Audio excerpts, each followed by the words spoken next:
To hiring, it's about people, and that's where Express Employment Professionals comes in. Express experts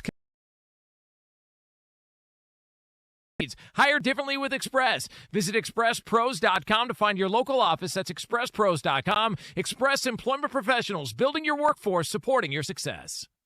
Have you ever wiped with a piece of dry single-ply toilet paper and wondered, is this as good as it gets? Well, it's not. It gets a lot better thanks to the wet, extra-large cleaning power of Dude Wipes. They comfortably clean up whatever TP leaves behind for no more maintenance wipes. Make the trade of the season and switch from TP and start experiencing the confident clean of Dude Wipes. Available at Amazon and at major retailers nationwide. Dude Wipes. Best clean. Hands down. Did you know that you can watch all your favorite shows right on YouTube? We're live streaming Fescoe and Dusty, Cody and Gold, The Drive, and After Hours all day long. So if you want to look at the beautiful Alex Gold, interact with Cody Tapp in the chat, or gaze at the ruggedly handsome Dusty Likens, just go to YouTube and watch them while you pretend to work. Go to our channel, hit subscribe, and stay up to date with 96.5 The Fan, your home for Kansas City sports. That's another amazing run by Team USA. Mom, think I'll be on Team USA one day? Well, I'll take this one. what? Are you speaking to us? Yes, and to answer your question, anything's possible, especially with Xfinity. So, I can be the best snowboarder ever? Well, I can't guarantee that, but Xfinity can guarantee that your internet price won't change for 5 years. Okay. What if I practice every day? Then maybe you'll be snowboarding for Team USA at the next Olympic Winter Games. And Mom, you'll still be paying the same price for Wi-Fi. Ooh, really stuck the landing there. It's the Xfinity Gold Medal Celebration. Now through February 22nd, get our best price on gig Wi-Fi for 5 years guaranteed, just $50 a month. Plus, get Peacock Premium included for 2 years. That's a $10.99 value per month. Xfinity. Imagine that. Proud partner of Team USA. Restrictions apply. Requires paperless billing and auto pay with stored bank account. Taxes and fees extra. Actual speeds vary. Hi, I'm Lacey, your friend and jeweler at Shane Company. And yes, I'm actually a jeweler. I bring dream engagement rings to life every day in our jeweler workshop. When I hand set your diamond into your ring, I think about creating a piece you'll wear for a lifetime. I pay attention to the smallest details and treat every ring with the same care and craftsmanship, no matter the size or price. Come see us in store. Shane Company engagement rings are crafted with care from our hands to yours, because a friend knows your love deserves the highest quality. Shane Company, your friend and jeweler. Refresh your bathroom with big savings at Lowe's. Reimagine your bathroom with up to 40% off select faucets during our Bath Savings event. Need it today? Order by 2 p.m. for same-day delivery by 8 p.m. Shop for your bathroom refresh at Lowe's. We help, you save. While supplies last, selection varies by location. Same-day delivery on eligible in-stock items, subject to availability. Fees vary. Visit lowes.com/same-day delivery for full terms. Oh, how's that flu, babe? Did you take DayQuil Intense Flu yet? Nah, I got this. Ugh, okay, I don't got this. You stay on the couch, and I'll grab the DayQuil. Undo your flu symptoms with DayQuil Intense Flu. DayQuil Intense Flu provides powerful relief of your flu symptoms. I'm ready for that to-do list. Wow, you do got this.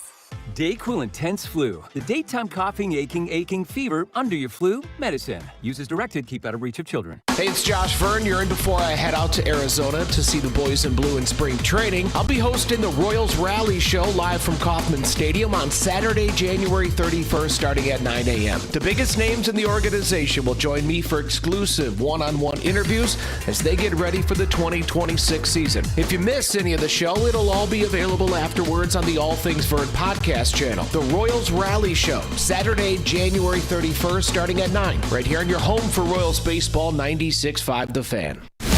Cody and Gold, weekdays starting at 10 on Kansas City's FM sports station, 96.5 The Fan, KFMC FM and AM, HD1 and HD2 Kansas City, in Odyssey Sports Station.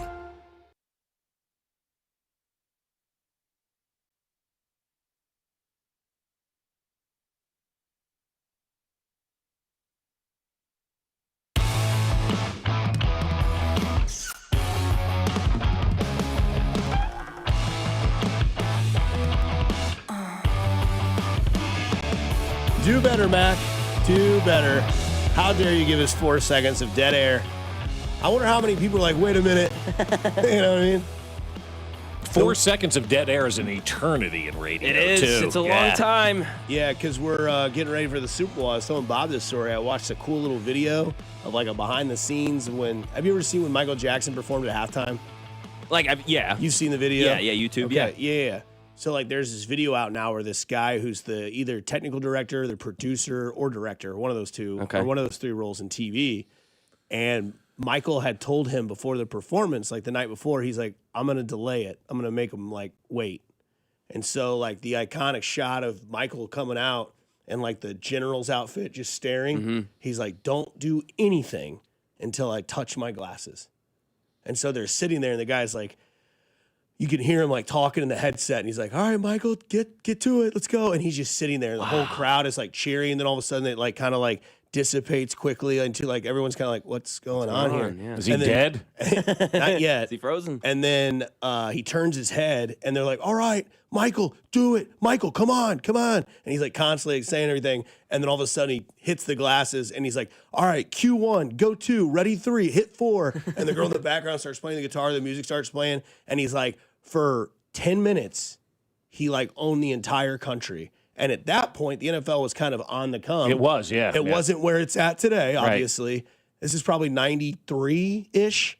And the halftime show had the highest rating of the entire event. Yeah, because it was better than the game. I don't even remember who played in the game, but his hair caught on fire with the Pepsi thing and all that kind of stuff. So there was a lot of going on with, and he was, the hottest celebrity at the time. And, it was a must-see, thing for that halftime show. But, on this date, I don't know, 15, 16, 17 years ago, 18 years ago now, Prince did the Purple Rain in Miami when it was raining. And, I mean, you want to talk about iconic halftime shows, guys. I think those are the two that kind of rank up there as the two most iconic, Super Bowl halftime shows. I don't even really remember who did the Chiefs halftime show, quite frankly, except for the guy it was the down Weeknd. in Tampa, the Weeknd, running through that weird setup that he had. Yeah, Kendrick Lamar was last year. Yeah, yep, that's right. Who was in Miami? Does anybody remember who that was down in Miami? Was it Shakira? I think so. Yeah, and J-Lo. Because it was ironic because they had lost to the Rams in that game that Shakira has concert at in Mexico City, and the field was messed up, so they played it in L.A., and then they had that great, what I think is still, even though they lost, is the greatest Chiefs game I've ever seen in my entire life. Unbelievable, yeah. 54-51. I've never had an experience like that before.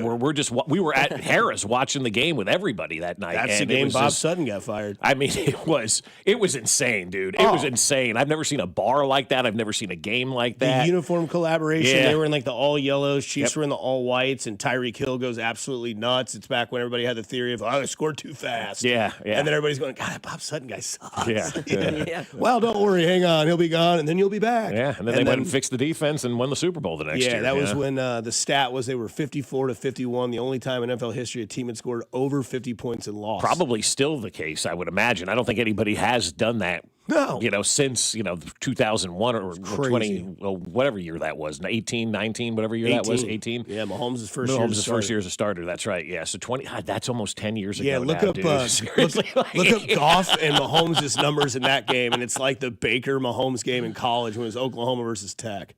Funny story about that Prince halftime performance. Prince is kind of like a quiet badass. Yeah. Right? Oh, God, yes. Right. And in that halftime performance, they went up to Prince, and they're like, hey, man, so issue. You got all these electronics out here because a lot of people don't really play their own instruments, right? When the Red Hot Chili Peppers did it, they showed Flea's bass, and there was no chord or anything. Yeah, Knew he was just like, ad-lib and everything, and or lip-syncing and everything. And it was going to storm, obviously, in that halftime performance. They went up to Prince, and they were like, hey, dude, storms, electric. So what do you want me to do? Like, what do you want us to do? And he just goes, make it rain harder.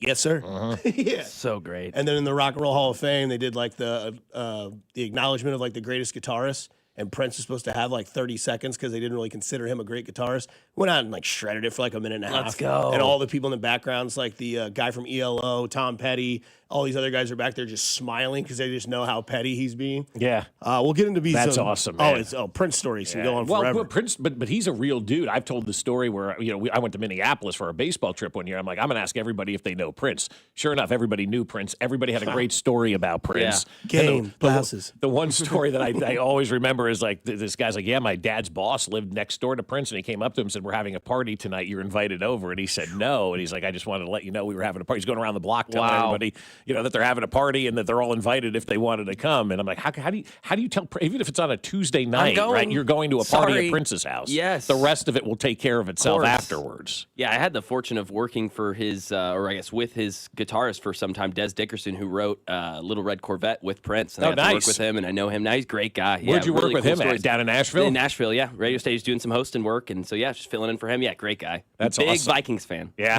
Yeah, Get him on the show. Yeah, should. Oh, Seriously. yeah, he absolutely would. Yeah. What do you feel about seeing Sam Darnold in the Super Bowl?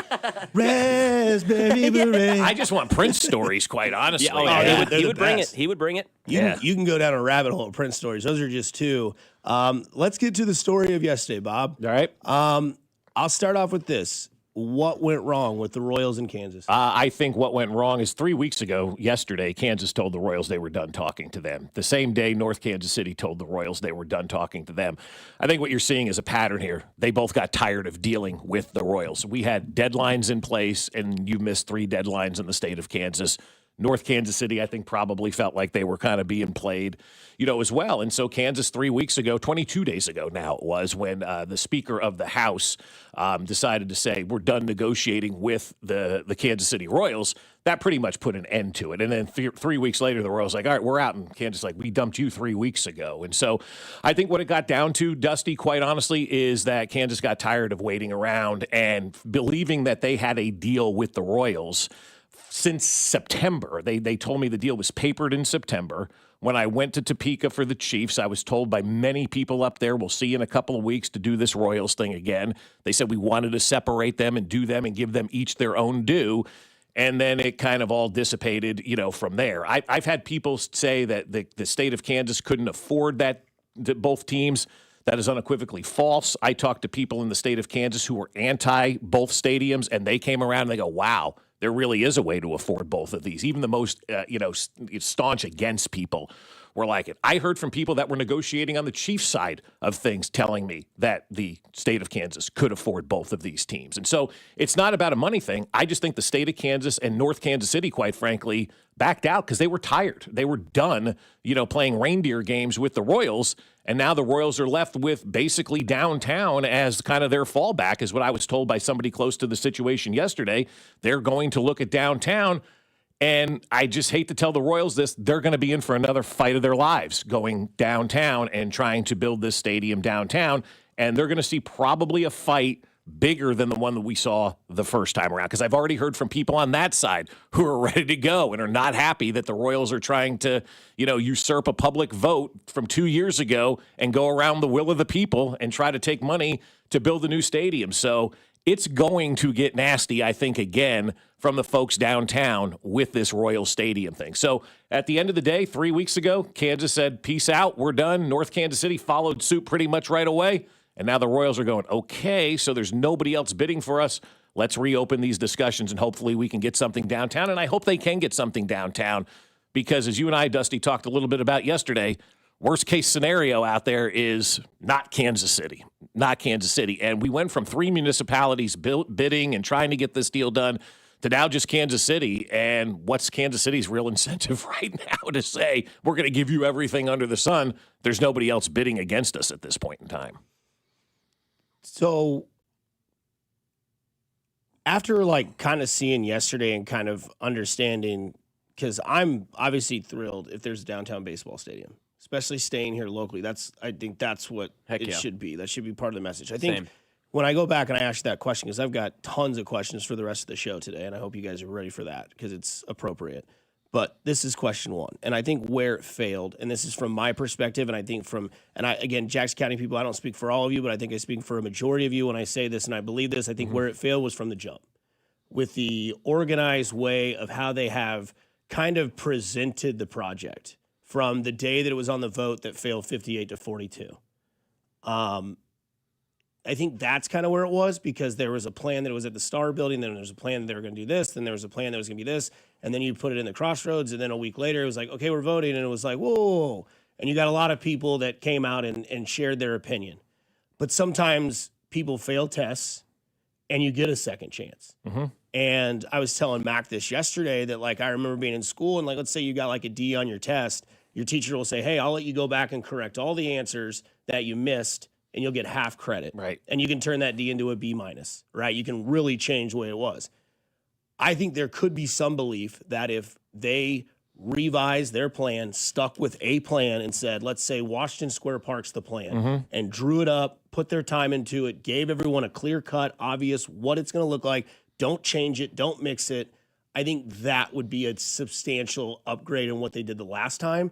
And then we wouldn't have gone through all of this sort of issue. And I think that's kind of where it went wrong. Well, and I don't disagree with anything that you said there. I think you are absolutely dead on. A lot of people have tried to paint this as the Chiefs threw the vote for the downtown stadium. And their plan wasn't great either. Their plan wasn't great, but the Royals, let's be honest with you, as we've seen over the last 2 years, they are a rudderless ship when it comes to this situation involving the stadium. Their handling of the PR has been downright awful on this. Their messaging has been less than awful on this. They've kept everybody in the dark on this. What you just went through right there was a cluster, and it was everything that they went through to try to get this thing done downtown. They didn't come with a clear, concise message. They moved the location twice. They missed deadlines. They didn't have open communication with the people downtown. They just tried to get it done, and that's kind of what they're doing now. And they know if they go to a vote, it will fail. And it will fail because people do not have confidence right now in this group to do the right thing with the stadium. I mean, you saw the state of Kansas bail 3 weeks ago. You saw North Kansas City bail 3 weeks ago. Those are two municipalities that have told the Royals, we're done. We're out because of what is going on behind the scenes. And what's gone behind the scenes is stuff that a state doesn't want to deal with anymore and another municipality doesn't want to deal with anymore in order to get a Major League Baseball team there. So I mean, if they're going to go to a vote of the people, which they're trying to avoid by using Port Kansas City and money from them to go around the will of the people, it's going to get ugly down there. And I do think another vote right now would probably fail if they went down there, because I just don't think the trust level is there with the voters and the public and the Royals as an organization right now. I think they look at what's gone on over the last 2 years, and people are kind of disgusted by this whole process of what went on. The Chiefs just did their thing, quietly did their thing and got it done. They've got their architects almost ready to go. Like, they've handled this situation in a great way. And the way that you started this, Dusty, you're right, because you look at the timeline. Oh, we're going to go to the East Village. Then at the 11th hour, we're going to go to the Crossroads, and we're not going to, really get involved and tell people what we're going to do down there. And then we're going to look at North Kansas City, and then we're going to get out of that bid. Then we're going to look at Kansas, and Kansas is kicking us to the curb. And so it's just been a mess. It's been a cluster the entire time for the Royals. And not to mention, you had somebody in your ownership spend $250 million or whatever it was on the mortgage for a plot of land. I mean, like, how does that make any sense whatsoever? You told somebody in your ownership, yeah, go grab that land. And they did. And now you're not building on it. Like, I don't know. We'll dive more into it because I want to get back into a couple things you said where I'm going to try to be a ray of light to the situation here on 96.5 The Fan, your home for Kansas City sports.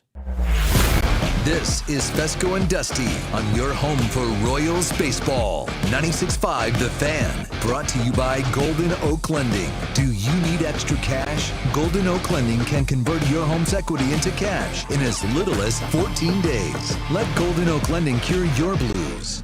Well, I'll tell you what my friends over at Heartland Men's Health are saying. All right, let's go. Let's get better. It's the new year, and you want to improve your health. And that may be one of your biggest resolutions.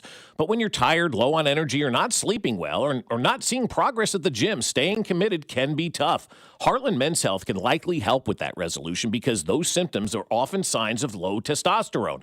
But this year, Heartland Men's Health is also helping men go further with 4 targeted body composition plans featuring GH peptides, NAD+, GLP-1, PDA, and more. It's all designed to boost energy, support metabolism, enhance recovery, and accelerate fat loss. And with low T treatments combined with body composition programs, most men notice real improvements, more energy, better focus, improved sleep, stronger workouts, and often a renewed sex drive as well. So it's time for you to call my friends over at Heartland Men's Health. They have 3 locations to serve you: Overland Park, Independence between Blue Springs and Lee Summit, and in North Kansas City. So call them today, 844-447-6600, or visit heartlandmenshealth.com.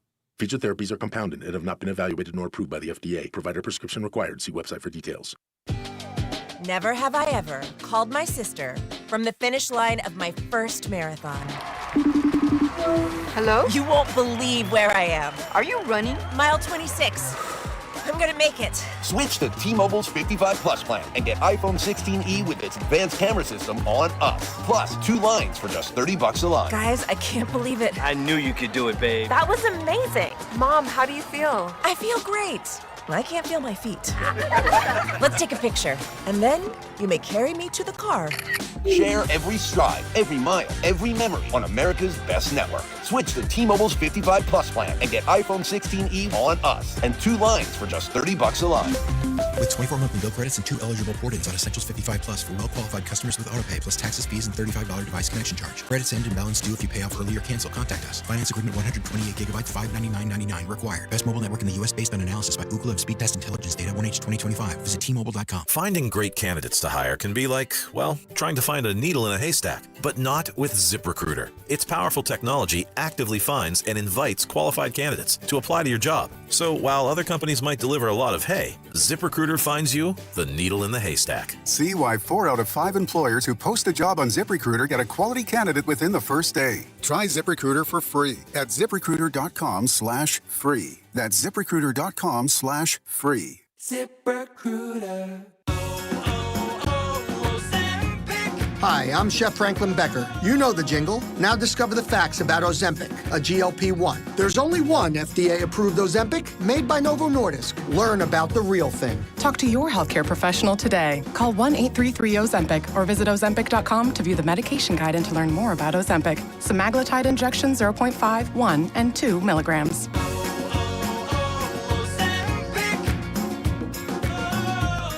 When the cold sets in across KC, AB May is the trusted name for keeping your home warm, safe, and secure. From furnace repairs to system replacements, we deliver reliable solutions and unmatched care and professionalism. Whether it's a sudden breakdown or routine maintenance, AB May is here to help. Trusted by generations of Kansas City homeowners, we're committed to doing things the right way every time. Call AB May at 913-732-9993 or visit us at abmay.com. Call your serviceman from AB May. Rob Sight Ford, KC's Ford volume leader and top rated on Google. 135th and State Line. Rob Sight Ford, your 2025 Ford volume leader. Top rated on Google with 4.8 stars and 3,000 plus reviews. The best selection, best prices, and Kansas City's best customer service. Visit Rob Sight Ford at 135th and State Line. Buy right, save big, and drive home a winner. Only at Rob Sight Ford. You're listening to 96.5 The Fan from the DM Injury Law Studios. Mike's got this. Car, truck, or motorcycle wreck? Remember, Mike's got this. 816-888-7500. Mike's got this. Here's your traffic report on 96.5 The Fan.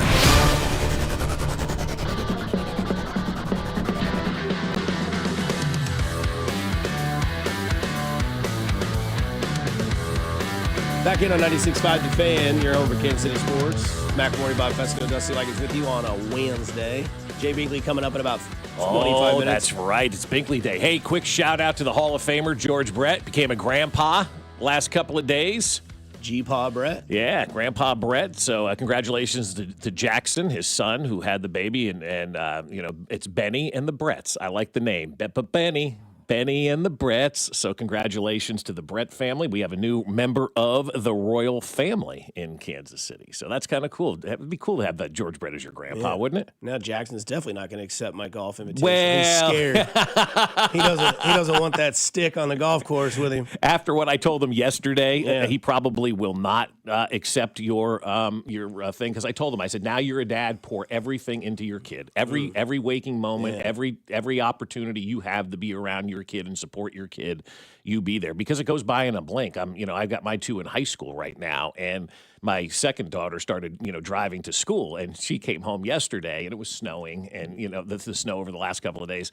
Jen and I stood in the window and tried to watch her park the car in front of the snowbank for about 10 minutes yesterday. It was hysterical. We were dying back and forth, back and forth, back and forth. Check out this geek trying to park. Oh, my God. It was so funny and so cute and so precious. But, I remember it was 5 seconds ago, she was a little kid, and yesterday she's cheerleading, for high school, and on the other team is a girl that she became best friends with in kindergarten playing, and she was cheering at 2 different high schools. That's And cool. I mean, my heart just melted. I lost it. So it was cool to see Macy out there playing for Blue Valley yesterday. Katie was cheering, for Olathe East, and I'm like, God, it's gone so fast. I feel like they were just in kindergarten. I remember at the last day of kindergarten, Miss Warner's class, greatest kindergarten teacher in the history of the free world. She's just such a special lady. Macy said, the best part about kindergarten this year is I became friends with Katie, and they were 5 and 6 years old, and here they are 10 years later, separate schools, hadn't seen each other in a while, Hate her smiling. today. Stole my boyfriend. And it was great. It was so cool to see something like that. And my older daughter calls me yesterday. She goes, Dad, there's something wrong with my brakes. Listen to this. And so she put the phone down, hit the brakes. It was like, I'm like, oh God, what the hell's wrong with the brakes? All right, hit the gas, do it again. I said, oh, God, what are you doing? What's wrong with the brakes? I said, you got to come home. She goes, I got to go study. I don't have time. And then all of a sudden she hit the brakes again, didn't make the noise. I go, were you driving on snow? She said, yeah. I go, okay, goodbye. Okay. All right. Teenage girls in cars. Let me tell you, guys. Start a podcast. I might hear pretty quick. Teenage kids in cars. Yeah, there you go. At least she called, at least she was nervous. Oh, yeah, of course. Yeah, they don't know, Yeah, I mean, that makes sense. Yeah, that's a scary sound if you didn't know that's also, what it rule makes. number 1 in snow, don't hit your brakes. Lessons can be learned. Yeah. I mean, she's in the school parking lot, It's like, that too. I mean, if you've never driven in a high school parking lot as an adult, that is a disaster area. Sometimes when I hear these stories from Bob, I feel like he goes out to the garage. He looks like the Ben Affleck meme where he's got the cigarette down. Yes. He's blowing smoke in the air. Like, you can tell he's just been through it. Looking into nothingness. Yeah. Breaking on the snow. But it's so funny, but they don't know. I mean, they're 15 and 16. course. Like, you don't know what you don't know, right? They've never driven in the winter before or anything like that. And so she heard that noise. At least she called, you know. I give her that credit instead of just driving through it. Yeah, well, weird noise anyways. Yeah. Keep going. Can't take the trash out. Well, that is true, yeah. Shoes right in the doorway. All the time. No hot water. Socks everywhere. There's nothing. What are we doing here? DoorDash, we just had fajitas. I know, exactly. It's true. I told you she DoorDashed Chipotle corn salsa, right? We went to Chipotle, forgot Honestly, the corn salsa, $12. Worth it. Oh, my God.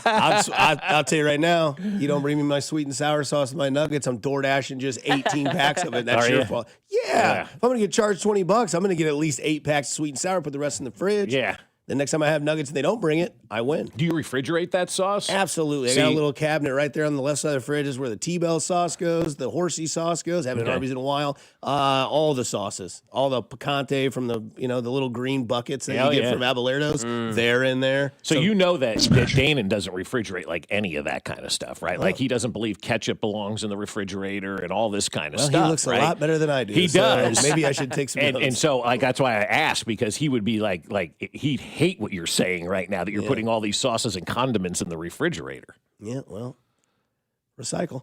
Doesn't make sense there. I don't know. So back to the stadium thing. That? You were talking about if it goes to a vote, it fails. And where I will disagree, I think that I go back to my original point. I think if they pinpoint a location and kind of go all in that way and give people a good blueprint of what they actually do want to do, I do think it would pass.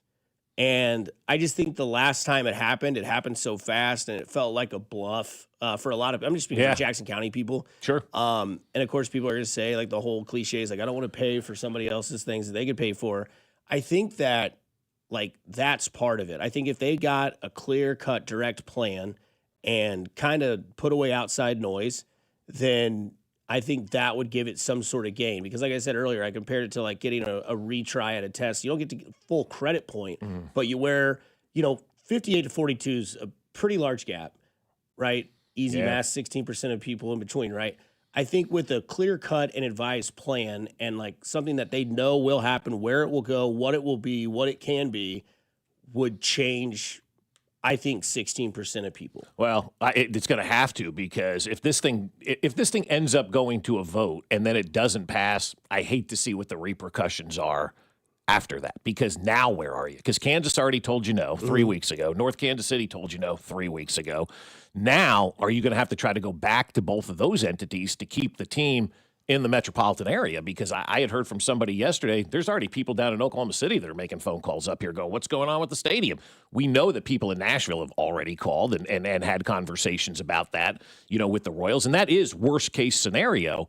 But now we're down to basically one area that, that they're kind of looking at Washington Square Park, because other entities have bailed out because of, you mentioned getting a plan together. I think if you ask the other entities, they'll look at the Royals and they go, they didn't really have a plan together. And so now it's on the Royals to really go out there and try to convince people that this is the right plan at Washington Square Park. They're going to have to go above and beyond to let people know that this is the right plan at Washington Square Park, because you're going to have people who just are against downtown. You're going to have people that are still in favor of Kauffman Stadium. You're going to have people who don't want to give billionaires $500 million to build a stadium downtown without having a public vote. So there's a lot of things that they have to overcome. They are very much overcomable, and I hope they are overcomable, because the last thing you want to do is lose the damn team to Nashville or Oklahoma City or Salt Lake City or San Antonio or the Austin area, wherever the case may be.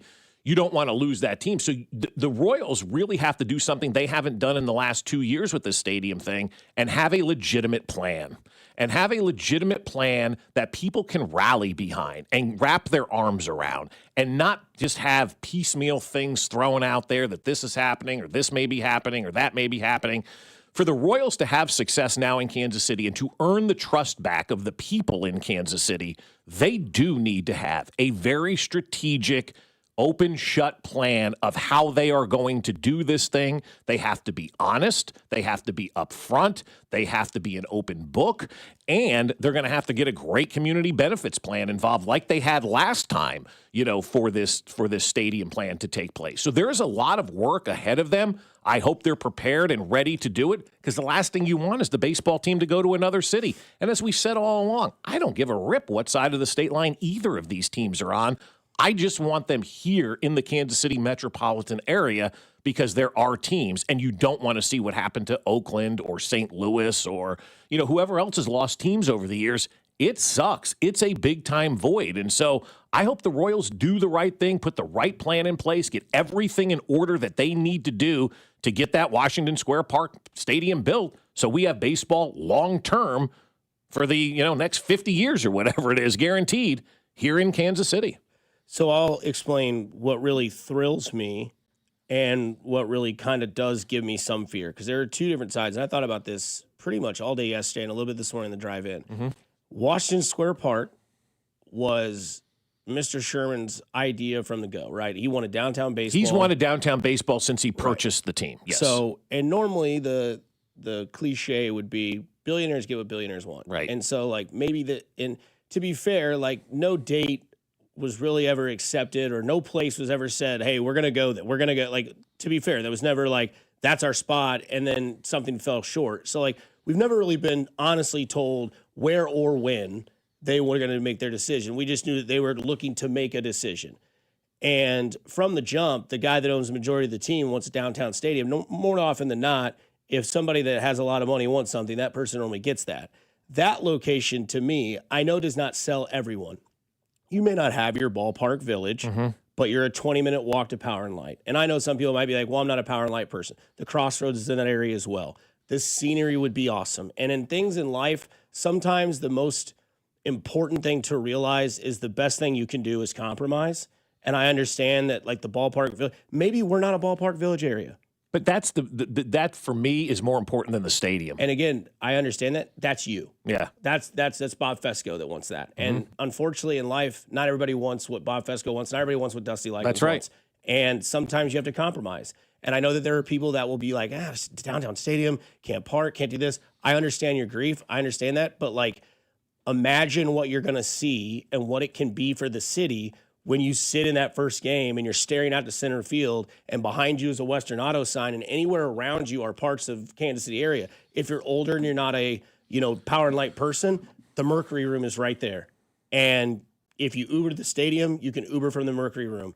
Times have evolved. Things you don't have to do that you used to do aren't the same way. And the team stays locally. It's here. We don't lose our market in sports, especially in this profession. You lose a team to another city, your market goes down. You don't have as many professional teams. It's pretty easy and self-explanatory. So I think that setup is something that thrills me, right? Union Station's right there. Literally a 20-minute walk. How long do you think it takes you to walk from section 335 on the third base side to your car in lot J? Probably 10, 15 minutes. Oh, the parking thing I'm over. There's 20,000 parking spots down there. I'm just saying, like, walking-wise. It's probably a 15-minute walk after you go down the thing or go down and all that, get through the parking lot. So the time is irrelevant to me. And I think that having it there and seeing that be there, there will be people that obviously be like, I really want it here. They're not staying at Truman. Right. They're not staying there. And that's obviously my fantasy would be to see one stadium there and then build on the land around it with hotels, casinos, and all that. But there are so many things that we know from what we've heard that location's done. Right. And the East Village is sexy. Washington Square Park's sexy. But if they put together a plan that people can actually see and understand and know what's going on and know what this is and know what that is and stick with that plan, which I believe that they will do, because that's what the majority owner wants, then I think you will get more traction towards that. Now, that's my biggest joy, because that, to me, is one of those things where 2032, I will be right behind home plate, enjoying all of it, knowing that my team is still here. Now, my biggest fear, the cities that you mentioned, Nashville, Salt Lake, San Antonio, all these towns. It is a possibility, but to be honest with you, the percentage of that is low. But that's not my biggest concern. No, it's low, yeah. There's like probably a 2% chance, 3% chance they could take this leap.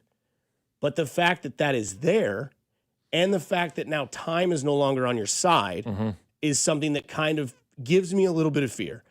And I always give the small percentage thing, like the Star Wars reference with the Death Star. Like, well, the only thing that can really destroy this from the inside out and kill us all is if this one random Jedi comes through with the Force and finds the 1.11111% shot that can ruin it. Well, that 1.111% shot is a Nashville, is a San Antonio, and they are there. Yep. It is a vulnerable spot. Now, it's a very small vulnerable spot, but you got till 2031. You got to find the land. You got to pass it. You got to build it, and you got to have it ready. So where time is a little bit scary and the actual talk of it could move, because I would be devastated if I lost my team. Oh, absolutely, yeah. I wouldn't care if they went to Kansas. I'm not one of those guys where I'm like, well, if the Chiefs go to Kansas, I'm not going to be a Chiefs fan. I'm not that person. But it would give me a lot of thought if they were in Nashville. And that's like my biggest fear, which I don't think will happen at all. I think they will stay here. I think it will be Washington Square Park because of where we're at now. But those are my two sides of everything that happened yesterday in a long-winded way. Yeah, and I'll counter the ballpark village and say it's not what Bob Fescoe wants. It's what this team needs in order to be competitive in the rules of Major League Baseball today. And unless Major League Baseball is going to drastically change and all of a sudden become the NFL where everything is shared equally, but what you make at your own stadium isn't shared equally. And so there are other teams out there that are doing this kind of mock-up, and that's why the Royals wanted to do the ballpark village. From the moment John took over the team, and I've had conversations with John about this kind of stuff, he's talked about the real estate and the ballpark village and the Battery in Atlanta. He's mentioned the Battery in Atlanta to me numerous times. I've told people the Battery in Atlanta is exactly what they were going to build out in Johnson County. 22 bars and restaurants and hotels and office buildings and all of that kind of stuff from the real estate ends had made the Atlanta Braves a team that brings in $510 million in revenue every single year because of the real estate. And then they pour that back into the team. The TV contracts we talked about yesterday. Dodgers have a $338 million TV contract. The Royals have a $50 million TV contract. That's not competible at all in any stretch of the means. The Chicago Cubs have built up Wrigleyville. You look at what's going on in Philadelphia with the Philadelphia Live District in there that's right next to the stadium that supports those teams. The St. Louis Cardinals are doing the ballpark district thing. The way that baseball is set up right now with the economics of the game, this would have been a major advantage for the Kansas City Royals to have a true entertainment complex to make money 365 days of the year with zero competition. You mentioned Power and Light. That's awesome, but that's competition if the Royals are going to build their ballpark village down there. The Crossroads is competition if the Royals are going to build their ballpark village down there. All of that is competition. If you were to go to 119th, you would have that area all to yourself that, quite frankly, is in desperate need of entertainment, and you would have had money out there being spent 365 days a year. This town, I have found out over the last 25 years, doesn't really want downtown baseball. We tried in 2002, and the organization backed out because nothing was going on downtown. We tried again. They didn't want it. People complain about downtown and the parking all the time. You had the parade shooting incident, which I think has turned a lot of people off, to the downtown area and people who were part of that day. I still, have, stories about that because my family was in the middle of that kind of stuff. And so, all of that does factor in, as well. And so I don't care what they do. I just know that if they don't do it right, we can't take that next step as a franchise and make sure all of our guys are locked up and compete on the free agent market with the way that baseball is today. You need those ancillary streams of income. And even if you have those ancillary streams of income, you need people to patronize those areas of income. And if you have a great ballpark village, but nobody's going because it's not in the location of where the people are you putting yourself in the best possible position to make the most money, to reinvest into the team, to put a winner on the field? Because you look at the teams that do have these ballpark villages right now, up until last year, the Cardinals were always putting a winner out on the field. The Cubs are spending money every single year and trying to put the best product out there. The Braves are putting out a great project. And here's, the Mets were already complaining about the Mets and how much money they spent. The city of New York just approved a ballpark village for Shea Stadium that includes a casino that they're going to be making money off of now out there at Shea Stadium. So all of these other teams are doing this. They're all doing them in a big way. And if the economics of baseball are going to continue to be the way that they are, the Royals not doing it in a big way, I think has a major negative impact on them from a baseball side of things, because it's less money that they can go out there and spend on the payroll in these economic conditions of Major League Baseball. And so that's why I want the ballpark village, because I know all the money that you make at your stadium is your money to keep. Same with the NFL. That's why it's important for the Chiefs to have their thing. And yeah, there's a salary cap, but there's bidding wars that go on in free agency. What if Breece Hall gets into a bidding war and the Chiefs are like, man, we just don't have that money. But if we have this, stadium area, we generate more money. We have more money in the coffers to win those bidding wars when it comes to signing bonuses, guaranteed money, upfront money, all that kind of stuff where you have to have the cash on hand. So the more money you can generate, the more active you can be, and the better players you can go after, and the better product you can ultimately put out on the field. We'll dive more into stadium talk, because it sounds like you just segued right into what New England and Denver have done over the last couple of years, where they get new leadership and they put a new product on the field. There can be a teaching lesson learned from these teams like Seattle and New England and Denver. 3 teams turned it around overnight. They got a coach, they trusted in their system, and it worked. Now, Sean Payton kind of fumbled the bag in Denver, but this is something that I think you could see, like with what we're seeing in the NFL, with New England and Seattle being in the Super Bowl, right? Seattle has their guy. They went and paid for their quarterback from a team that didn't want to put money towards him and take the draft pick in McCarthy. And then you look at what the Patriots have done with Mike Vrabel, Drake May, and then kind of revamped that defense as well, and went out and made adjustments in this offseason and went from worst to first, and now they're playing for the Lombardi. How can any fan base right now, Dusty, look at their organization and find them credible if they're peddling a 3 or 4 year plan to rebuild this thing? These 2 teams that are in the Super Bowl, and I'll throw Denver into the mix as well, they flipped the script overnight. Hell, Andy Reid flipped the script overnight when he came here to Kansas City, right?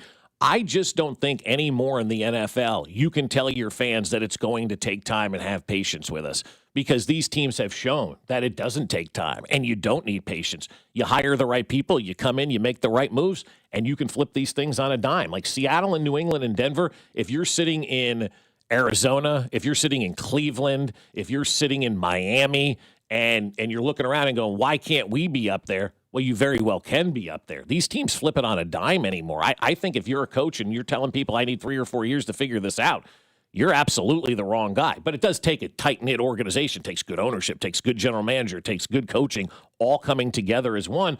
But these 3 teams, 3 of the final 4 teams, are basically newbies on this scene. You can't peddle long-term rebuilds anymore in the NFL. Why is it when I see Seattle this year, I wish that's what the Alex Smith version Chiefs were? JSN, Tyreek Hill, Sam Darnold, Alex Smith. I know it's not the same, but you have... That's a great question. You have Kenny Tyreek wasn't Tyreek yet, though. He was not. He was a return specialist. And Kelsey wasn't truly Travis at that point. But, I mean, that's what it kind of gives me that vibe. Like the quarterback that was given up on, right? Yep. Alex Smith 100%. Comes over to a new team, new head coach.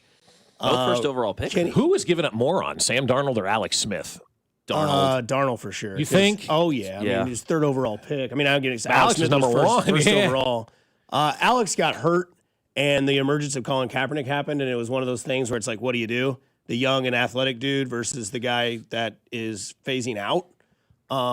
And I look at that Seattle team, I'm just like, man, that gives me belief that when I was watching the Alex Smith Chiefs, that they could have gotten there and they could have just won one of those games. What do you think they needed, though, with defense, or was it another weapon on offense? Because when you were talking about that, what if they had Sammy Watkins a year earlier? Yeah, that would have helped. Probably just defensively. But the way they lost those playoff games with Alex Smith, too, I mean. Andy Reid wasn't ready either. He was. It's a great point by you. Great point.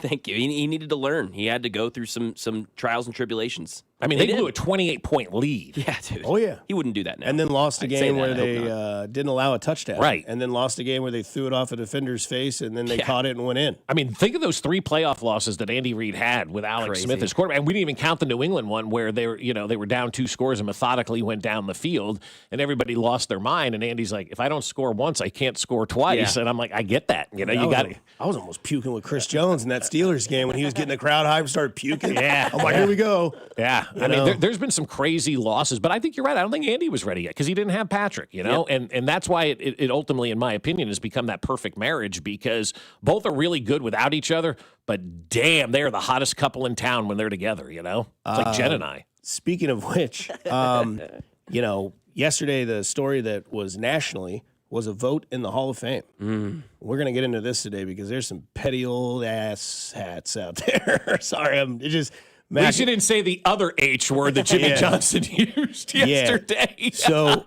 I just want to because I know there's people out there like Alex Gold who agree with this, I believe. I don't want to put words in his mouth, but judging by what he was tweeting yesterday, I believe that he's kind of like, well, I shouldn't cheat. Gotcha. Okay. Right? So I think he's on that side, but I don't want to put any words in Alex's mouth. So should Bill Belichick have been a first ballot Hall of Famer? Yes or no?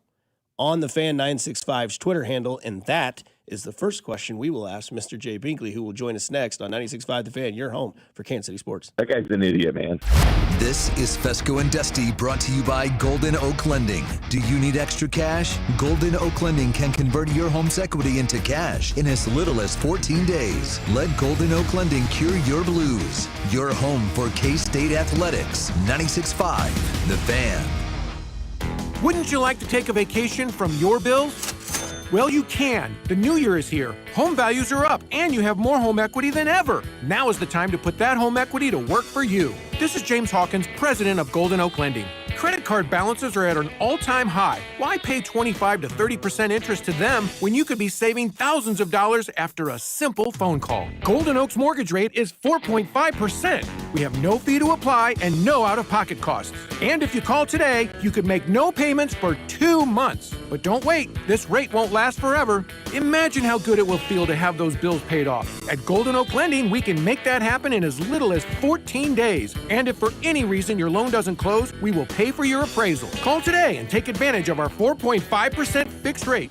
Call 913-890-GOLD. Golden Oak Lending cured my blues. 5.442 APR, FHA 15-year, 20% equity, qualified credit, additional terms apply. NMLS 114937. Steve here with Connolly Plumbing Solutions. Our January special. Auger your main drain or branch line for only $99 per hour. That's $100 off. This includes a camera inspection with mainline work. Visit ConnollyPlumbingSolutions.com to schedule. The new era of UFC on Paramount Plus continues. Live from Australia.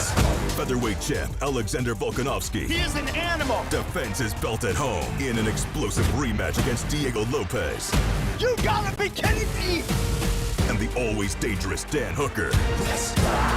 Throws down with powerhouse Benoit Saint-Denis in a high-action lightweight showdown.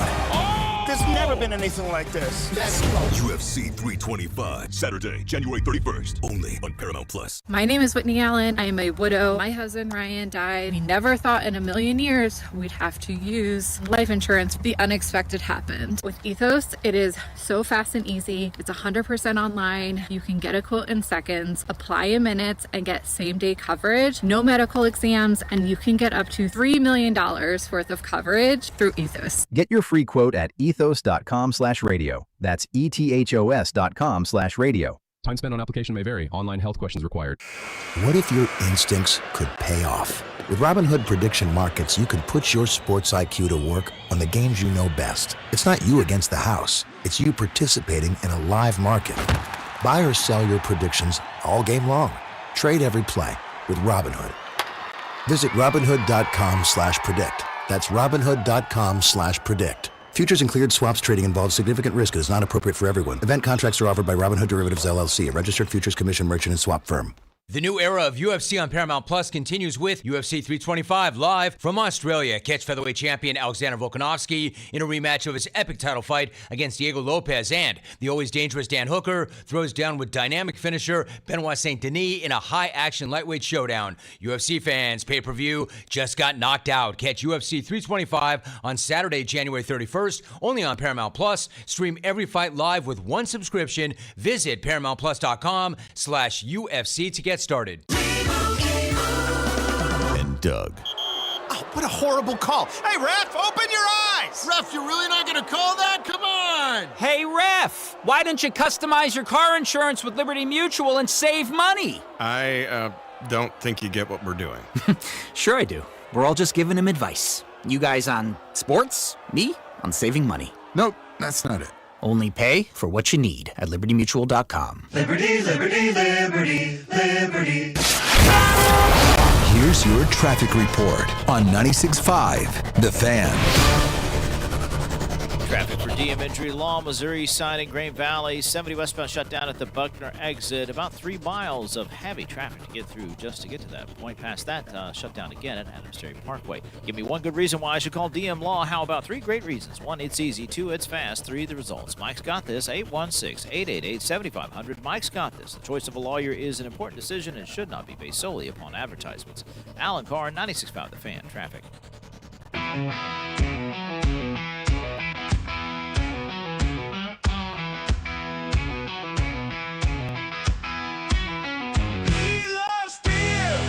Chewing tobacco, football and boobs. He knows Bobby Bowden, he knows Pete Carroll.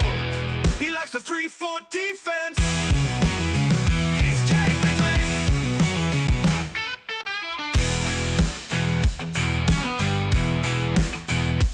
He loves beer and chewing tobacco, football and boobs. He knows Bobby Bowden, he knows Pete Carroll. He likes the 3-4 defense. He's Jay Bigley. Better believe. I love it. It's just so good. I don't know if there's a better song out there. Maloney's is pretty good as well. It's a Wednesday. It's 6:45. It's Jay Binkley time. Binkley, how about that, man? Those petty old men saying Bill Belichick, you're going to have to wait. What's your opinion? I think it's completely ridiculous. One of the dumbest things I've seen in sports. The Hall of Fame is about the best of the best. There's 29 other coaches in the Hall of Fame that can't hold his jockstrap.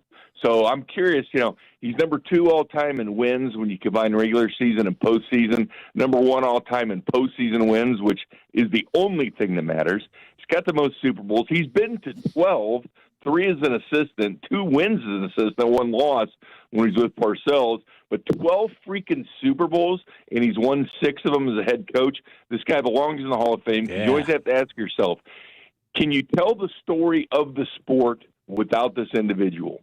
And the Hall of Fame is loaded with dudes that you can tell the story of football with without their names. You cannot tell the story of the National Football League without Bill Belichick. Love him, hate him, whatever. He deserves to be a Hall of Famer. You forgot about the 2 big cheating scandals, Jay. Yeah, come on, man. But he won 3 Super Bowls after that. I mean, what are you going to do? People going to do this to Tom Brady now? Well, we're doing it in baseball, Jay. We're keeping out legitimate Hall of Famers, Barry Bonds, Alex Rodriguez, Roger Clemens, because they cheated. But in football, everybody's going, it's okay to cheat. Put them in the Hall of Fame. Like, the difference there is... A lot of these teams do it. I mean, the sign-stealing thing and everything. We saw Michigan do it and win a national title. They got caught. It is a prominent thing. It's like when they did the Bounty Gate in New Orleans. People were shocked. And, oh, my gosh, they do Bounty Gates. Teams do this all across the country. Doesn't mean it's right. I mean, my parents taught me, right. I mean, just because... You cannot tell the story of football without Bill Belichick. Wow. So, yes, he deserves to be in the Hall of Fame. I mean, you can't tell the story without a lot of people that aren't in the Hall of Fame. Do I think he's a Hall of Famer? Absolutely, I do. But to have this happen... I don't have a problem with that. He went out there and was the steward of 2 of the biggest cheating scandals in the NFL. Ask Rams fans, especially the ones that are left in St. Louis. that lost that Super Bowl, and they're like, man, that guy was cheating the entire time. He was videotaping our practices. And I understand why people didn't vote for him. I thought there was a really good tweet put out, I think by Mike Sando is the name of the guy, the writer, and explained the entire Hall of Fame process. There is a potential that Bill Belichick just got overlooked because everybody else thought they were going to vote for Bill Belichick, and other people cast their vote for other guys to make sure they got the votes to get in. And Which is embarrassing because he should be at the top. You ask yourself, is he a Hall of Famer or not? Yes, he's a Hall of Famer. He should have gone in. And then keep in mind, he won 3 Super Bowls after these, quote, incidents, which is still a hell of a lot more. They're not quote incidences. The NFL did fine them millions of dollars and took draft picks back from them. Like, they're not alleged incidents; they're proven facts. So guys like Don Coryell, Bill Cowher, Tony Dungy, Weeb Eubank, Ray Flaherty, Tom Flores. These guys deserve to be in and over him. Well, they're all great coaches that have won championships and did. Yeah, absolutely. But that's 6 of them. Yeah, but that's 6 of them. But they're already in the Hall of Fame. I'm not saying Bill Belichick doesn't deserve to be in the Hall of Fame, but there should be pause. And I don't have a problem that he didn't get in the first go around. It's like we want to hold baseball players accountable to their death for every little thing that they do in the sanctity of the game. And then football, we're like, this guy cheated, put him in. Like, if we're going to do that in football, then we have to do it in baseball. To me, cheating is cheating, whether you stick yourself with a needle or deflate footballs. So the cheese-stained sports writers deserve to punish the guy for a year. He's going to go in anyway, but he deserves to sit in a timeout for a year. I just don't agree with that. No, it's definitely petty, Binkley. I'm 100% on your side, but where I'm always on your side is with these mock drafts because there are some holes that need to be fixed on this roster. Some via free agents, some maybe draft. You've done quite the due diligence on looking at mock drafts and where you might put your mind on character concerns with Unacero. Well, we did this last year. You guys remember where we take a look at like a bunch of mocks, and obviously everybody's got a mock. Bob, how many would you say is out there right now? 1,500? I was going to say about 75, but you went 1,500? Okay. Oh, my God.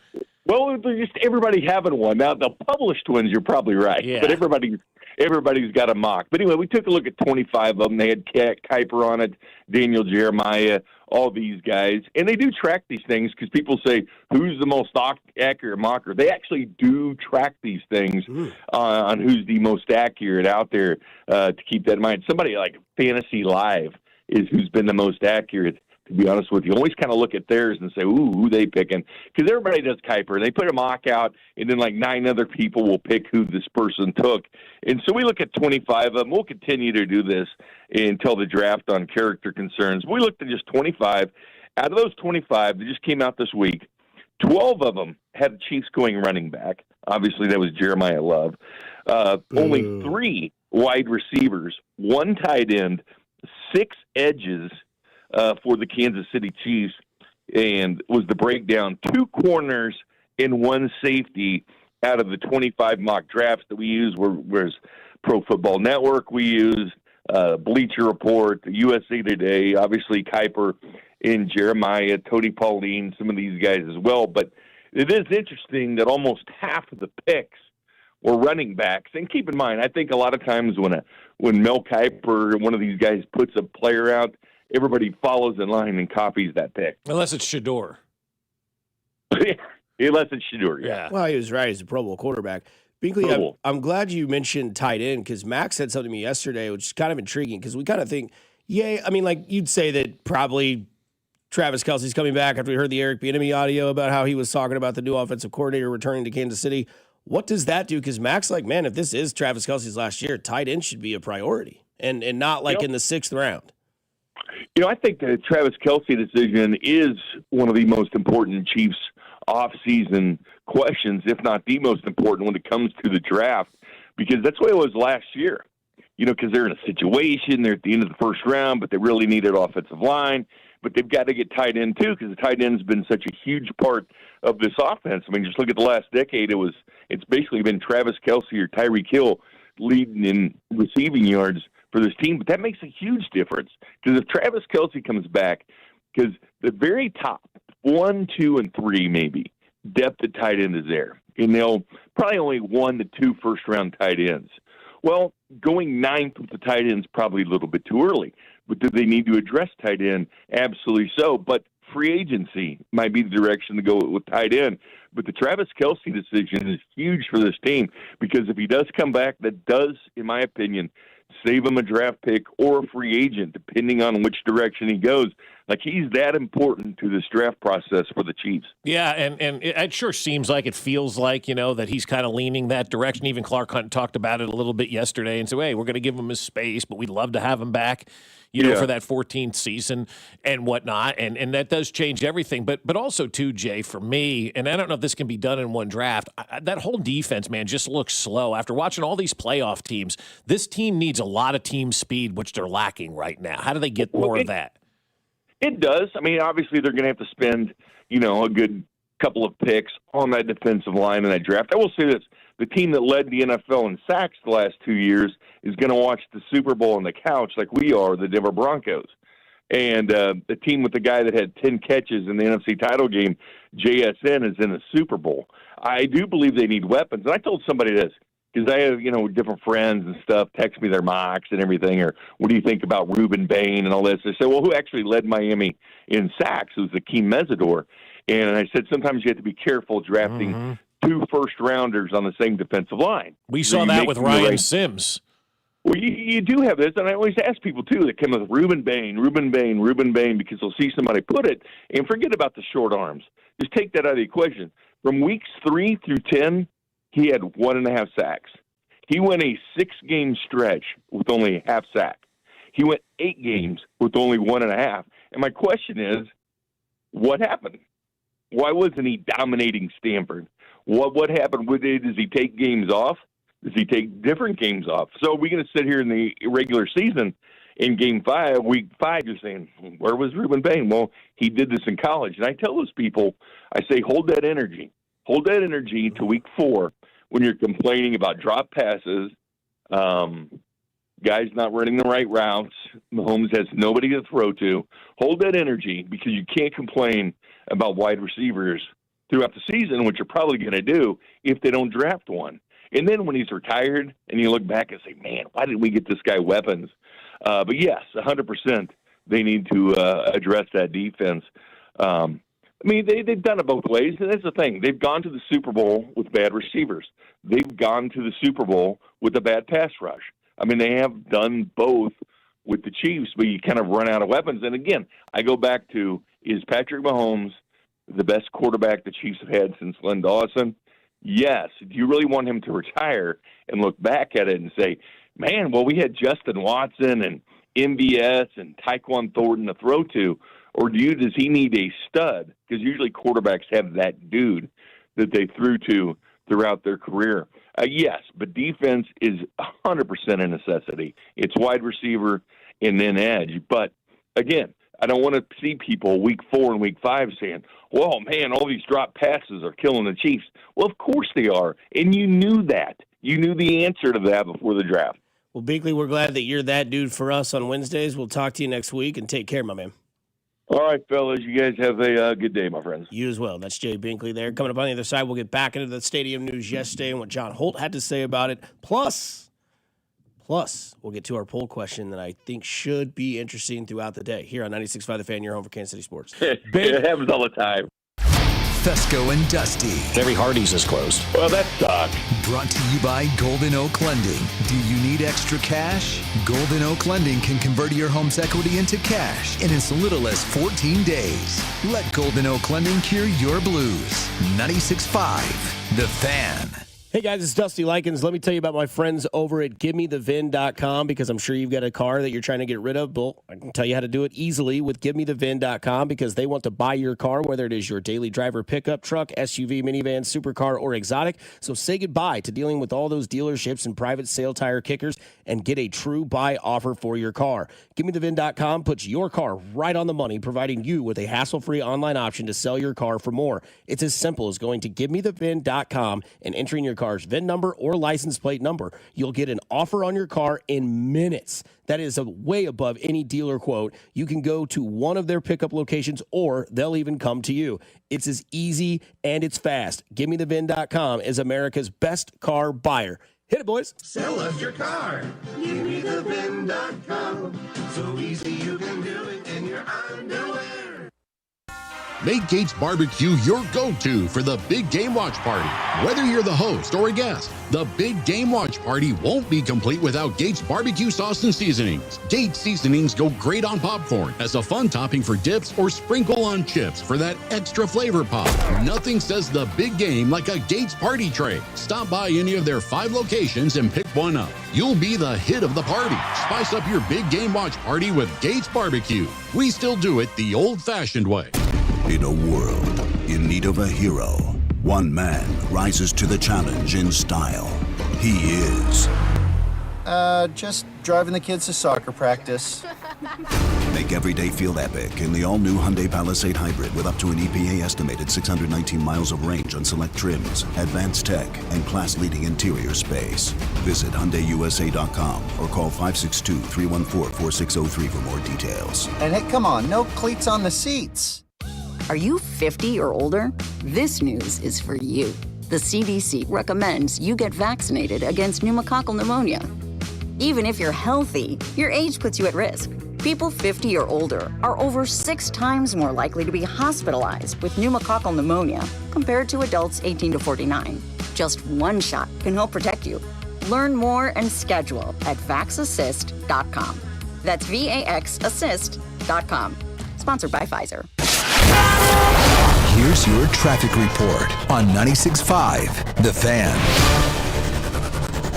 Missouri side 70 westbound in Green Valley shut down at the Buckner exit. About 3 miles of heavy traffic to get through there. You rerouted because of another problem at Adams Dairy. The freeway shut down there as well. Lee Summit, US 50 westbound heavy from 291 south up to 470 with an accident. Alan Carr, 96.5 The Fan. Traffic. Hey, Royals fans, it's Vern, and the Hot Stove Show is back Thursday night starting at 6 o'clock right here on your home for Royals baseball. 96.5 The Fan. KFNC FM and AM, HD1 and HD2 Kansas City, an Odyssey sports station.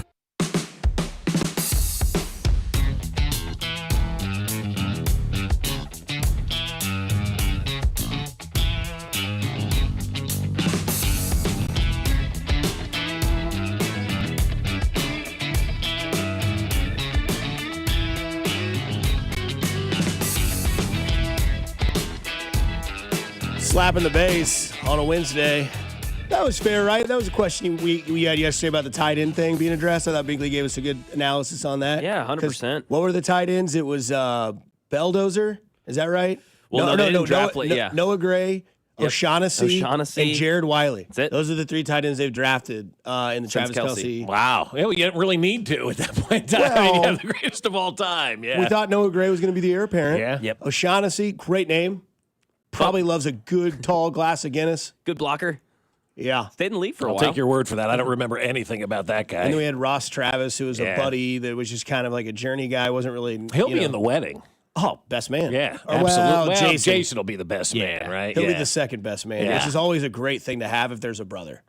Yep. Like you have 3 brothers? 2 brothers. 2 brothers? Yep. So like whoever's third in your line, great person. Yeah, exactly. You're not beating family. You're not. Yeah, that is true. Yeah. That's out. But if you're like, hey, dude, you're my first like friend, like, dude, we got this. Yeah, I'm technically the best man. Technically, exactly. Because you got to have your brother as the best man. Yeah. 5 brothers, 6th guy. Doesn't matter the 6th guy on the bench. You're important. That's right.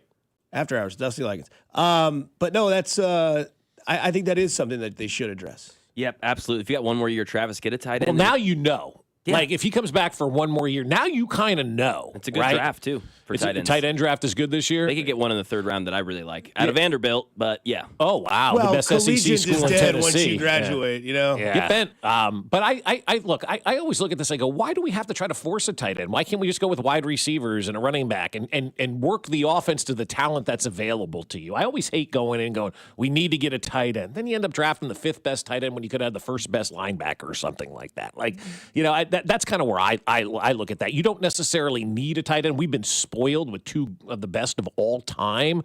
And I know there's some really good tight ends in the league, but the Chiefs, for the better part of Andy Reid's career here, have been trend setters, not trend followers. And maybe they can find a new trend where they can go out there and you know, do it with wide receivers and running backs, and the tight end become an afterthought in this offense. Who knows, you know, what they can do out there. So I just want to see them address and go out there and get the best possible people, because we've never really seen Andy Reid and Brett Veach go into a draft saying, we've got to take that position. and then go out there, maybe have that position compromised because they weren't taking the best available player. And that all started when they drafted D Ford, and everybody went, why are you drafting this guy when you have Tamba and Justin Houston? And it was the right move at that time. They needed more reinforcements at that position. So I just always think if you go in with a mindset made up that we need a position, you're failing yourself.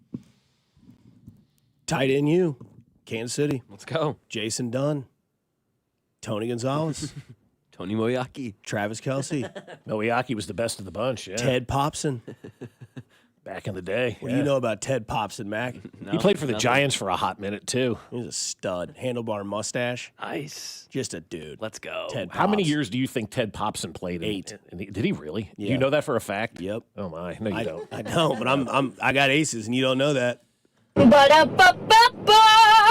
loving it. Well, hello, everybody. Happy Wednesday. Got some breaking Travis Kelce news if you're interested. Sure. Travis Kelce has now purchased Sleep Number. Damn it. Excited. Kansas City Chiefs star Travis Kelce will soon be pitching America on how to get a good night's sleep that he's become an investor in Sleep Number. That's good. Is this so you can sleep during your retirement, Travis? Please don't tell us this is a precursor. What is the number of you spend a 30-year life in your bed? Yeah, you do. Yeah. It's got to be a good Gotta investment. be a good one. Trust it. That was the poll sounder question because our poll question today, which was the news that swept the world yesterday at about 4 o'clock yesterday, Bill Belichick was denied first ballot entry to the Hall of Fame.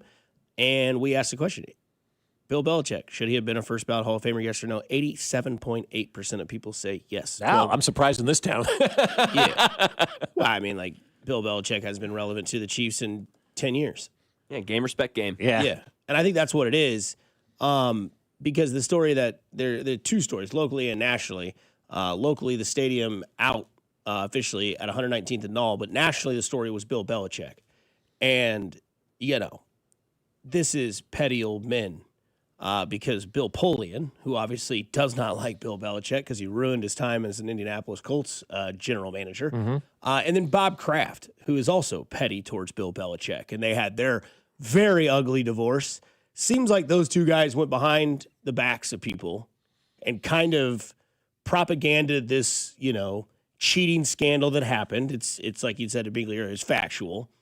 And the analogy that I give when it comes to this situation is maybe you graduate with somebody like this, or maybe you know somebody like this. The biggest fear that the high school struck into us was if you show up to prom drunk, you do not walk at graduation. You graduate, you don't walk. And you go 4 years, and that senior year, you're like figuring out who your homecoming date is. You figure out who's the dude or who's the chick you're walking with, right? Or maybe you're a couple in high school and you walk together, and then 10 years later, you regret that decision. Happened to a lot of my buddies. And this is, to me, what they did to Bill. They said, you know, you cheated. You're going to be in the Hall of Fame, but you ain't first ballot. And I think also knowing that Bob Kraft is going into the Hall of Fame the same year, that adds more. No, that's it right there. That's all you need to know. He's like, we're not going in this together. Yes. I'm going in first, and then he can go in afterwards. I don't want anything to do it. Bill Polian, who's the one rat that you can have on your side? Oh, this is the guy that beat you all the time, that you had Peyton Manning for all those years. You couldn't do it. And so I think they did go behind him and kind of like scrutinize how people might think about this. And also the voters. Like, you shouldn't be influenced by these old men anyway. They're winning. They're doing something that they want you to do for them, which is kind of undercutting what is really value. And when you see these people doing this, you're like, oh, yeah, that makes a lot of sense. He did cheat. He was an a-hole to the media. He wasn't the nicest guy. Wait a minute. You're making me do this because you want to do this. And that's something it's just effed, honestly.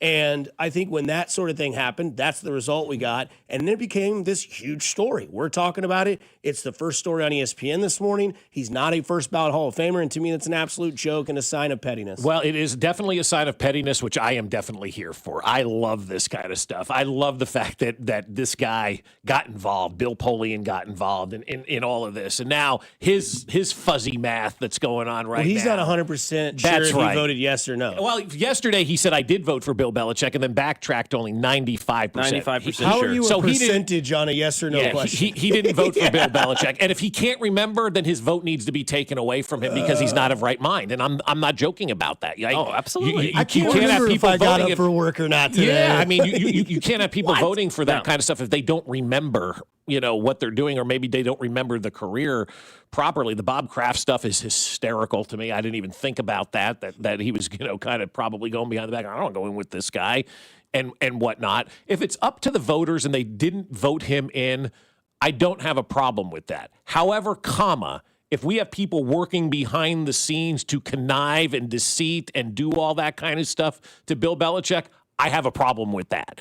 I don't have a problem with him not getting in because as Dusty was reading in the break to me, like the all-time hits leader, the all-time home runs leader, the all-time Cy Young win leader, the all-time wins leader in the NFL. That's irrelevant. All of these people are not in the Hall of Fame. Irrelevant. No, it's not. It's very absolutely irrelevant. You are doing the thing. Well, why do you do that? Oh, it's the way we've always done it. All right. No, I'm not saying it's the right way. Let me finish here. They're all not in the Hall of Fame. If you want to keep cheaters out of the Hall of Fame, keep cheaters out of the Hall of Fame.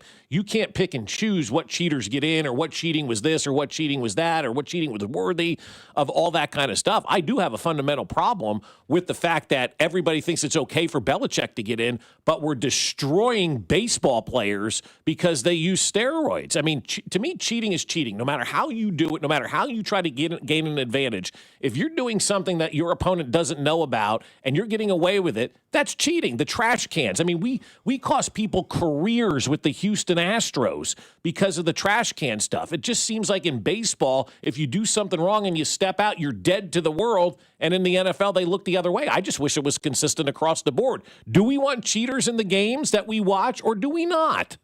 Well, different sports. That's why it's irrelevant. They're different Hall of Fame voters. They're different sports. I understand that. But, like, if we were having this conversation about baseball, right, if Barry Bonds didn't get in on the first bid, everybody would be going, I agree, he cheated, he used steroids.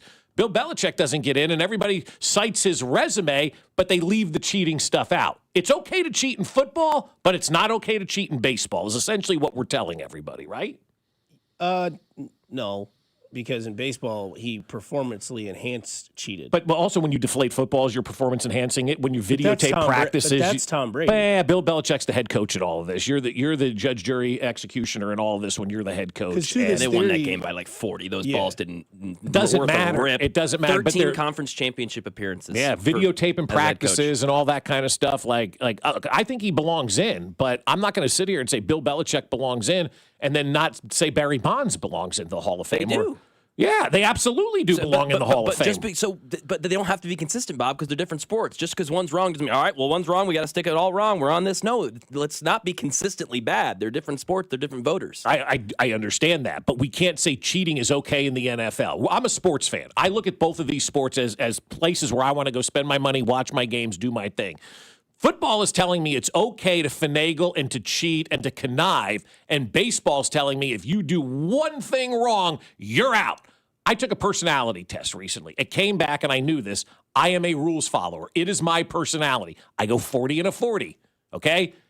Unlike my wife, when I mop the floor, I put the bucket away. I don't leave it out for 3 days. That's who I am. That's who my personality is. It was a big, eye-opening personality test for me. And so this is why I am like this, because this is who I am. This is who my makeup is. I am a rules follower.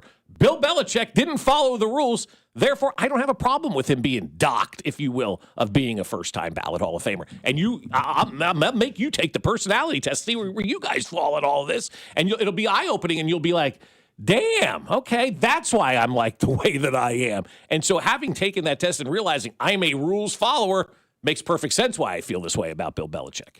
And for those rules that he didn't follow, he has already been punished for those. Like, those rules were punished. Like, they lost draft picks and all that sort of stuff. So we can continue to talk about that today because it is the news in the major sports world. Coming back, I want to play something that John Holt had to say yesterday of why things failed at 119th and all here on 96.5 The Fan. You're home for Kansas City Sports.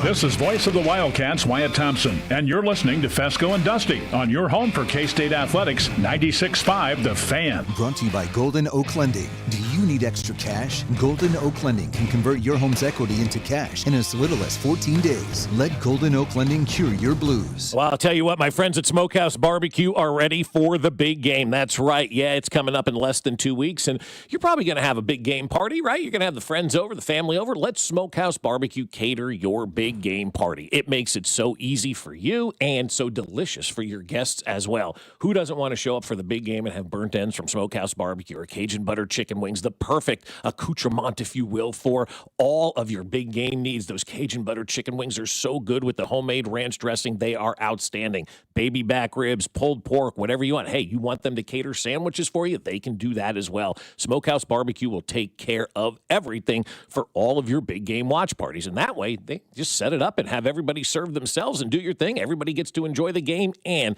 get a great meal as well from Smokehouse Barbecue. And when you're dining in, get that pulled chicken sandwich on the brioche bun with the coleslaw on top. It is phenomenal. You can check them out at one of their 3 locations, Independence, Gladstone, and Zona Rosa, or at smokehousebbq.com. That's smokehousebbq.com. For over 35 years, locally owned and family operated, it's Smokehouse Barbecue.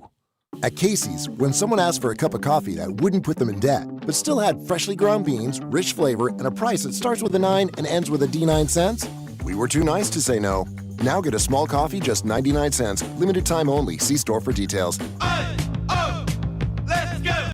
You've still got it, but your immune system weakens as you age, making it harder to fight flu, pneumococcal pneumonia, RSV, and COVID-19. Ask your doctor or pharmacist which vaccines you need. Sponsored by Pfizer. How do airplanes fly? What's in this box? What does this thing do? Kids are curious about everything, including guns. Learn how to store your gun securely and make your home safer at endfamilyfire.org. Brought to you by End Family Fire, Brady, and the Ad Council. I'm Piera Palazzolo, VP of Digital Marketing for the American Management Association, a company focused on the management training skills needed to enhance the careers of business professionals. We did our research when it came to the best companies for website development and chose AmericanEagle.com. And we couldn't be happier. AmericanEagle.com worked closely with us to understand the front and back end requirements needed to launch an e-commerce website that could handle the complexities of running thousands of seminars nationwide. Our robust new website and improved SEO saw immediate increases in site traffic and web revenue. If you're in need of managerial effectiveness and success, visit our website at amanet.org. If you're in need of a website that provides an unparalleled consumer experience, I highly recommend AmericanEagle.com.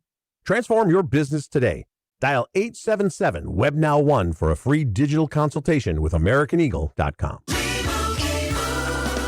And Doug. There's nowhere I wouldn't go to help someone customize and save on car insurance with Liberty Mutual, even if it means playing in a football game. Boom! 42! You're going down, Doug! Oh, yeah? Your price on car insurance when you customize and save is going down. Hey! Limu? What are you doing on their team?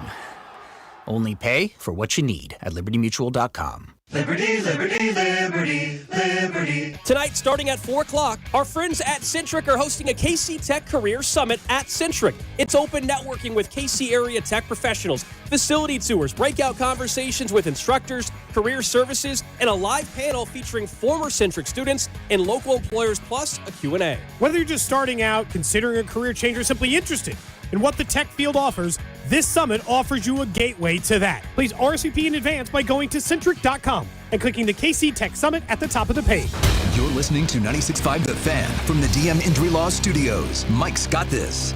Car, truck, or motorcycle wreck? Remember, Mike's got this. 816-888-7500. Mike's got this. Here's your traffic report on 96.5 The Fan. 70 westbound Oak Grove into Great Valley, long delays, 3.5 miles of crawling traffic with the freeway shut down at the Buckner exit in Great Valley, and they reroute you there to get around another problem at Adams Dairy Parkway. Lee Summit, US 50 westbound, heavy at 291 south, slows again at 3rd Street, stays heavy up to 470 with an accident in the right lane. Alan Carr, 96.5 The Fan, traffic.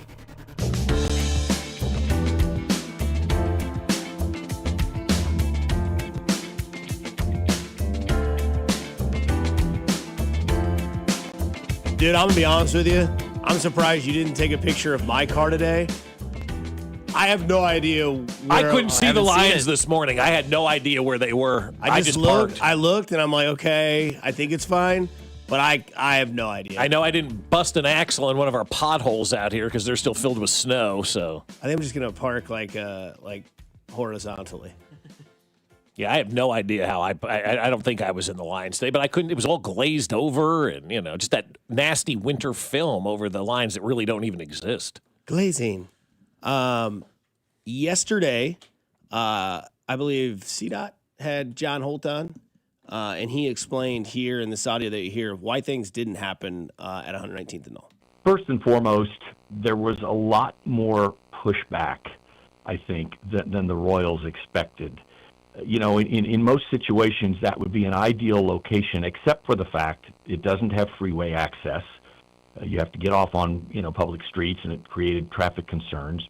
The Jewish Community Center, we know, was not going to move. They made it very clear, and there's a lot more to the Jewish Community Center than the workout part of it. There's the Hyman Brand Academy. There's a daycare center there with 400. They want to expand. They don't want to move, and their refusal to move, I think, was very big. And I think the hospitals in the area, some of the other businesses, they wouldn't talk to us publicly about it, but I suspect, and this is just speculation, I suspect the menorahs, Children's Mercies, St. Luke's South of the world were probably back channel telling John Sherman and the Royals ownership that this really puts healthcare in this region in peril. You're playing 81 games. Traffic out there would have been, it's already bad for a suburban area with Town Center, Park Place. You've got the Aspiria campus. And one other factor I think that played a role, CDOT, is T-Mobile, which has, I think, 3,000, maybe 3,500 jobs on the campus. They're what's left. And they were actually considering bringing another 1,000 or so workers from Bellevue, Washington, to grow their footprint there. And they made it very clear, if there's a baseball stadium coming here, we're out. So that's John Holt there on the drive yesterday with Carrington Anderson. Yeah, the J in the negotiations with the J, obviously, I think from my experience and talking to everybody, was a big holdup, and rightfully so. I mean, the Jewish Community Center, I am a member at the Jewish Community Center. I am there 3, 4, 5 days a week. My wife is there all the time as well. We are members of the J, and it is more, as John said, than just working out. It is, I think there are, God, I want to say, I know I'm going to say the number wrong and I'll get a text about it, but there are umpteen number of different entities involved in the Jewish Community Center. The number's a huge number of how many different entities are under that one roof. So it is a lot of people there. And the J wanted what the J wanted for that land, and I don't blame them. They had an opportunity. Somebody came to them, and yeah, this is our land, and we'll be more than happy to leave if you meet our price, type of stuff. And so I do, from talking to people yesterday, believe that was the number one holdup. Had they been able to get a deal done with the J, I do believe it would have ended up at 119th and all. And I'm on that campus every day. I'm on the Aspiria campus almost every day. There's nary a person on there. There's nothing going on that Aspiria campus right now. So, and it was also built to hold 20,000 cars at any point in time, which is about what you're going to get for a baseball game. Actually, less than that, because people carpool to baseball games. Everybody complains about traffic. They're going to complain about traffic at Washington Square Park. They complained about traffic at Kauffman Stadium. We complain about traffic basically everywhere we go in this town. And if you're going to listen to people complain about traffic where you're going to put a stadium, then you're never going to build a stadium, because that's all people do is complain about traffic and egress and ingress and all that kind of stuff. And I do actually trust the Royals. And I knew the plan for 119th. It was all going to be one-way streets going in and one-way streets going out. And, they had the traffic plan down. Everybody, that's a big fear-mongering, low-hanging fruit tactic is the traffic pattern, because no matter where the Royals have said they were looking for a site, people complained about the traffic in North Kansas City. They complain about the traffic in the Crossroads. They complain about the parking at Washington Square Park. They complain about the parking out there. You've got to take that off your radar. You've got to find the spot that works the best for you. To hell with what people say about parking, because no matter where it is, people are going to bitch about it anyway. So what I take away from is, and again, he said speculation towards the end of the minute 40 audio clip there about the last 50 seconds. I do agree with the hospital stuff. I do 100% agree with that. I do believe that, yes, traffic is going to be everywhere, but that is a valid point. The workers for T-Mobile, I mean, that's something new that I hadn't heard during this I was whole told by entire a worker process. at T-Mobile, they've already announced they're moving, so, So I get it. He's just, supplying the facts. I will say this, Bob, to be honest with you, and obviously we do a show together, so I hear your point, and I have an open mind towards almost everything when it comes to stuff like this. But, obviously when we go back to our families or our friends or our, friends' party houses, and people will ask questions like, I'm sure you get questions like, is Dusty really that annoying? Well, sometimes, yeah.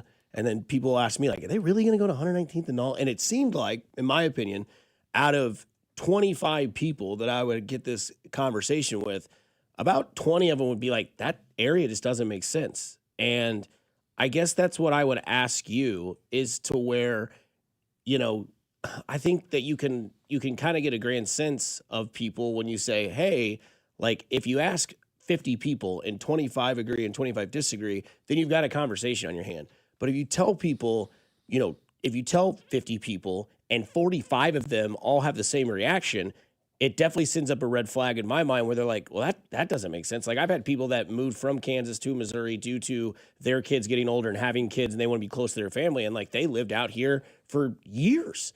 And he was like, are they really going to go to 119th? I was like, hey, that's what the conversation seems to be. He's like, well, that just doesn't make sense. And that seemed to be the same narrative I would get from Alex Gold had the same narrative. Like, that area just doesn't make sense. And like, a lot of people had that. And that's where I'm trying to like grip my head around it, because like, why do you think they have that opinion? Why? Because they don't know, and they're uneducated, and they don't listen to the facts, and they're not willing to do the research. And it's not just about this. I feel like when somebody's initial reaction Uneducated's a little tough. Well, no, it is. They're not doing the research, and I don't blame them. It's not their job. It's not something they want to be, dealing with and all of that kind of stuff. When you have a project of this magnitude, there is a lot. And believe me, I know. I've been involved in this stuff for 2+ years now, and hearing all of the stuff that has gone on with all of this. And people have their own lives, their day-to-day stuff. They don't pay attention to the sports. I mean, my God, the guy called Ben Maller show didn't know who Kurt Signetti was. So it's not one of those things where I expect people to know. And when I say uneducated, they're not up on what's going on with anything. I think when people initially say, no matter what the topic of conversation is, that's not going to work, well, that's not being open-minded. That's not listening to the facts. That's not being able to digest the information. And I feel like in this society today, we have become, as a society, so hard-headed that no matter what somebody's going to say to try to open our minds, we're not willing to listen to that and to see what could possibly be out there and what those other options are. And when you talk about the Overland Park option, it's exactly what Atlanta has. It's exactly what Atlanta has in a suburban area that generates a bleep ton of money 365 days of the year. And so when people complain about parking, I tend to tune that out. When people complain about traffic, I tend to tune that out, because what I'm finding out is no matter where it is or where it goes or what's going to happen with anything, people complain about parking and traffic. Those are two things. I just don't have the stomach for that anymore, because no matter what it is, we complained about it when the arena got built. We complained about it during the airport. We complained about it during, whatever. Every time there's a new project like this, people immediately complain about parking and traffic. And I'm like, they're going to figure it out. They're not going to build these big buildings in any area and go, all right, we're just going to make up the traffic pattern. They know that's important to Kansas City, and they have all this stuff figured out. That's why when people go to traffic and parking, I'm like, they're going to handle this. It's going to be okay. They've got a lot of smart people working on the infrastructure and all of this stuff to make sure that it works from a parking and traffic standpoint. But again, that's what people complain about all the time. Yeah, I mean, I think that when you look at this situation, though, I mean, I think that, maybe hearing what a certain group of people want as opposed to what other people want, you kind of feel both sides. Because to be fair, this isn't Atlanta. Mm-hmm. Like, we're just not Atlanta. Like, Atlanta's a much bigger area than where we're at. No doubt. And, like, I think that like, I want the same truck that my buddy has. I don't have the contract my buddy has. Mm-hmm. So I don't have that truck. I think it's awesome. I would love to have that, but that doesn't fit what I have. But does downtown fit what people want in Kansas City? I think it does. I don't think it does anymore. And I think that it does if, again, when I go back to my original point, if they put a plan together and clearly show you what they want. I think the main reason that it failed last time is because there was hopping around going. There wasn't a clear-cut plan. There were two teams involved. You have people that love the Royals and don't like the Chiefs. That's Kansas City. You have people that love the Chiefs and don't really give a rip about the Royals. That's the enjoyment of having two teams. And then you have people like me that are diehards for both. And to me, for what Kansas City is, downtown works. Like, I know, and like to your point where you don't want to hear about parking and traffic, I don't want to hear about crime. I watch the news every night. There's crime everywhere. It happens. So I don't want to hear that either. But what I would love is to be in a stadium in my hometown rooting for my home team with a Western Auto sign behind me, with a city skyline in front of me, and knowing that there are spots in my town that I can go support more often now with the stadium downtown, like the Mercury Room. You ever been?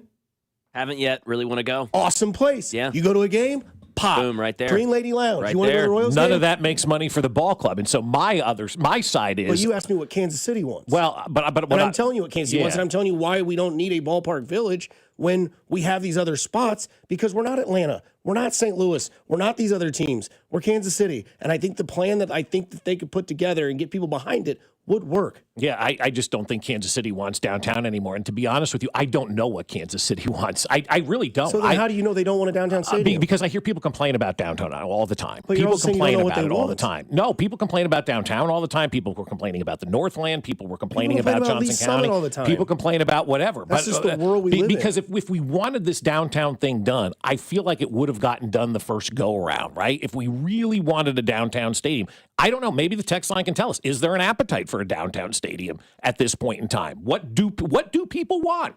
We can take phone calls on it. I'd love to get the people's opinion on this one, honestly. Where do you want the Royals? What do you want from this ball club? Where do you want the stadium to go? Because you and I are sitting here saying, we think.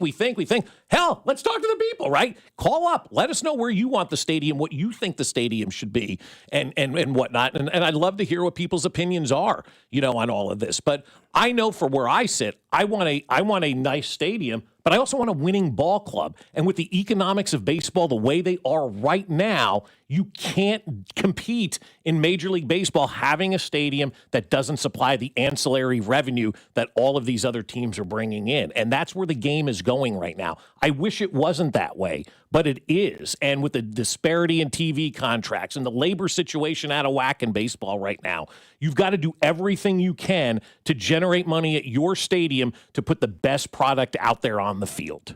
And whether you're in Atlanta, New York, or Kansas City, it doesn't matter. And if I'm wrong or right, you can correct me, but I believe from day one, you've always said you wanted a downtown stadium. I do. I wanted a downtown stadium. But once I started to hear from John about the battery and how much he wanted that and how much they needed that to put the best product out onto the field, I changed. As you get more information, as I experienced Atlanta, I went, damn, this is the best baseball atmosphere I've ever experienced. It's like every game day there feels like an SEC Saturday. Garage doors are open, bars are flowing, people are hanging out. It's a great place to go and meet and hang out with your friends and then go into the game. And you're spending money there, and it's all going back to the Braves. The Braves took in $200 million more in revenue than the Royals last year. Yeah, they're a bigger area. But they have 22 bars and restaurants that contribute to all of this. This organization in baseball, these teams in baseball, need those ancillary revenue streams to remain competitive. The ballpark village brings you those ancillary revenue streams. That's why these teams are investing in those and into real estate and making that something that is part of their, organization at this point in time. One word. First name is blank, and he goes on a cruise. He goes on a Caribbean cruise. Katie Holmes. No. Ah! Are you listening? What's your least favorite thing about working with yourself? Body odor. You get one word. On the count of three, name your favorite dinosaur. 1, 2, 3. Velociraptor. This is one word on Fescoe and Dusty. 1, 2, 3. Oatmeal raisin. Yeah, if you guys want to call in, we could load up the phone lines maybe for that next segment. I'll do my best at patching you through. Not one call telling us where they went. Got a lot of texts. A lot of texts. We got one call, one hold on the line. Hopefully you guys call in, and I will patch you through during this segment. Maybe we can spend the next 15 minutes. Next segment. I want to hear from the people. Yeah. Hearing from you guys on this. One word on that Royal Stadium news that broke yesterday. Mess. Because nobody really knows what anybody wants, as we're finding out. Nobody knows what the fans want. Nobody knows what it's just a mess. Just a mess. Yeah. One word would be realization. I mean, at least we know where they're not going. Now we might be able to figure out where they do want to go and where they can go. So a little bit of clarity as well would be a one word. Let's go to the NBA where they've announced your guys' favorite thing, the All-Star Celebrity Game rosters. Can't wait. Come on. Drewski playing? No, but Shams is. Shams is in, He's dude. a baller, actually. Is he good? Mm-hmm. I'm excited to watch him. I actually might. If it's on and I know that it's on, I'll turn it on. I don't know what handicap is in basketball, but I bet he's good for like a 6.5 handicap for points scored per game. I'm just going to read the names that I know from this list. Kai Cenat, Baron Davis. Yep. Isn't it Baron Davis? Baron Davis. Yeah, you know who his wife is, right? Laura Dern. Baron Davis, the former UCLA Bruin. Yeah, his wife is Laura Dern. She is the blonde babe in Jurassic Park. Dr. Wow, Ellie Sattler. really? I believe so. Why is he a celebrity? Because he used to Played be. basketball. Okay. Yeah. Noah Kahn, great music. Matt Barnes, another basketball player. Drewski. Yep, knew it. Shabuzi. And then the coaches are Jerry Rice, Cabby Lame. Clubber Lang? Cobby Lame, don't know. Barry Bonds and 2 Chainz. Let's go. Barry Bonds. Barry Bonds and 2 Chainz. Where is the NBA All-Star game? This year, I don't know. It must be San Francisco if you got Bonds and Rice coaching. That would make sense. Yeah. So they have the All-Star game in San Francisco, the Super Bowl in San Francisco. I will say from that roster, electric. At least I knew more than 5 people, so I'm surprised. Bob? Sure. I got nothing yet. Baron Davis. Baron Davis. Yeah, Dave sorry. Tube. Inglewood, California. Up to no good, right? One word on... Let's go over to Mike McCarthy. He had his opening presser yesterday for the Pittsburgh Steelers, and man, he's from there, and he got emotional as a fan and as a man and as a new coach of this organization. Let's listen. I understand and embrace the responsibility, the privilege, and the weight that comes with this stewardship. This city, this franchise, this fan base means the world to me. Because Pittsburgh's my world, and it's just awesome to be back here. One word there. Epic. I absolutely love that. When was the last time you got that emotional over something? When was the last time you were that happy? After I got laid. I mean, this guy right here grew up rooting for this team and now gets to be the head coach of that team. And everybody wants to run him down. I'm rooting for this guy harder than anybody maybe outside of Harbaugh and Reed this year.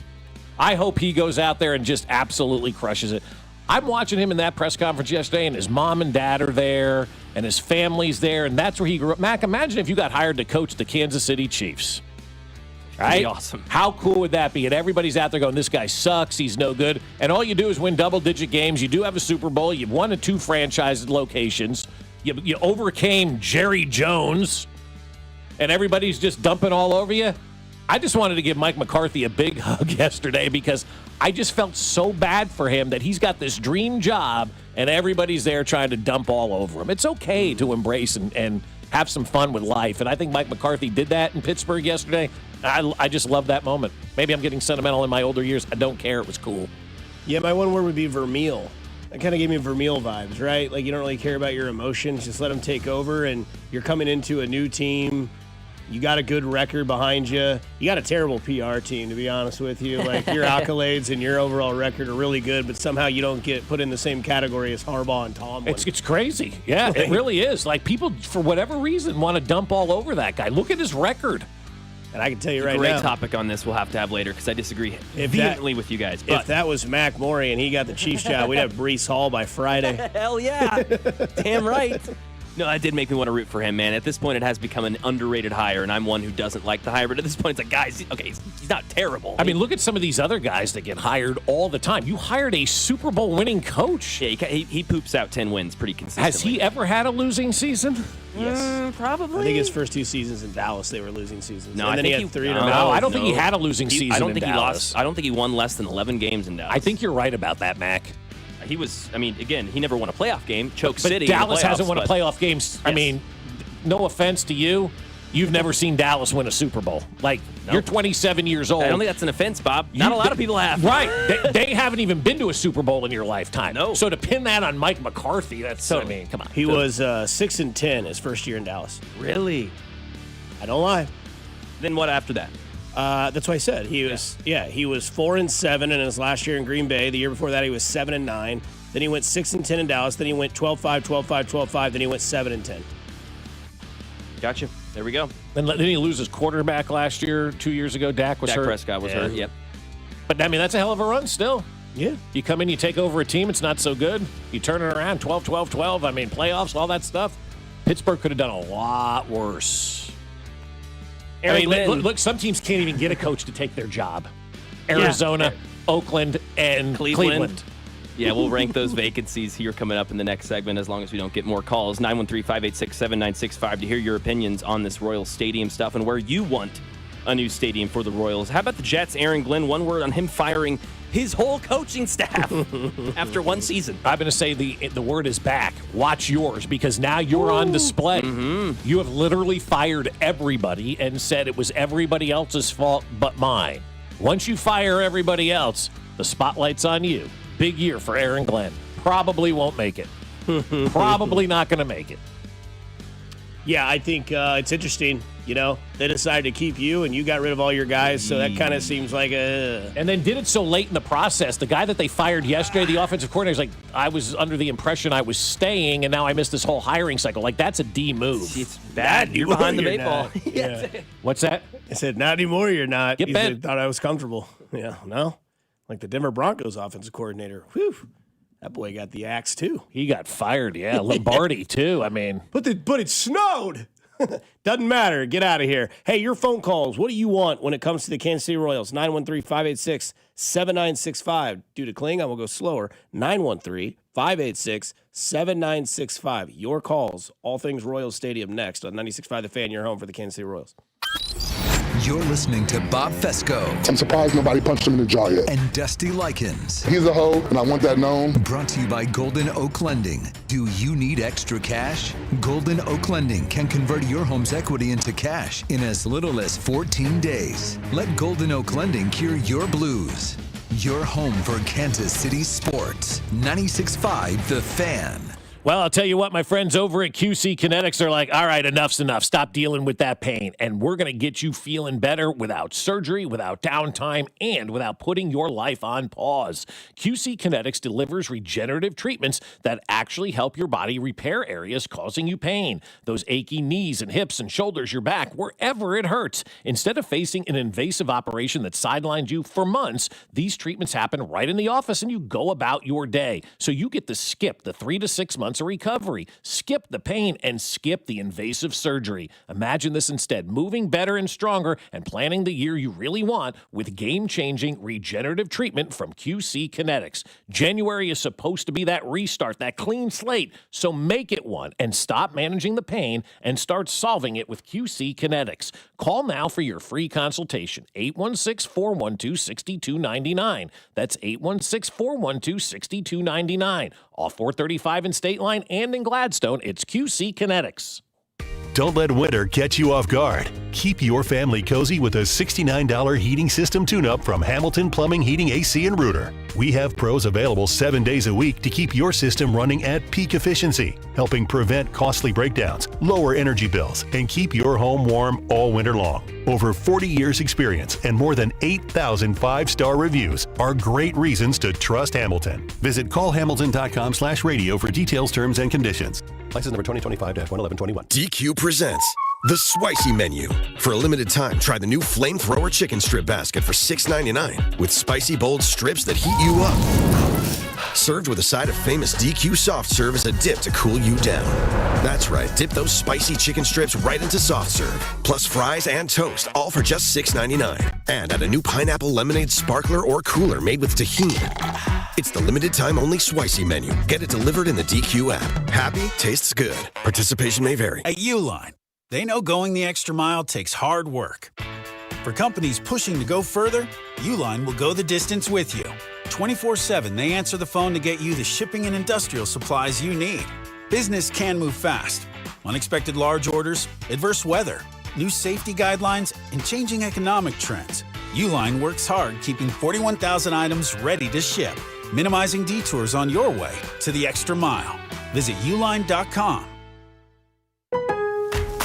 Save more on the brands pros trust at Lowe's. Right now, get up to 35% off select major appliances and choose from our wide lineup of top brands. Plus, save $100 on a Little Giant 22-foot multi-position ladder, now just $189. Built for strength, flexibility, and job site versatility. Pros, these savings will only be here for a limited time. Lowe's, we help, you save. Valid through 1/30 while supplies last. Selection varies by location. See Lowe's.com for more details. Presented by Robinhood. He crosses, spins, pulls up. With Robinhood Prediction Markets, buy or sell your predictions all game long. No house odds, just you versus the market. Put your sports IQ to work. Trade every shot, block, steal, run, and moment that shifts the game. With Robinhood Prediction Markets, trade every play. Visit Robinhood.com/predict to start trading. Futures and cleared swaps trading involves significant risk and is not appropriate for everyone. Event contracts are offered by Robinhood Derivatives LLC, a registered futures commission merchant and swap firm. Did you hear? Allstate car insurance now costs even less. So when you bundle with home, you can save even more. Check Allstate first to bundle and save with a new lower auto rate. You're in good hands with Allstate. Not available in every state. Only applicable for new auto insurance business. Rates will vary by several factors, including how you purchase the policy. Potential savings may vary. Allstate North American Insurance Company and Affiliates, Northbrook, Illinois. Never have I ever called my sister from the finish line of my first marathon. Hello? You won't believe where I am. Are you running? Mile 26. I'm gonna make it. Switch to T-Mobile's 55 Plus plan and get iPhone 16e with its advanced camera system on us. Plus, 2 lines for just $30 a line. Guys, I can't believe it. I knew you could do it, babe. That was amazing. Mom, how do you feel? I feel great. I can't feel my feet. Let's take a picture, and then you may carry me to the car. Share every stride, every mile, every memory on America's best network. Switch to T-Mobile's 55 Plus plan and get iPhone 16e on us and 2 lines for just $30 a line. With 24 monthly bill credits and 2 eligible port-ins on Essentials 55 Plus for well-qualified customers with AutoPay, plus taxes, fees, and $35 device connection charge. Credits end and balance due if you pay off early or cancel. Contact us. Finance agreement 128 gigabytes, $599.99 required. Best mobile network in the U.S. based on analysis by Ookla of Speed Test Intelligence data 1H 2025. Visit T-Mobile.com. Here's your traffic report on 96.5 The Fan. Oak Grove into Green Valley, still heavy 70 westbound. Earlier problem at the Buckner exit has cleared. You're no longer forced off there, so that part of the backup is unwinding, but now it's building again around Adams Dairy Parkway, where the freeway remains shut down. East side, 435 southbound heavy from Front Street down to Truman. Alan Carr, 96.5 The Fan traffic.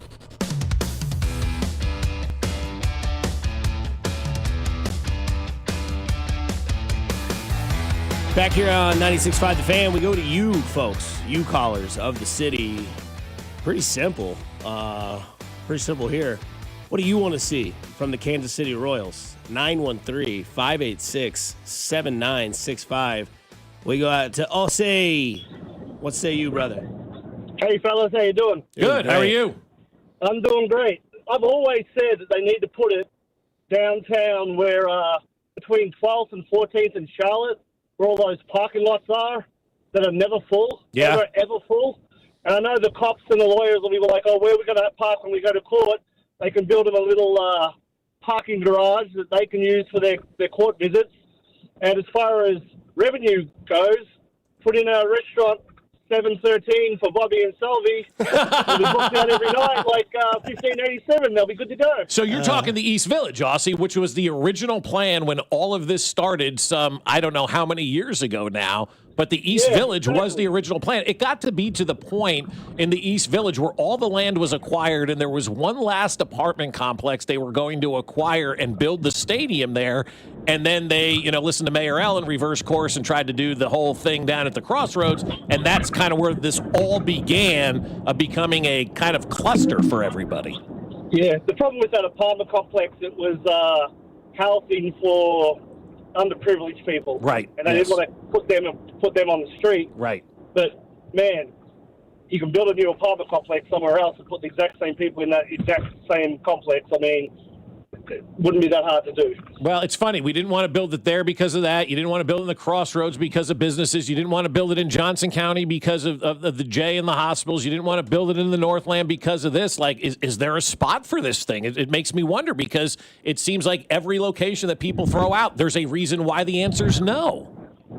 I don't think that reason in particular, though. I mean, yeah, of course, I sympathize with the underprivileged people that are there, but we can house them. No doubt. I mean, we're sending people down to St. Joseph for a month when the FIFA comes to town. Yeah. No doubt. There's always a solution.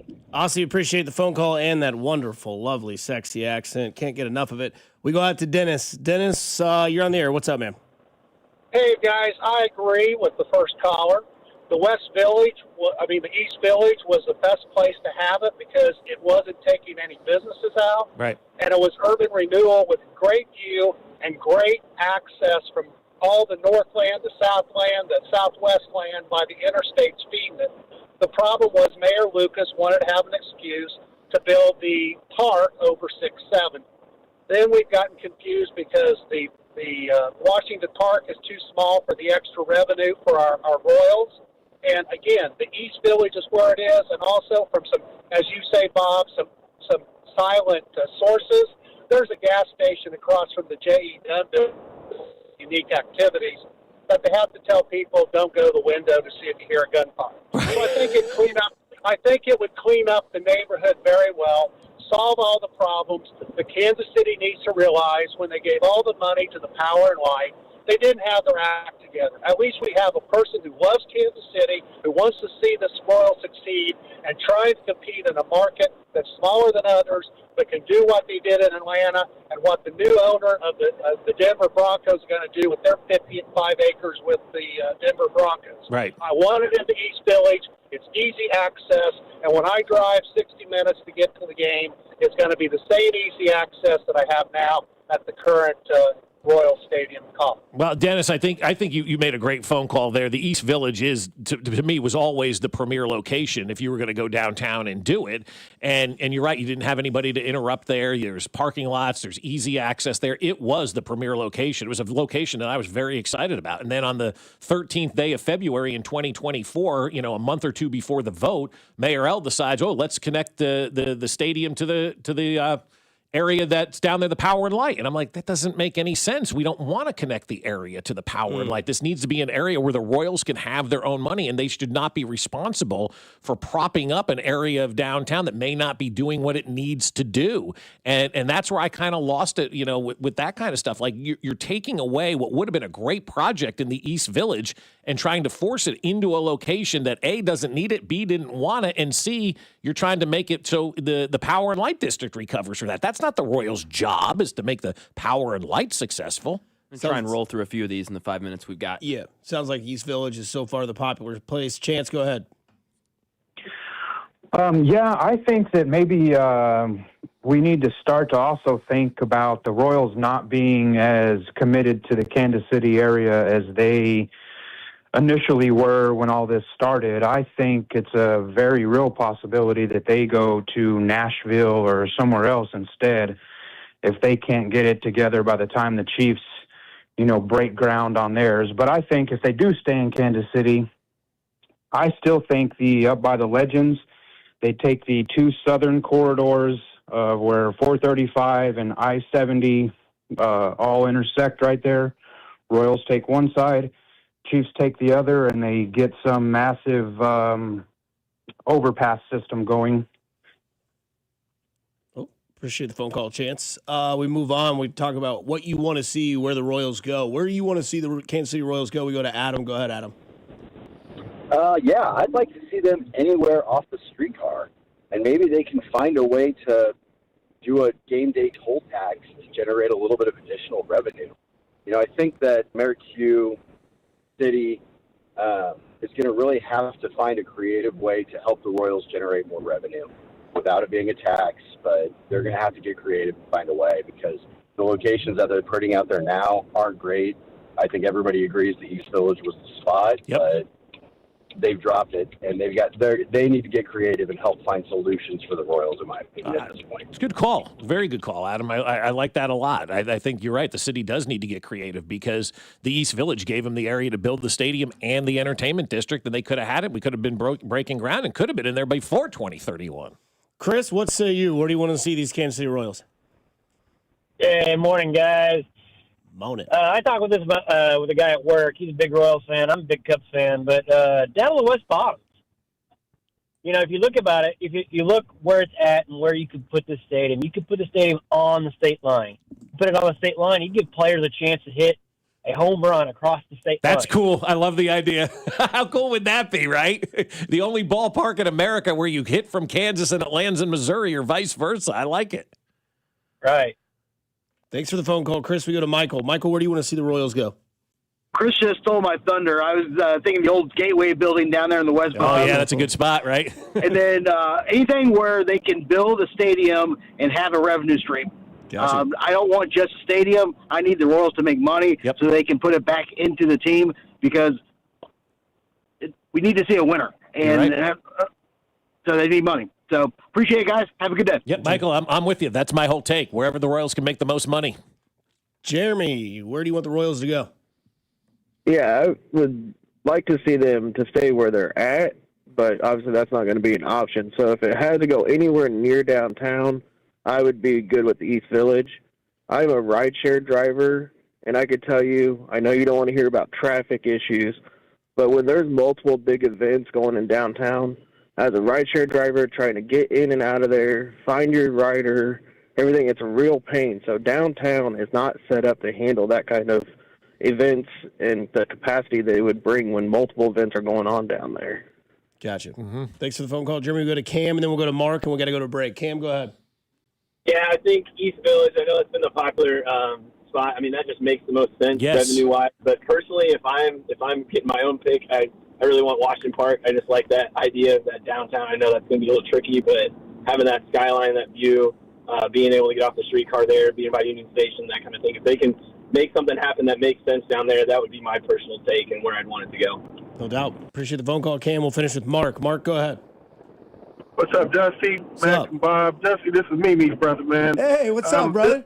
Not too much, man. This might be a lazy take because I didn't do the complete research, but what about down by the old airport, Riverside? I work off Horizon Road, and it looks like I've been told they're developing to the new Iron Rail District and all that. What about down that area? Where, are you talking about the downtown airport? Because you said Riverside, and I'm thinking the Morton Salt, the amphitheater that they have out there now. Where exactly are you talking? Right by the yes, sir. Right by the airport, or right where the amphitheater and the current practice at. Is there room down there? Yeah, I don't know that there's room for that there, but the airport had been mentioned in the past as a location with the stadium kind of looking, directly into downtown. I don't hate that idea.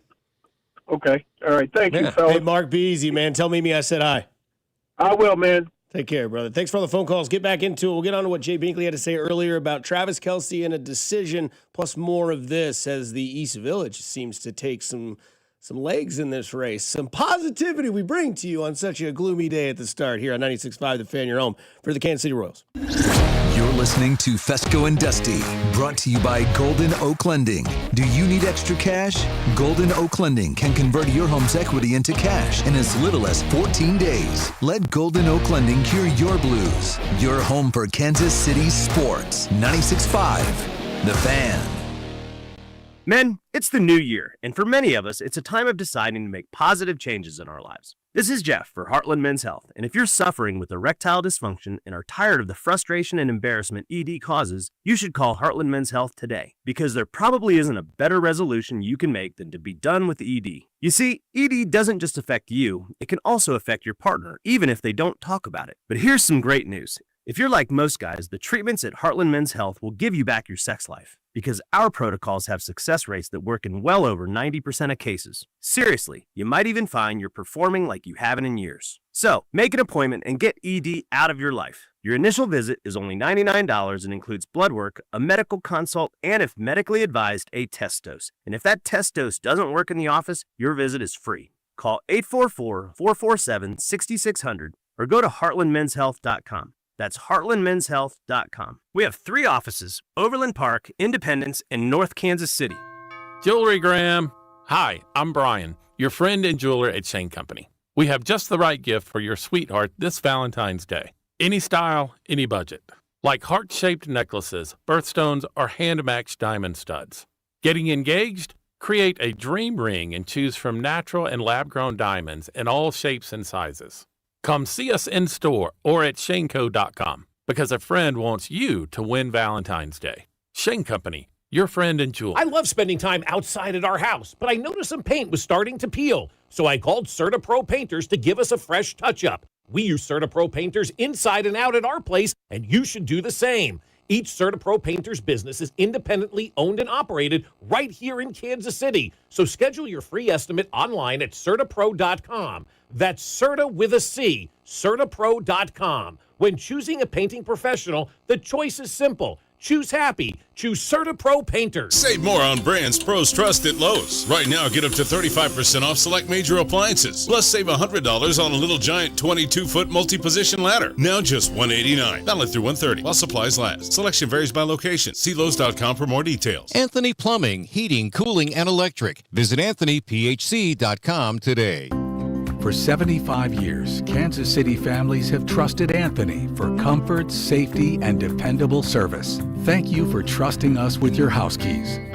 Anthony, in your home for 75 years. Here's your traffic report on 96.5 The Fan. 70 westbound Grain Valley into Blue Springs, still heavy with an accident at Adams Dairy Parkway, forced exit there. Heading to downtown, 35 northbound, slow with an accident at Penway, delays from South 7th Street, 169 highway affected southbound from the airport exit. Alan Carr, 96.5 The Fan, traffic. Be sure to follow us on Instagram at TheFan965 for behind-the-scenes videos like MVP Monday, Chiefs Take Tuesday, and Best Bets. This is your home for Kansas City sports. 96.5 The Fan, KFNZ, FM and AM, HD1 and HD2, Kansas City, an Odyssey sports station.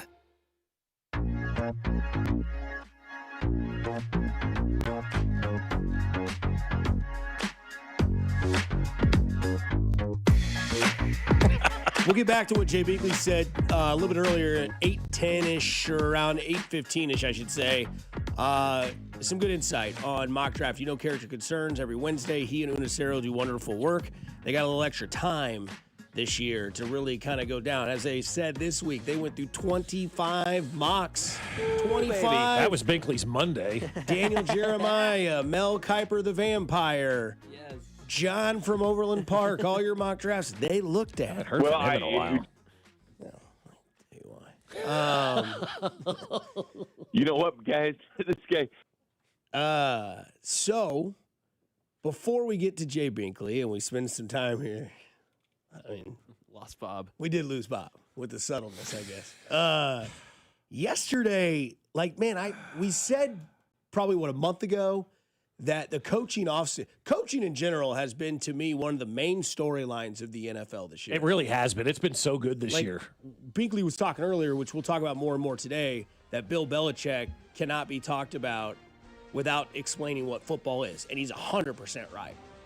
You can't, you just can't. You can't talk about the NBA and not mention Phil Jackson. Who? Right? You He's no Mike Brown. Yeah. But Which, again, by the way, I watched the Knicks a little last night. Lines were open. Well, Ben texted me something about putting the game on, so I did on the box. I'm going to ask you guys this. Are the Sacramento Kings, what purpose do the Sacramento Kings serve? Well, you saw what they're doing with their tickets.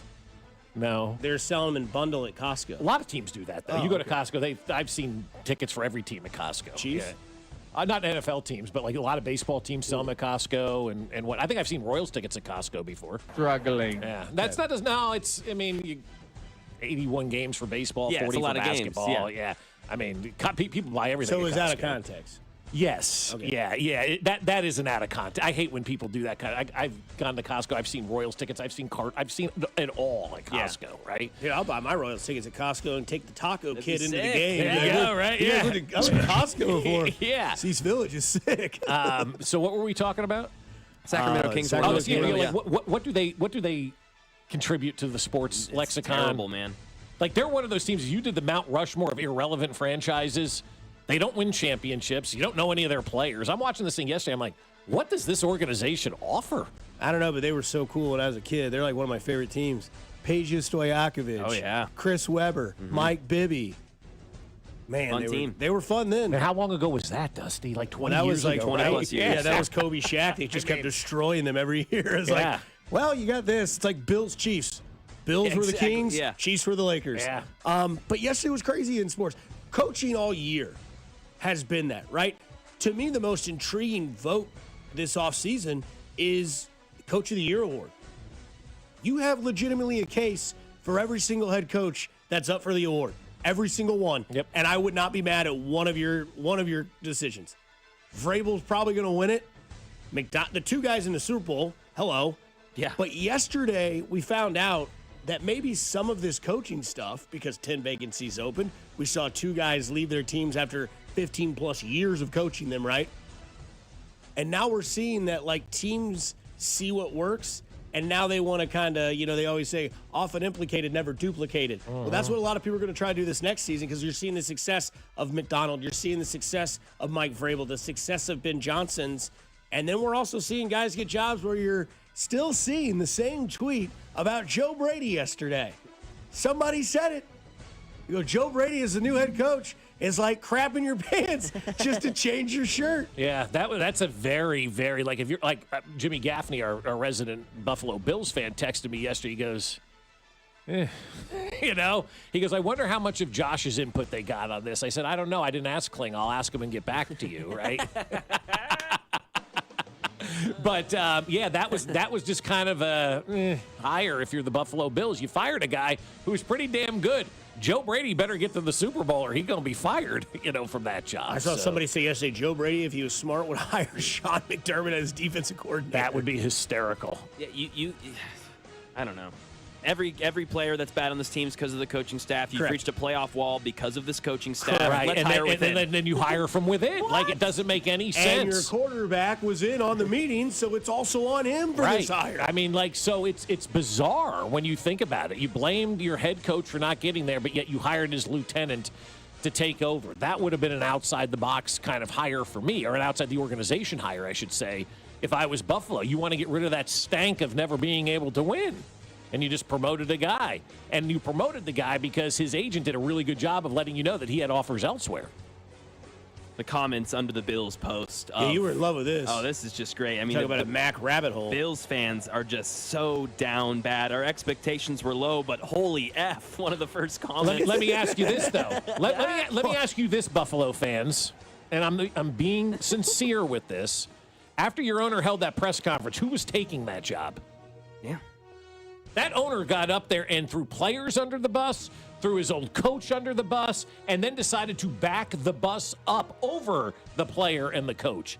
If you're a head coach, you're looking at that, you're going, no.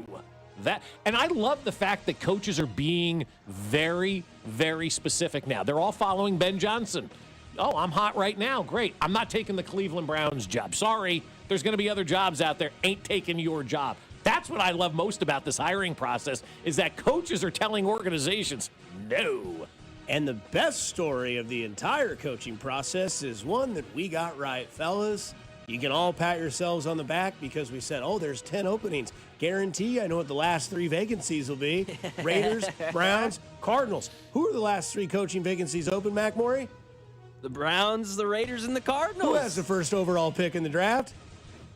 The Raiders. And nobody wants it because there's no definitive first overall pick. It's crazy. Well, that too. Yeah, that factors in, but also dealing with Lloyd Christmas and his Great Clips haircut. I mean, it's like, I don't want to deal with in that. The AFC West? Yeah, I'm good. It's a bad job. Then you got Sean Payton out there being a bag again yesterday. God. Former quarterback. Could take the Raiders job. Better watch his ass. You suck. Yeah, who did he say that to? Gosh, what's his name? There's a guy, former quarterback, and he was like his coach. He was a backup.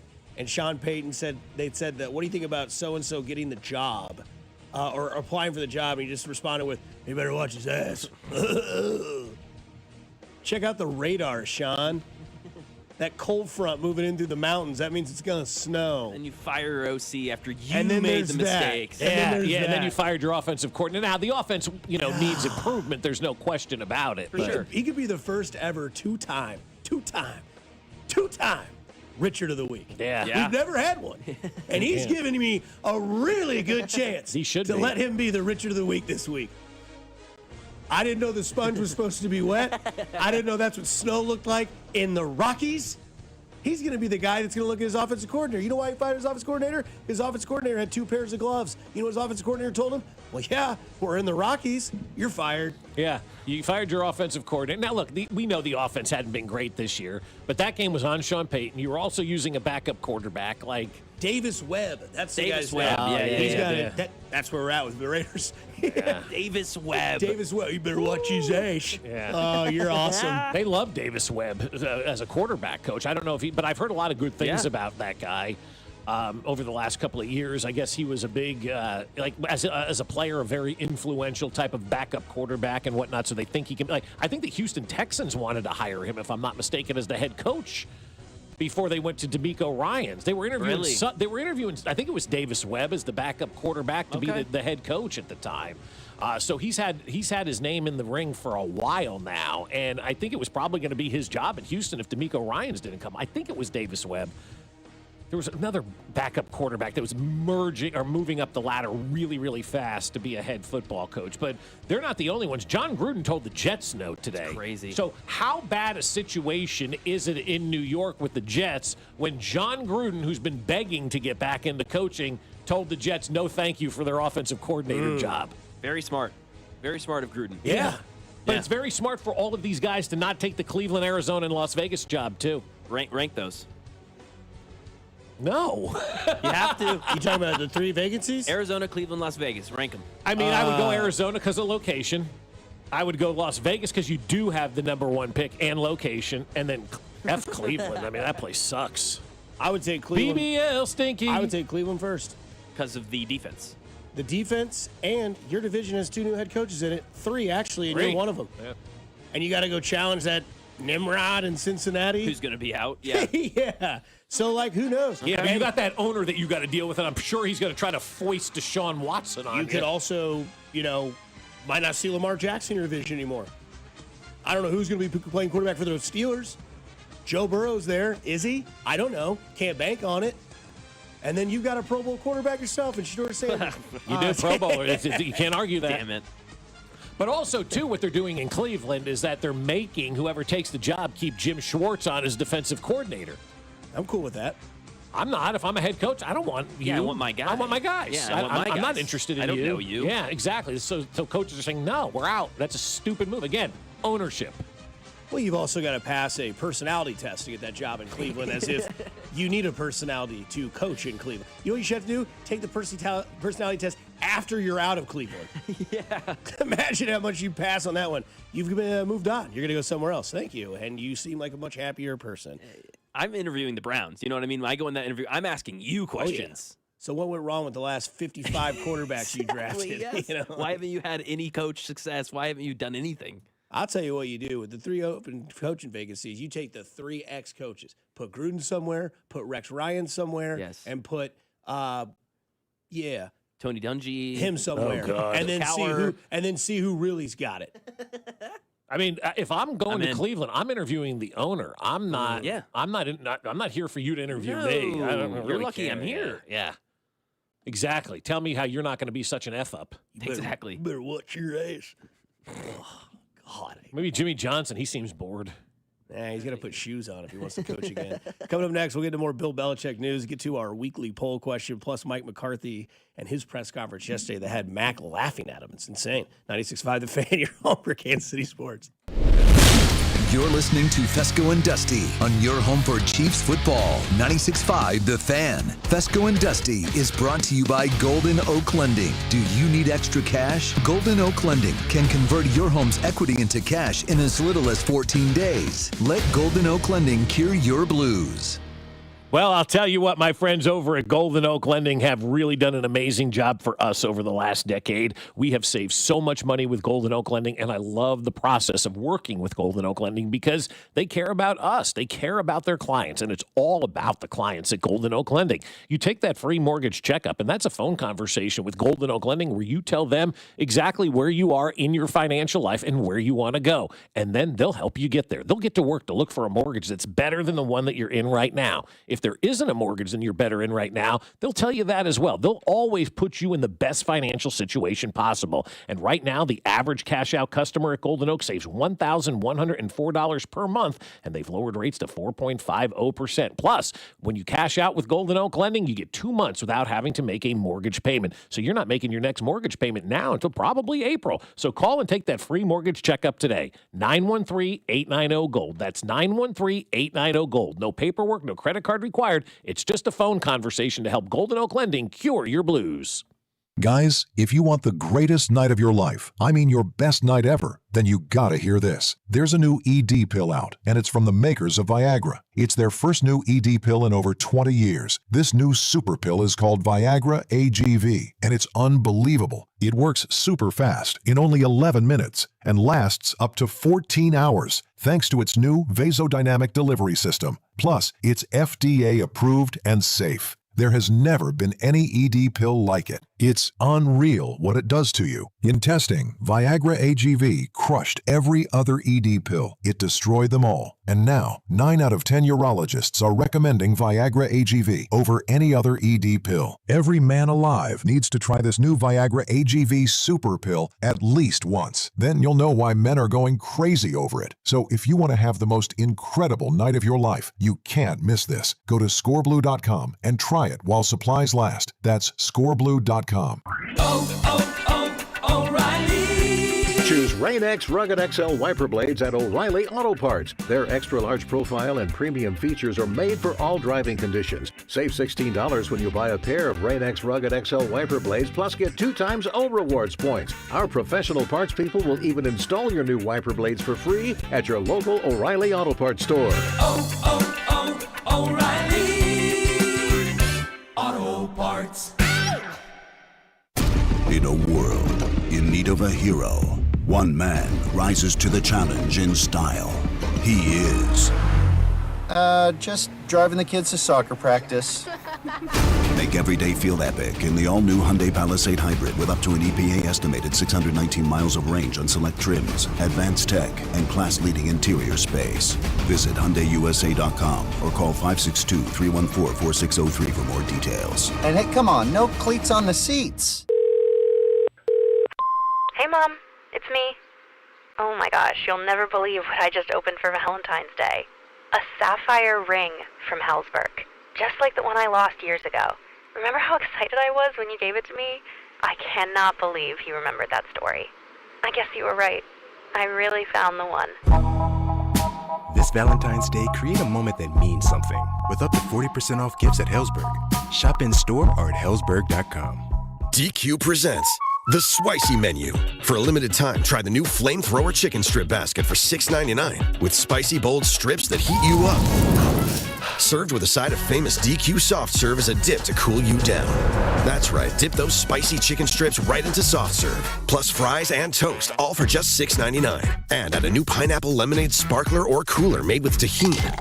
It's the limited time only Spicy Menu. Get it delivered in the DQ app. Happy, tastes good. Participation may vary. You're listening to 96.5 The Fan from the DM Injury Law Studios. Mike's got this. Car, truck, or motorcycle wreck? Remember, Mike's got this. 816-888-7500. Mike's got this. Here's your traffic report on 96.5 The Fan. 70 westbound heading out of Oak Grove. It bogs down before you get into Great Valley. Stays very heavy over to Adamsbury Parkway with an accident. The freeway still shut down there. 35 northbound heading to downtown with an accident. And Penway keeping things heavy from about Mission and still building delays. Alan Carr, 96.5 The Fan traffic.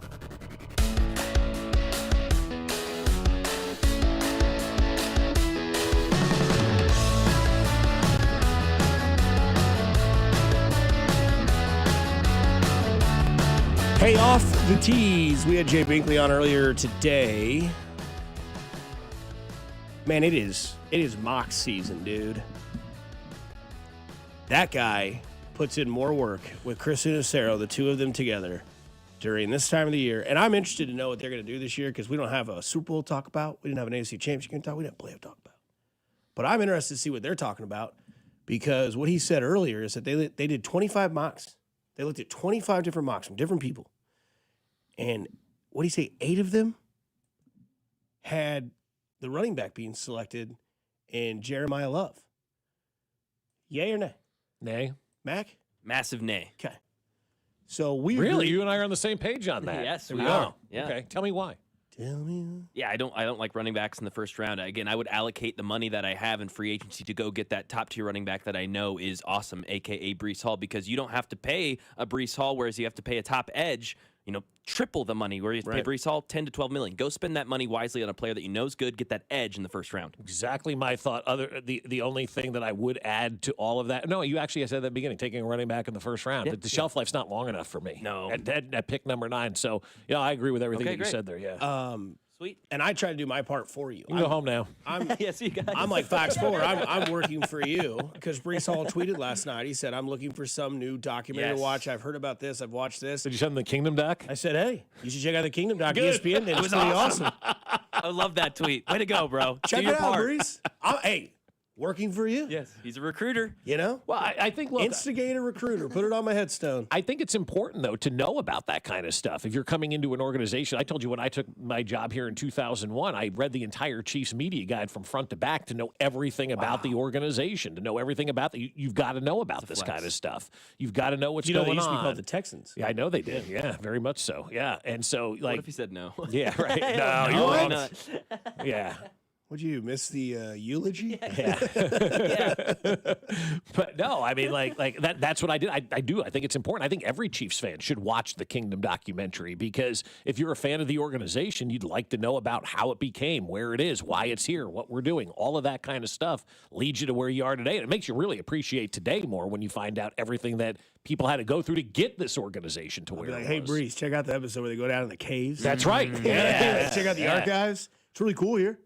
Gonna have a new stadium. You can be a part of it. Yeah. We're gonna have a Super Bowl here. We'll have a Final Four here. You want tickets to that? We'll hook you up. Yes. That kind of stuff. Yeah.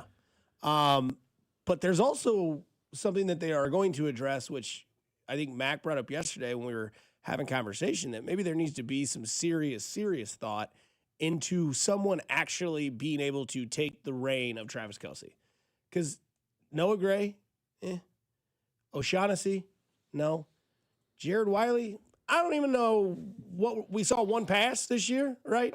We saw it, number 13. This is his third year now, right? His third He's season. had an injury. Had the injury, so he lost his second year. Right.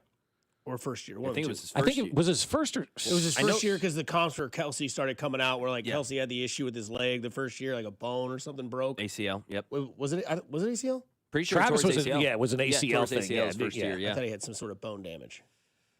His ACL. Yeah. Mike ACL. McCarthy didn't have a losing season in Dallas. But tight end might be telling you. something to really consider because if so facto, this is going to be the final year for Travis Kelce. This was Binkley on tight end needs. I think the Travis Kelce decision is one of the most important Chiefs off-season questions, if not the most important when it comes to the draft, because that's what it was last year. Because they're in a situation, they're at the end of the first round, but they really needed offensive line. But they've got to get tight end, too, because the tight end has been such a huge part of this offense. I mean, just look at the last decade. It's basically been Travis Kelce or Tyreek Hill leading in receiving yards for this team. But that makes a huge difference because if Travis Kelce comes back, because the very top, 1, 2, and 3 maybe, depth at tight end is there. And they'll probably only 1 to 2 first-round tight ends. Well, going 9th with the tight end is probably a little bit too early. But do they need to address tight end? Absolutely so. But free agency might be the direction to go with tight end. So that's Binkley there, going with tight end later in the draft. I think we all agree.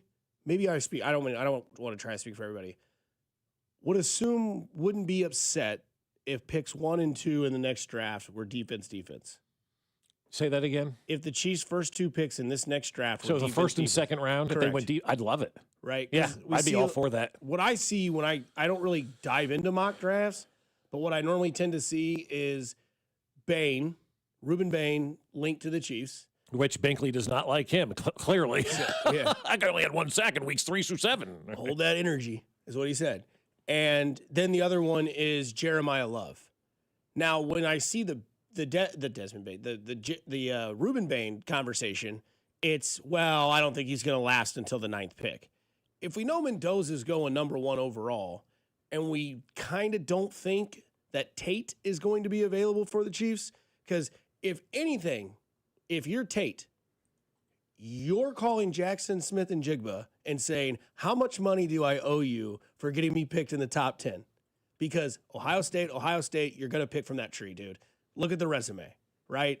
Olave, London, JSN, all the names forever, right? It's wide receiver university. It's not even close. Yep. And JSN and Tate, they're going to be like, big guy. I mean, they're different size, obviously, not by much, but Tate's a wide receiver out of Ohio State, the best wide receiver in the draft. So let's say those are 2 picks out. Now you got the 7th pick. Can Bain last? And if he does, is that one of those picks where you look at that guy? We watched Miami's run. He was a main focus point. Is that one of those where you have a decision? Like, let's say you're a bourbon hunter and you get a raffle ticket at Hy-Vee and you're the first person in line.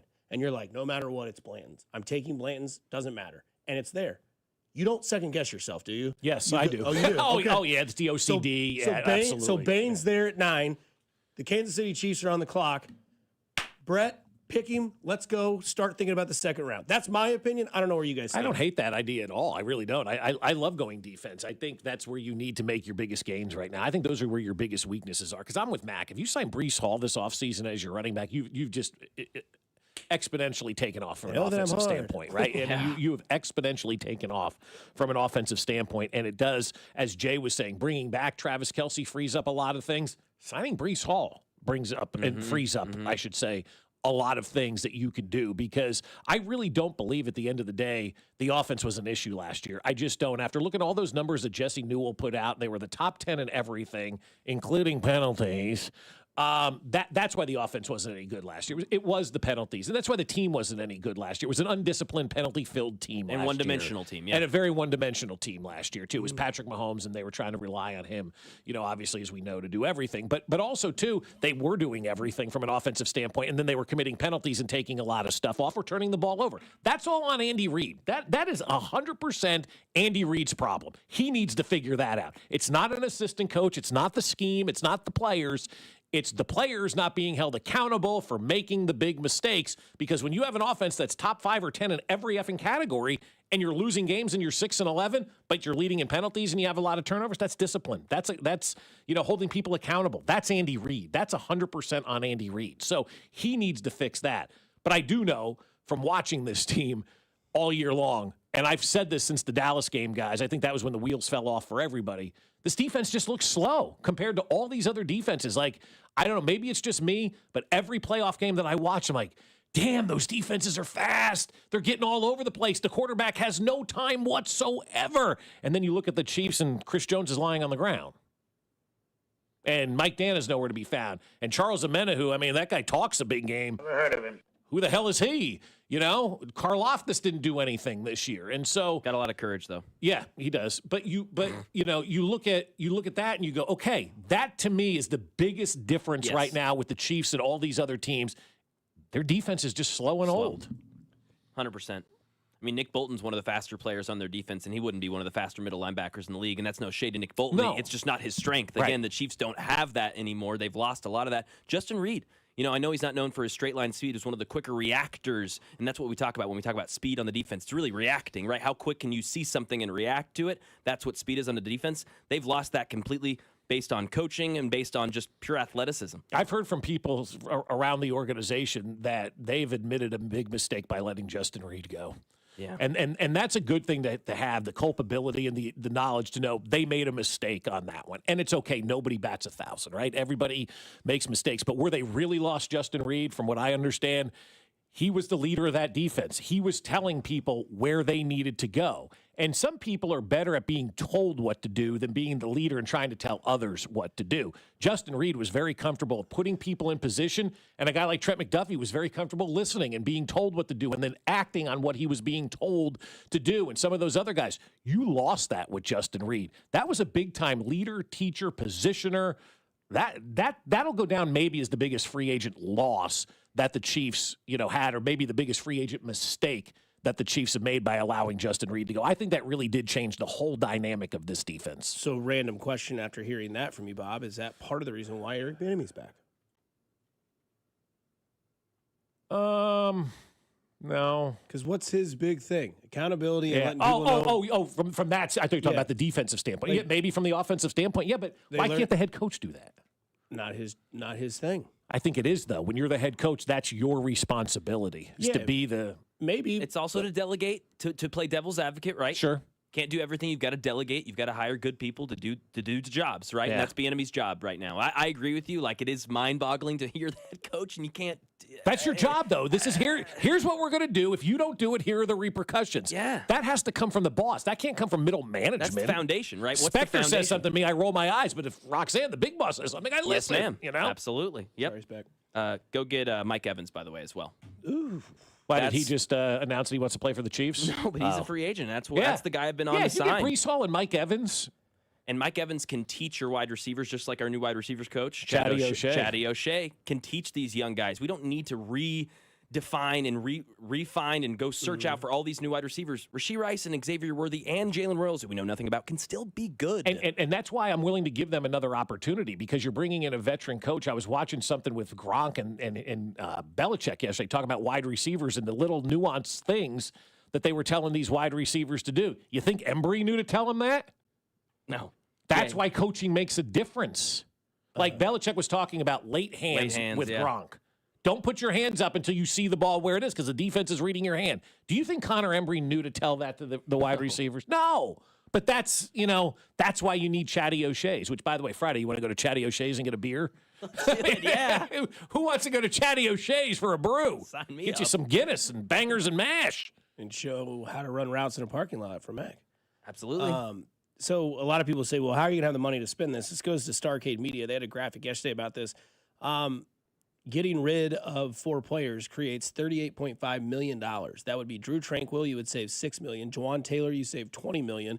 Shamari Connor, $3.6 million. And Mike Dana, $8.9 million. All that together, parting ways with those 4 players alone, creates $38.5 million in cap savings. Free agency begins officially March 11th. Okay.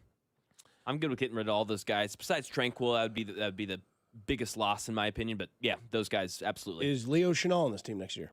I hope so. You're out on Shamari Connor? Yeah. Yeah. Okay. Yep. The other thing too his number wasn't that big. It's like 3.6. No, it's like $3 million, but he was barbecue chicken. Yeah. Yeah. And they weren't playing him in the correct spot, too. That's back to Spagnuolo. You're playing him as a slot corner. He's a safety. I don't understand, but whatever. So you look at all this stuff, because I think after hearing like what you want from playmaker roles, Breece Hall, proven commodity, don't have to worry about the what ifs or where you know what you're getting. Yep. You say Mike Evans, another guy that's a what if. Drafting a tight end in like the 3rd or 4th round, tight end is not necessarily a position of need if Kelsey comes back. You know what it's going to be. It's going to be 75 targets, 850 yards, and 5 to 6 touchdowns. That's fine. I'm totally fine with that. That's not like direct need. You all right over there? And you look at running back, a massive need, but you're getting a 25-year-old that can be here for 5 more years at most. Yep. Where you need immediate need and change is defense. And that's why Ruben Bain is a guy that we always hear about drafts. What do you expect from your first-round pick to be on the team and in the starting roster opening day of the season and can make an impact? That's what you want from your first overall pick. It has to be somebody like that, especially in the top 10, Dusty. And Ruben Bain is somebody that I think if you bring into this team, the dogfight that he has in him is somebody that you can just put him in the system and start moving forward. And I think that he will pick that up. I think he's shown enough in college, and you can say that there were some games he was out on, some games he was in on. Bigley didn't like Josh Simmons because of injury. The very end of the season, he got hurt. Wasn't his fault. Kareem Hunt ran into him. Just like we've seen before. Like, it wasn't Rashee Rice's fault that he got injured. Right. Yep. It wasn't Xavier Worthy's fault that on the 3rd play of the game, Travis Kelce just bulldozed him. Right. So I'm not going to listen to the injury report there on Josh Simmons. Josh Simmons worked. Obviously, the season didn't go the way that anybody thought it was going to go, even himself, I'm sure, included. And not just for Josh Simmons. I don't think it went right for anybody. And but you have belief that guy is a plug-and-play moving forward. Yes, just like I think you would have the same belief of a Ruben Bain being a plug-and-play forward, moving forward, everything. And not only that, I think a guy like that would help Chris Jones and make Chris Jones even better, because Chris Jones had no supporting cast. None whatsoever. Zero supporting and he was still cast. getting pressured to the quarterback, or pressures to the quarterback. But I think obviously included in this. Maybe a little hard on Chris Jones this year because when you start to look at the supporting cast, it wasn't there. There was nobody there. You had a courageous guy on one side, and that's where, like, you would think, like, hitting behind Barry Bonds or hitting in front of Barry Bonds, you should be able to get any fastball you want and take advantage of it. You were playing next to Barry Bonds on the defensive line, Karlaftis, and you still could not get home. Yeah. If Chamari He was always a step slow. Slow, second late. And that's been like the story of his career. Yep. And also the story of this defense last year. 100%. And I think that if you go get a guy like Bain, and like the text line said earlier, he goes, I'm not mad, Dusty, with your theory of going defense. It's not sexy, but you know what's sexy? Wins. Being in the playoffs. Yeah. You know what's not sexy? Reading mock drafts in frickin' January. That's the thing. I don't want to be here next year talking about 25 effing mock And you're drafts. gonna I don't be. care If you about don't this go stuff, defense, right? You've got to go defense. I want wins, and I'm with you. I would go defense wins championships. I've known that since the day I came out of the womb. My dad, I think that was the first thing he said to me. George said to Jackson, you know, your son has long fingers, good for the splitter, right? That's the first thing George said to Jackson when they had their new baby a couple of days ago. That's awesome. I think the first thing my dad said to me is defense wins championships, and don't forget that. And it does. And if you didn't watch the playoffs and recognize that, right? Recognize these defenses are at a different level than what the Chiefs are. Karlaftis a step slow. I felt that way all year about this entire defense. Everything was a step slow. They never got to the quarterback. They would get this close to the quarterback, but they never got to the quarterback. They were this close to knocking a pass away, but they never were able to do that. It's because this league has gotten faster on offense, and you have to get fast on defense. You probably now have to be faster on defense than you do on offense. Somebody asked on the text line, could Mike Evans be Patrick Mahomes' Randy Moss to Tom Brady? I don't hate that at all. I love it. I love Mike Evans. I've been a big fan of him since the day he was drafted. Once I saw the story about who he was as a person, I fell in love with him as a player. Let Mike Evans come to Kansas City. Chiefs win a Super Bowl. Mike Evans, Travis Kelce go out at the same time. They go in together as Chiefs. Won't happen, but it'd be funny. He'd be more of his Antonio Brown. The good thing is the Pro Football Hall of Fame, you don't Yeah. go in as anybody. So you just, you're yourself up there. You don't even really go in as yourself. You look like a melted version of yourself. Some of them are good and some of them aren't, though. Like, some of them really look good, and then you look at other busts, and like, there was a bad one that came out recently. Like, that doesn't look like that guy at all. And a lot of people are harsh on Ruben Bain on the text line saying that he didn't do anything in the national championship game. So we're going to judge one game. That and the Ole Miss game. Yeah. That and the Ole Miss game, I Ole will Miss say. offensive line, fantastic. Yep, Alabama's absolutely. offensive line, fantastic. Totally true. And Now he was again, dominant in that other game. And what you could say is, well, those are going to be guys in the pros. How come we couldn't play? And again, see, that's where I fall. Like, you're making these great points like, well, he played good, but he didn't play good in this game or that game. But are those the type of games you're going to get every week in the NFL? Binkley even like, so now I'm like, I don't know what to do. I know. I'm glad this isn't my job to pick this. Bain kind of scares me, yeah. And in the past, Bain Capital or just and in the past, where all the teams have gone against your ways, right? Chiefs would go offense, offense, offense. Everybody else went defense, defense, defense. Then the Chiefs had that 2022 draft where they went defense, defense, defense, defense, defense, defense, defense, and everybody else went offense. This offseason, the Chargers went offense. They went and got that guy that everybody wanted to be the offense coordinator in Kansas City, who some think that could make that team take the next level, which will have the Chargers saga once again. Oh, yeah, get ready. Yeah, I think Carrington's already got one in the AFC. Does he have him winning the Charger dot hasn't won the it? one Yeah. seed? The one seed. I'm joking. I'm No, joking. I'm surprised he doesn't have them washed. Not yet. They're getting close to Washville, though. I mean, but I will say, if they're all going offense, the Chargers are. The Broncos are going to go offense. They just fired their offensive coordinator because their head coach is a coward. But Bo Nix, they went and signed Evan Ingram. Cortland Sutton's a dog, right? They're going to go offense. They have their defense. They built their defense. They're in the offseason going, we don't need anything to defense side. Nothing, right? And the Raiders, irrelevant. But you look at what these teams are doing. Now it's time for you to zig where they zagged. And I think that's why in the first couple rounds, go nail it on defense. You don't have to worry about your quarterback. I don't think so. For one more year at least, you don't have to worry about your tight end. Your two receivers are on rookie contracts. And maybe one of them isn't here next year. you got your offensive line signed up and ready to go. Yes. You signed Breece Hall, and you don't commit penalties and turnovers. I mean, that's really what it boiled down to. The more I look back on this offense right now, the more I realize, man, they weren't bad on offense. They were bad in the things that you have to be good in, turnovers and penalties. And they were never held accountable for that because it continued all year long. It didn't stop. Yep, that energy, weren't held accountable for that. How many times did we? I just didn't have the energy coming out. Didn't have that level that we needed to start that's the on game. your leader. That's on the head coach. Absolutely, like setting all the of tone. These things, and I don't blame Andy Reid. He was probably exhausted. I was exhausted. We were all exhausted. 3 straight Super Bowls. Oh my God, I got to catch my breath. And then you try to catch your breath, and then you get to 6-11, and now you get the offseason to kind of recharge and rejuvenate yourself. But those are the little things that the good coaches take care of, and Andy Reid usually takes care of those things. This year, for whatever reason, it just didn't happen that way, and that's why they were 6-11. Not the play calling, not the this, not the that. 6-11. 6-11. Yeah, but that's why. I mean, you can't be a top 10 in every offensive category and then be 6-11, and you figure out why. Because they committed turnovers, and they had horrible penalties that were never rectified. Yep. And they got new voices. They got rid of some coordinators. They brought in a different coordinator to be more of a general type of person. So maybe that is part of that accountability and everything there. Going back, maybe we can both be right. Travis Kelce injured his knee in the preseason. The injury was later diagnosed as a bone bruise. Okay. After being limited the first 2 weeks of the season due to the injury and being inactive the next 3 games, Kelce was placed on IR or on injured reserve on October 12, 2013 after having a microfracture surgery performed on his knee. He only played 1 snap on special teams in Chiefs' Week 2 game against the Dallas Cowboys. ACL, bone bruise, I don't know. Maybe we're both right. Yeah. Maybe one led to the other. Didn't work, didn't play a game. Yeah, Travis has a knee. Yeah, he's That's got what a knee. that is. Did you see the latest allegations by Jimmy Johnson accusing the Chiefs now of being part of cheating? Oh, we'll get to that on the other side. There you go. This is 96.5 The Fan. You're home for the Kansas City Chiefs. This is Fescoe and Dusty on your home for Royals baseball. 96.5 The Fan. Brought to you by Golden Oak Lending. Do you need extra cash? Golden Oak Lending can convert your home's equity into cash in as little as 14 days. Let Golden Oak Lending cure your blues.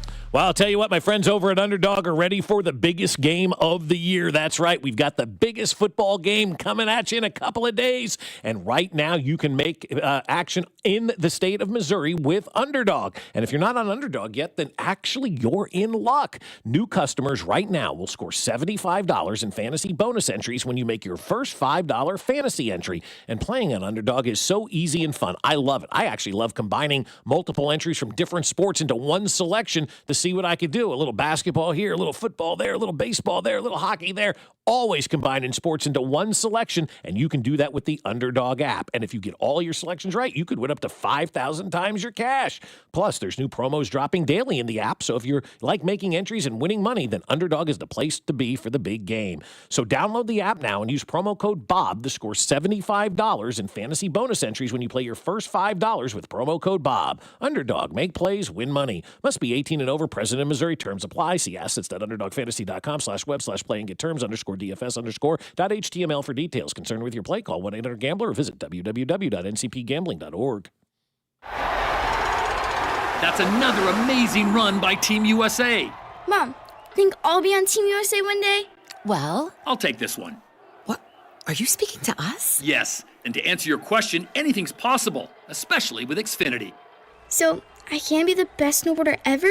Well, I can't guarantee that, but Xfinity can guarantee that your internet price won't change for 5 years. Okay. What if I practice every day? Then maybe you'll be snowboarding for Team USA at the next Olympic Winter Games. And Mom, you'll still be paying the same price for Wi-Fi. Ooh, really stuck the landing there. It's the Xfinity Gold Medal Celebration. Now through February 22nd, get our best price on gig Wi-Fi for 5 years guaranteed, just $50 a month. Plus, get Peacock Premium included for 2 years. That's a $10.99 value per month. Xfinity. Imagine that. Proud partner of Team USA. Restrictions apply. Requires paperless billing and auto pay with stored bank account. Taxes and fees extra. Actual speeds vary. Just hearing the word IRS can make people break out in a cold sweat. No one wants to deal with the IRS, and now you don't have to. The good news is Legal Tax Defense has been successfully negotiating with the IRS for more than 15 years. It doesn't matter how much you owe, whether it's $5,000 or $5 million. You deserve the best in the business on your side, and That is Legal Tax Defense. Even if you're working with someone else and just want a second opinion, there is no cost or obligation to call. They can prevent levies, liens, wage garnishments, even file back tax returns. And the best news about Legal Tax Defense is they won't take your case unless they know they will reduce or eliminate your tax debt. Call Legal Tax Defense right now for a free no-risk consultation. 800-323-8922. 800-323-8922. You have nothing to lose but everything to gain. 800-323-8922. Do you owe $10,000 or more to the IRS like Mark? I've been doing home remodeling for 30 plus years, but the economy crashed. I wound up losing my home, losing my job, and on top of that, owing the IRS a ton of money. I owed the IRS $114,000. It really, truly was the worst part of my life. Then Mark found tax relief advocates. On news radio, I heard about TRA, and I thought, what's the worst that could happen? So I picked up the phone and I called them. When it was all said and done, TRA settled my $114,000 debt for $100, and I'm telling you, I was ecstatic. Could not believe it.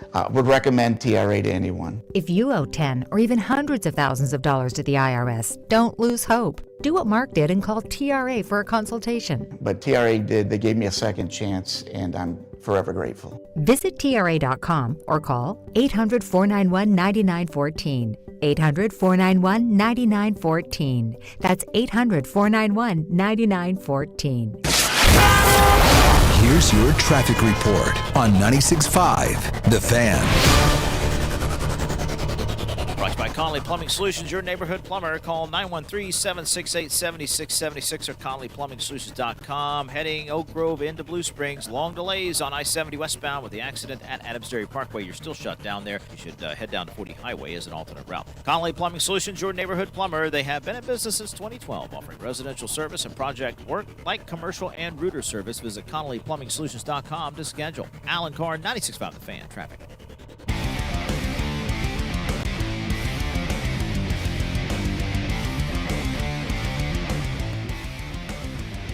News of the day yesterday, Bill Belichick, not a first ballot Hall of Famer. Didn't get the amount of votes in. Sad to see these people be petty about it. Will be a Hall of Famer, just I guess has to get a slap on the wrist 20 years later for not being a first ballot. Hold that same energy for Tom Brady as well, if we're gonna be this way. That's a fair point. Yeah, absolutely. That's the only point. Yeah, no, it's true. I mean, it's got to be one way or the other, man. Like, if you cheated, you're in a Hall of Fame or you're not. It's one or the other, right? It's more so just like if Bill Belichick didn't get in, and the two reasons were Deflategate and Spygate, then Tom Brady's not a first ballot Hall of Famer. That's all I see. Yep. 100%. You're right about that. And I still think that's a clown situation. But do we think that's what it was? Do we think it was the Napoleon factor? Do we think it was the Kraft factor? Or do we think it was the Mike Sando factor, where he's a Hall of Fame voter, laid it all out, and how they do the Hall of Fame voting? And when you read that, you're like, oh, maybe this is what happened. Everybody just assumed Bill was going to get in, so they voted for other people. Which would be an indictment on the voting process. Well, and then that's another conversation. And you know, we can get into the voting process because that's effed up too. I think the baseball process is very effed up, and guys don't get in because they're mean to sports writers. I mean, there were people who didn't vote for George Brett and Nolan Ryan and Derek Jeter and Robin Yount and all of those guys that should have been 100% vote getters for the Hall of Fame. There were people who didn't vote for those guys too. So it's such a petty process. Yes. It really is. Jimmy Johnson is had it right now with this, and he was calling people AHs on social media yesterday. Oh, okay. And so he quote tweets Fox Sports Radio. Rob Parker and K-Dub Live are the two hosts. I don't know those guys. Ron Parker, former chief? Yeah, I wish. Rob. Ron Parker. Who was his brother? Ron Parker? It was Don Parker. Ron and Don? Yeah, it was. And Don Parker, I believe, if my That's story... like John Cena and Ron Cena. Yeah, no, it was... Shout out our truth. Look it up. It's Ron and Don Parker. And if I'm not mistaken, I believe the story that I had heard was that Don Parker was posing as Ron Parker at Subway in St. Joe. Well, I once, Yeah, identical twins. Ron and Don. Ron and Don. That's awesome. That's like me being Ron Mayhey's son getting free beer at Power and Light. Dusty Mayhay. So Ron and Don, I think Don said he was Ron at the Subway in St. training camp one year. I don't know. That's awesome. I remember that. So Jimmy Johnson going after people today. And he says this: if they're using the excuse of Spygate, that's ridiculous. Many teams, including ourselves, tried it. Howard Mudd at Kansas City was here with Marty and Carl and all them, who later coached for Bill Polian and Tony Dungy, gave us the idea. He was the best. We didn't get anything and stopped, but many teams gave it a try. So Jimmy Johnson is now going back to the days of Carl and Marty as to why there's cheating in the NFL. I didn't think we'd have this today. That's crazy. So he's kind of calling out Bill Polian a little bit too there. Yeah. Oh, yeah. 100%. You're a hypocrite. Yeah. Oh, yeah. He's You did this. Yeah. You're a hypocritizer yourself. I mean, Jimmy Johnson, man. Wow. Top rope. Also, on the anniversary of the last time they were in the Super Bowl, 30 years ago today is the last time the Dallas Cowboys were in the Super Bowl. 30 years ago today. -3. Let's go. go. And so Jimmy Johnson out here just throwing daggers at people. He doesn't care anymore. Love it. You know what's weird to think about the Bill Belichick thing? What if I told you him having a 27-year-old girlfriend wasn't the craziest story of his career? Yeah. Not being a first ballot Hall of Famer is just insane to me. He has 13 conference championship appearances as the head coach of the Patriots. That's not Yeah. including Vince Lombardi, the guy who's the trophy's named after, didn't coach for 13 seasons. That's right. Yeah. This is a football. He's got 13 conference championship appearances. This is a football. Yeah. We named the trophy. This guy didn't even coach that long. He's a Hall of Famer. I just think with the way that we react and we look at cheating, how we look at cheating, like it's weird in baseball. It really is to me. Like I can't get past the two sports. In baseball, people go, it's verboten. In the NFL, go, we're all doing it. Like it's just so weird to me. Why do we care about the sanctity of the game when it comes to baseball, but we don't care about the sanctity of the game when it comes to football? Ask Jimmy how things were going in the 80s at the University of Miami. Great. Yeah, why? They were probably great. Because They were cheating. Yeah. Yes. But at least he admitted to it. He goes, many teams, Yeah. including us, we tried it. Oh, yeah. He does it in the doc. Yeah. When they talk about the used dominance, he's like, I'm talking NFL. He's admitting it. Oh, Yeah. for sure. Yeah, like college, everybody cheats. We know that. Now you just cheated a different way. College, they've been cheating since it started. Text line says, true Hall of Famers don't get caught. You should have done a better job of cheating. Well, there you go. Jimmy Johnson, I never knew he cheated until today. Who knew Howard Mudd was the ringleader on all of this? It was spreading it to all of these organizations. So Jimmy Johnson's out here taking shots at Howard Mudd. He's taking shots at Bill Polian. He's taking shots at voters. He's just destroying everybody. He don't care. Yeah. You'd think it was his son that didn't get in. Polian. He's always going to just be linked to hating him because of the fact that the Colts just always got waxed by Tom Brady and Bill Belichick. I'm loving it. Well, hello, everybody. Happy Wednesday. So the news that broke yesterday, around 4 o'clock, was the fact that Bill Belichick is not going to be voted in on a first ballot Hall of Fame list. So we asked the question, should Bill Belichick have been a first ballot Hall of Famer on the text line or on Twitter on the fan 965, yes or no? 86.9% of you said yes. There are two comments I've yet to read. Let's see what they say. One of these is good. Somebody says, or at least starts a good discussion. Had to respond since you are saying Bill cheated. Should Andy Reid also be held off that list for tampering? Back in 2015 for Jeremy Maclin. Oh, come on. Well, I'm just saying, I think it's a fair question. Where do you draw the line? Because Tom Brady tampered. Yes. With the Miami Dolphins. 100%. He did. Get him out. Get Third him out. ballot Don't guy. put anybody in the Hall. Just get rid of the Hall of Get Fame. rid of the Hall of Fame. Here's what Dan Wetzel says on ESPN. Quote, if Bill Belichick isn't a Hall of Fame coach, then you might as well not even have a Pro Football Hall of Fame. I would say if Barry Bonds and Roger Clemens aren't Hall of Fame baseball players, then you might as well not even have a Professional Baseball Hall of Fame. Are those the only two sports that keep people out, football and baseball right now? Like basketball, basketball lets everybody Everybody in gets before in. they even retire. Literally. And I don't know much about the NHL and the I don't Hockey either. Hall of Fame. But like it's bizarre to me that we've got these two major entities. One looks at it, and I've talked to people from the Hall of Fame when they were here for the All-Star game back in 2012, and Kling and I were interviewing like, we got to let these steroid guys in, otherwise the Hall of Fame's going to go out of business because we're not going to have anybody going in. And so you got baseball writers who no, and then football writers like, yeah, we're all doing it, let them in. Like it's to me, it's just it's crazy how we look at these two sports as Americans, and we don't care what people do in football. But God forbid you throw a spitball in baseball or put a little snot on the ball, and everybody's losing their GD mind. Who's meant more to their sport, Bonds or Belichick? Belichick. Yeah, probably Belichick. I mean, Bonds did something that no one else has done, but that many people before him had set a bar. Yeah. And Bonds, I think, and it kind of is the same, but it's not, because clearly Bonds was on PEDs. If you ever want to read a good book, read the Balco book, Game of Shadows.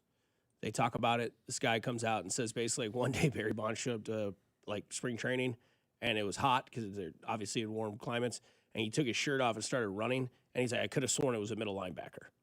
Middle linebackers don't play baseball. Yeah. So we know for a fact that he definitely was doing something, whether it was a cream, whether it was an injection, whatever it was, and was out there destroying the competition. Now, a lot of baseball truthers would tell you, you could pump your body full of steroids. You still can't hit a curveball, right? Right. So there's reasons why, plus Bonds was also known to be a richer to the media, right? So was Bill. And that's the thing. And I think that's the problem that we have when it comes to voting, is we let our feelings get the best of us. Yeah, of course. Right? And with Bill Belichick, well, he was mean to me. Yeah, Okay. but what's the proper way to put somebody in then? Accolades. But who determines that? Retired players that are still alive. What if we just let all Hall of Famers vote, and that was it? Took the writers 100%. out of the business. 100%. That's what you should do. I don't disagree with that at all, Yeah, I don't because hate that. the writers do have bias. We all do. If somebody course. treats you like crap, you don't like that person. Somebody treats you good, they may not be the best player, but man, they treated me nice, and I like that person, and I'll go to bat for that person. It happened. It's life. It's the way life works. I'll treat you the way you treat me. You know? And so sports writers are around these guys all the time. It's their job. And a lot of times athletes make the job difficult for sports writers. They really do. Like, everybody's got a job to do. You may not like their job or whatever the case may be, but they got a job to do. You got to cooperate. And when guys don't cooperate and guys have to deal with this for years, they develop these biases. That guy's a jerk. I'll never vote for that guy. He couldn't give me a quote when I needed one. He didn't do anything for me. He hid, or whatever the case may be. I understand why guys do that. So maybe we do need to take it away from the writers. God forbid all those nerds will lose their minds. But why not have just Hall of Famers vote to who should join us? This is our club. Seems like they would have the resume to do so. Yeah, but this is our club. We want these people part of it. Or we don't want these people part of it. Still run into a bias issue. You would. I mean, Oh, yeah, because in the Baseball Hall of Fame, I can promise you a lot of the old guys that are in there would not vote for the steroid guys. No. Not at all. Wouldn't consider of course. voting for those steroid guys because they cheated. But then there's other guys like, I've told the story over the years. I've talked to baseball players who played in that era who didn't do steroids, and they regret it. Literally, one guy came up to me who was a run-of-the-mill middle infielder in baseball, right? I'm not going to say who the name was. Doesn't matter. We were having a conversation years ago. And we were talking about steroids. And I said, why didn't you do it? He goes, well, obvious reasons. He goes, but I regret it. I wish I would have. I could have set my whole family up for generations. Guy in the locker next to me went and made millions and millions of dollars in the big leagues. I never got called up. He used steroids. I didn't. Did I make the right decision? Health-wise, yeah. Career-wise, no. Morally, yes. Maybe spiritually as well. Knowing that you're cheating the system and it doesn't feel right. Maybe he's But that was like 10 years after the steroid scandal. To still have those regrets, man. Like, that's hard. DraftKings has a fantastic tweet. It says, imagine waking up from a decade-long coma and seeing Drake May versus Sam Darnold in the Super Bowl. Shedeur Sanders is a Pro Bowler. Bill Belichick isn't a first-ballot Hall of Famer. Indiana won a football national title. Nebraska is 20-0 in basketball, now 20-1. Mike Tomlin isn't the Steelers coach. Phillip Rivers started at quarterback, 44 years old. John Harbaugh coached the Giants, and it all happened over last month. Hello, America. I told my buddies from college in our text thread last night. Is it? I said, go back to 2010, 2001, and tell yourself about the next 25 years and what's going to happen. Would you believe it? And that was just what happened in the last month. One saying that I hate that does kind of ring true from yesterday's news about what happened at the Asperia campus is F around and find out. I hate it when it involves this situation. Here on 96.5 The Fan, your home for Kansas City sports. This is Fescoe and Dusty, brought to you by Golden Oak Lending. Do you need extra cash? Golden Oak Lending can convert your home's equity into cash in as little as 14 days. Let Golden Oak Lending cure your blues. Your home for K-State athletics. 96.5 The Fan. Well, I'll tell you what, you got those aches and pains, right? And you want to get rid of them, but your knees are barking, your back is barking, your elbows hurt, your shoulders, everything hurts. Wherever it hurts, we can help at QC Kinetics without surgery, without downtime, and without putting your life on pause. Instead of facing an invasive operation that sidelines you for months, these treatments happen right in the office, and you go about your day. Simple procedures that can deliver big, life-changing results. So skip the 3 to 6 months of recovery and skip the pain. Skip that invasive surgery and imagine this instead. You're moving better, you're stronger, you're planning the year you want, and you're getting it with game-changing regenerative treatment from my friends over at QC Kinetics. Call now for that free consultation. I promise you it'll be a great phone call and you'll start feeling better. 816-412-6299. That's 816-412-6299. Game-changing regenerative treatment from QC Kinetics. Skip the pain, skip the invasive surgery. Call my friends at QC Kinetics today. They're located off of 435 in State Line and in Gladstone. It's QC Kinetics. Hi there, I'm Charlie. And I'm Carter. Our dad is Rex with Rex Buys KC. If you're thinking about selling a home in Kansas City and don't know where to start, our dad can help. Sometimes life throws curveballs, like moving for a new job, dealing with a divorce, or inheriting a house you weren't expecting. Dad doesn't just make offers, he talks with people to help them understand all of their options. No pressure, and it doesn't cost anything to talk with his team. He's a local home buyer who really knows Kansas City. If selling to him is the right choice, he'll give you a fair cash offer, and you can close on your timeline even in as little as 7 days. He buys homes in any condition.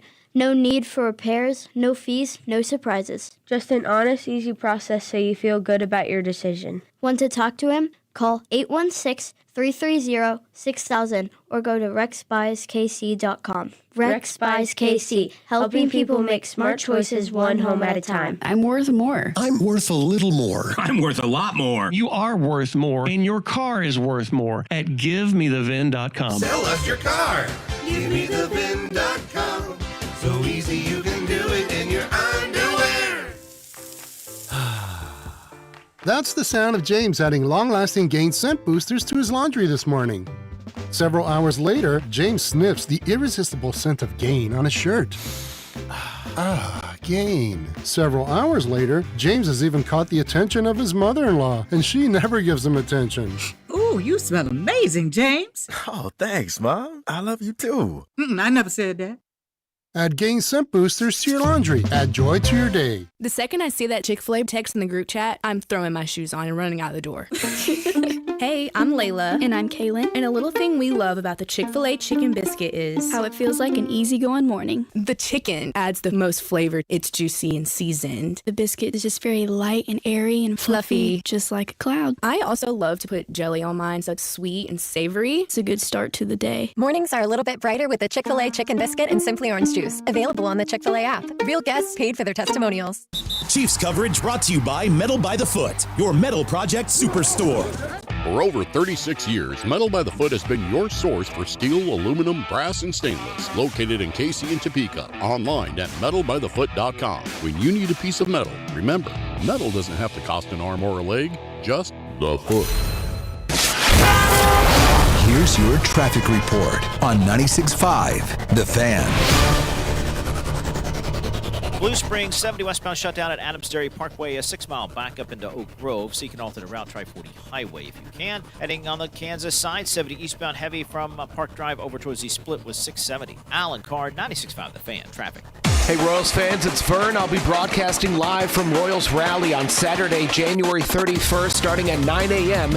as I sit down with the biggest names in the organization before they head off to spring training. This is your home for Royals baseball. 96.5 The Fan. 96.5 The Fan. KFNC FM and AM. HD1 and HD2 Kansas City. An Odyssey sports station. That's right. You heard Vern there, who joins our show every Monday at 8:20. Don't forget, this Saturday, like he just said, January 21st, 9 to noon, player and front office interviews. It'll be available on demand on the All Things Vern channel if you miss it. But broadcasting live from Royals Rally, I'll be there doing some videos for the Insta, asking questions like, who do you think could hit the ball the furthest with a metal bat? I feel like the consensus would be like Sal, Cags, and Bobby. There's some like ripped guy that we don't know about that's going to walk in like Parkman with a bat and just start whacking at it. Be awesome. I mean, we talked about it yesterday. Could you hit I-70 with a metal bat? The answer is no. No, we went right to Gemini for that, and they're like, "You're an idiot to even ask this question." Was it 1,300 feet to reach I-70 from home plate? Also, don't forget, because we will have some fun stuff coming forward. We have the Chiefs off-season show happening on February 10th. Lots to talk about, lots to dive in with the Chiefs off-season moves, including the draft. It'll be myself, Bob, Cody, Alex, and C-Dot all in studio from 9 a.m. to 11 a.m. You can see all those promotions on Instagram, Twitter, and Facebook as well. But that is the Chiefs off-season show that happens February 10th again with Bob, myself, Cody, Alex, and C-Dot in studio from 9 until 11. Bob, I'm going to ask you a question. You know, I don't like when people say, you F around and find out. Right. Talk crap at a bar to a bigger guy than you. Chances are you effed around. You remember the video of the guy? You F around, find out. You know that video? Mm-hmm. I get the sense from seeing that 119th and null is out. The vote didn't pass originally, as it lost, as I've said before multiple times, 58-42. Why do I get the sense that, like, we're at this point where, like, does anybody want the Royals? Yeah, that's a great question. And the fear that I have is that I know that there are people that want the Royals that have nothing to do with Kansas City. Right, they live in Nashville. I've been told Oklahoma's now involved and made phone calls. And that's the part, and I think it's about a 3% chance they would move. But the fact that that percentage chance is there with the clock that is ticking now, this is one of those things where I don't want to F around and find out, because I don't want to find out that when I'm 50 years old, the team that I grew up loving is playing in Nashville. Yeah, exactly. And this didn't have to be this way. And we can go back in the Wayback Machine to when John first bought the team and the East Village location came up. And that was going to be the spot where this ball club was going to build for years. You could ask Kling. Kling got so tired of hearing me talk about the East Village, right? Oh, my God, that's all you talk about, the East Village, the East Village, the East Village. I go, that's where they're going to build the stadium. They told me, basically, that this is what they're going to do. And then, Mayor L got involved, and he's really the one who screwed all this up. I know John Sherman's taking a lot of criticism, rightfully so. Frank White, rightfully so.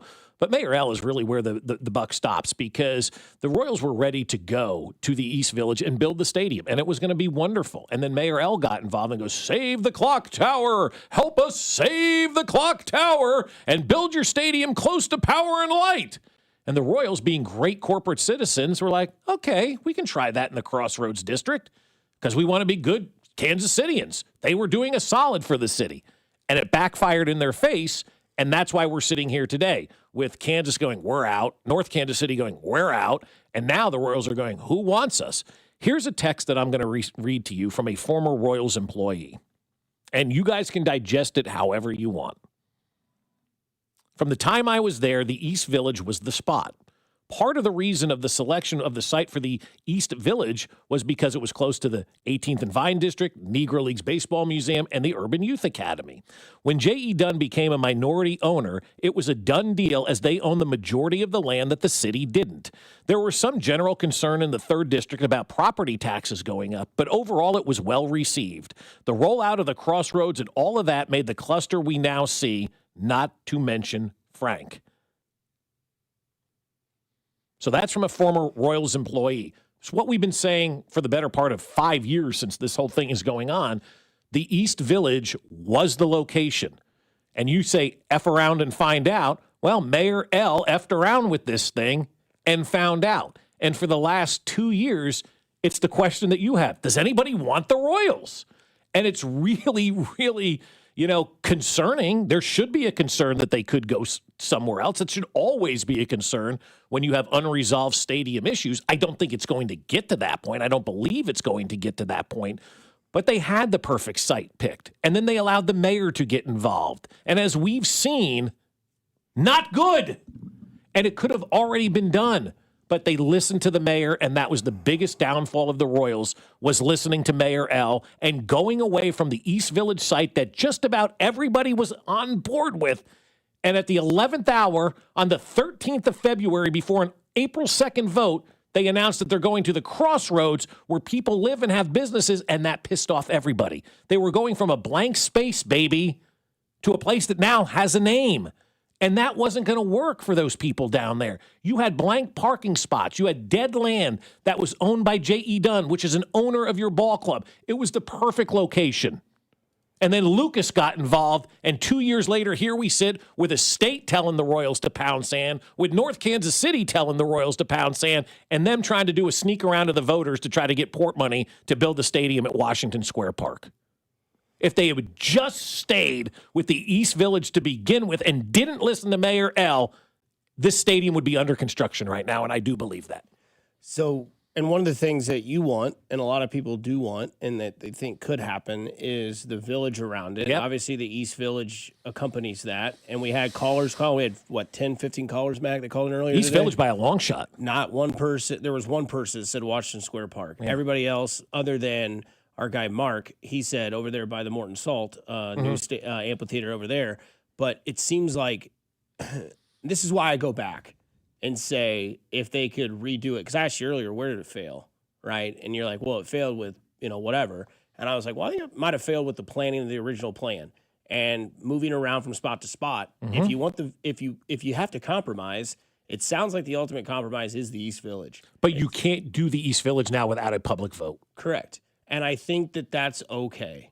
And the reason I say that is because you learned what you did the first time that didn't work. You had a bunch of people that didn't know what was going to happen, didn't know how much they were going to pay, didn't know where was going to go what, didn't know what the outline was. Like I've always said, it looked like somebody had a semester long to do a project, waited till the last week, turned in. You can clearly tell that they didn't care at that time with the project, with those students that turned it in. Similar analogy to what has happened.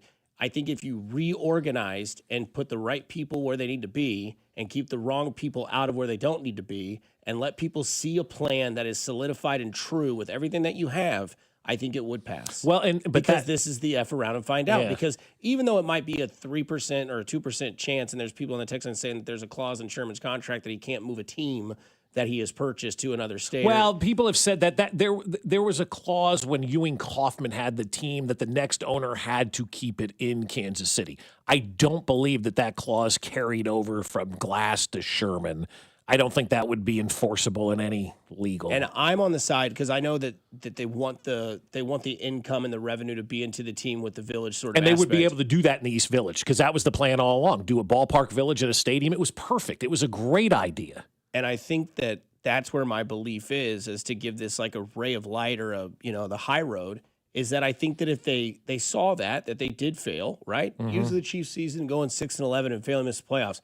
I bet they're working harder than they ever have, even if going into a Super Bowl, to go, hey, we can't do this again. This isn't good for our product. I think the same thing could be said for the organizers of where this stadium could go. And if they put together a direct plan that is one location, one area, one side where all the information is there and everybody can see it, I think it would pass. And I think also, though, too, I don't think it would pass because I think if they thought it would pass, they wouldn't try to be coming up with a plan to usurp the will of the people and go around the voters that have already voted no. And that's what they're trying to do with this Washington Square Park. They're going to use Port Kansas City money, which is basically they're allowed to use that money for what they determine they want to use it for that does not require a vote of the public. If they thought this was going to pass, they would open it back up to a vote and say Washington Square, not Washington Square Park, but the East Village is where we need to be. It is the perfect location for this. It's where we've wanted to be all along. But I think the Royals are already losing in this because one of the things, Dusty, that you mentioned was all the confusion that people had. People are still confused over what they're doing because the Royals have done a miserable job from a PR standpoint in controlling the narrative on this stadium. They have let everybody else dictate the narrative. And that's what happened when they announced the Crossroads. Immediately, Casey Tenants controlled the narrative and never let the narrative go, and the Royals never had a chance. And it's already starting back up there. This has been a terrible, terrible PR disaster for the Royals. I think they've handled it terribly. That they should have done is come out all along and be honest and upfront with people and say, this is what we're doing, letting everybody know every step of the way. These are the areas. This is what's going on. But they're not doing that. People are piecemealing it all together. They're getting it from other sources. The media is controlling the narrative. And when the media controls the narrative, that's not a good thing. John Sherman should have been on the City Hall steps yesterday explaining to everybody what we're doing and what we're trying to do and where we need to go with all of this. Don't let the naysayers control the message, because they controlled the message last time, and that vote got slaughtered by a 60-40 margin. We'll see what happens next. Time is ticking. Locations are running out. But coming up on the other side, what this Super Bowl can teach the Chiefs plus odds. And we get back to our poll question here at 96.5 The Fan, your home for Kansas City sports. Fescoe and Dusty. Every Hardee's is closed. Well, that sucks. Brought to you by Golden Oak Lending. Do you need extra cash? Golden Oak Lending can convert your home's equity into cash in as little as 14 days. Let Golden Oak Lending cure your blues. 96.5 The Fan. Well, I'll tell you what, if you're headed to the airport, you want to make sure that you're parking at Park and Go, because they have all covered spots. And on a day like today, maybe you're coming home from a trip, you don't want to have to clean your car off. You want to make sure it is there and ready to go so you can just go home after your long flight, right? And Park and Go provides that. Rainy days, don't worry about it. Storms, don't worry about it. Hot summer, don't worry about it. Your car is always protected with covered parking at Park and Go. So when you get ready to make your flight reservation, make your parking reservation as well at bookparkandgo.com. Make your reservation there, prepay, and you'll save a lot of money. Show up on the day of your flight and give them your reservation number. They'll direct you right to that covered parking spot reserved for you. When you're there, the van will meet you immediately and take you right to the airport terminal. When you get back, just grab your bags, walk outside, and jump on the bus that's waiting for you, and it's right back to your car.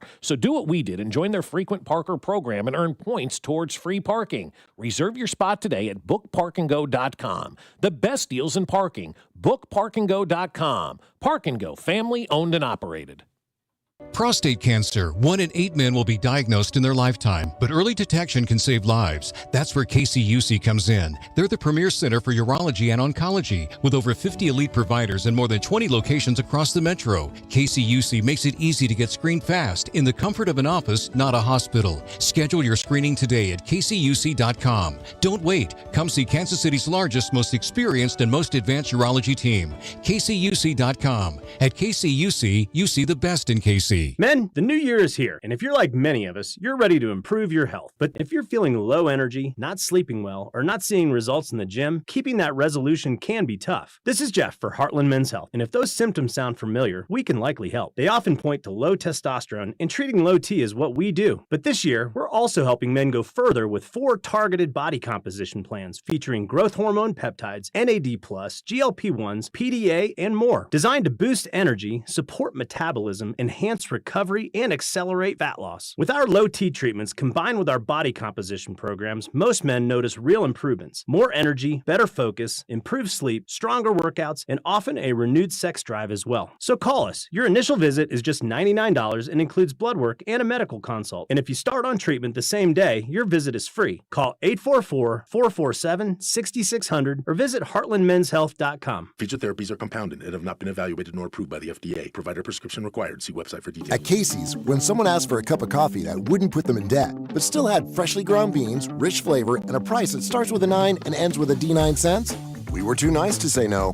Now get a small coffee, just 99 cents. Limited time only. See store for details. It's impossible to have a bad day when you started with Chick-fil-A. Hi, I'm Miles. And this is Grant. And the little thing we love about the Chick-fil-A chicken biscuit is how the fluffy, crispy goodness wakes us up in the morning. The chicken is crispy, the biscuit is soft, it's iconic. Throw some jelly on it, you can throw some honey on it. It helps me kick off the day. The hash browns are great. And I really like the shape of them too. Little circles of crispy goodness. Yeah, those early morning chicken biscuits are just great, man. Mornings are a little bit brighter with the Chick-fil-A Chicken Biscuit and Simply Orange Juice. Available on the Chick-fil-A app. Real guests paid for their testimonials.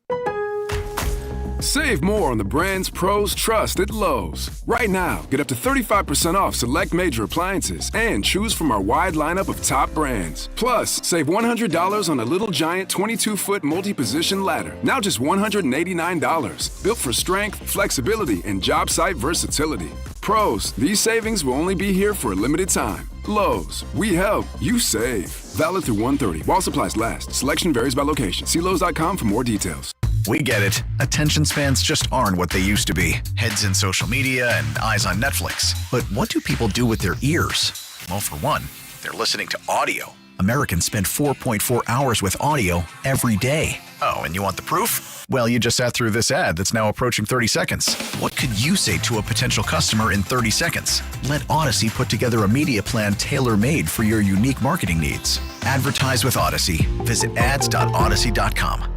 When you choose CertaPro Painters, you're not just hiring a service, you're partnering with a trusted local professional with over 70,000 five-star reviews to make your house feel like home. And that's exactly why we chose CertaPro Painting for all of our painting needs and why our friends and family have done the same.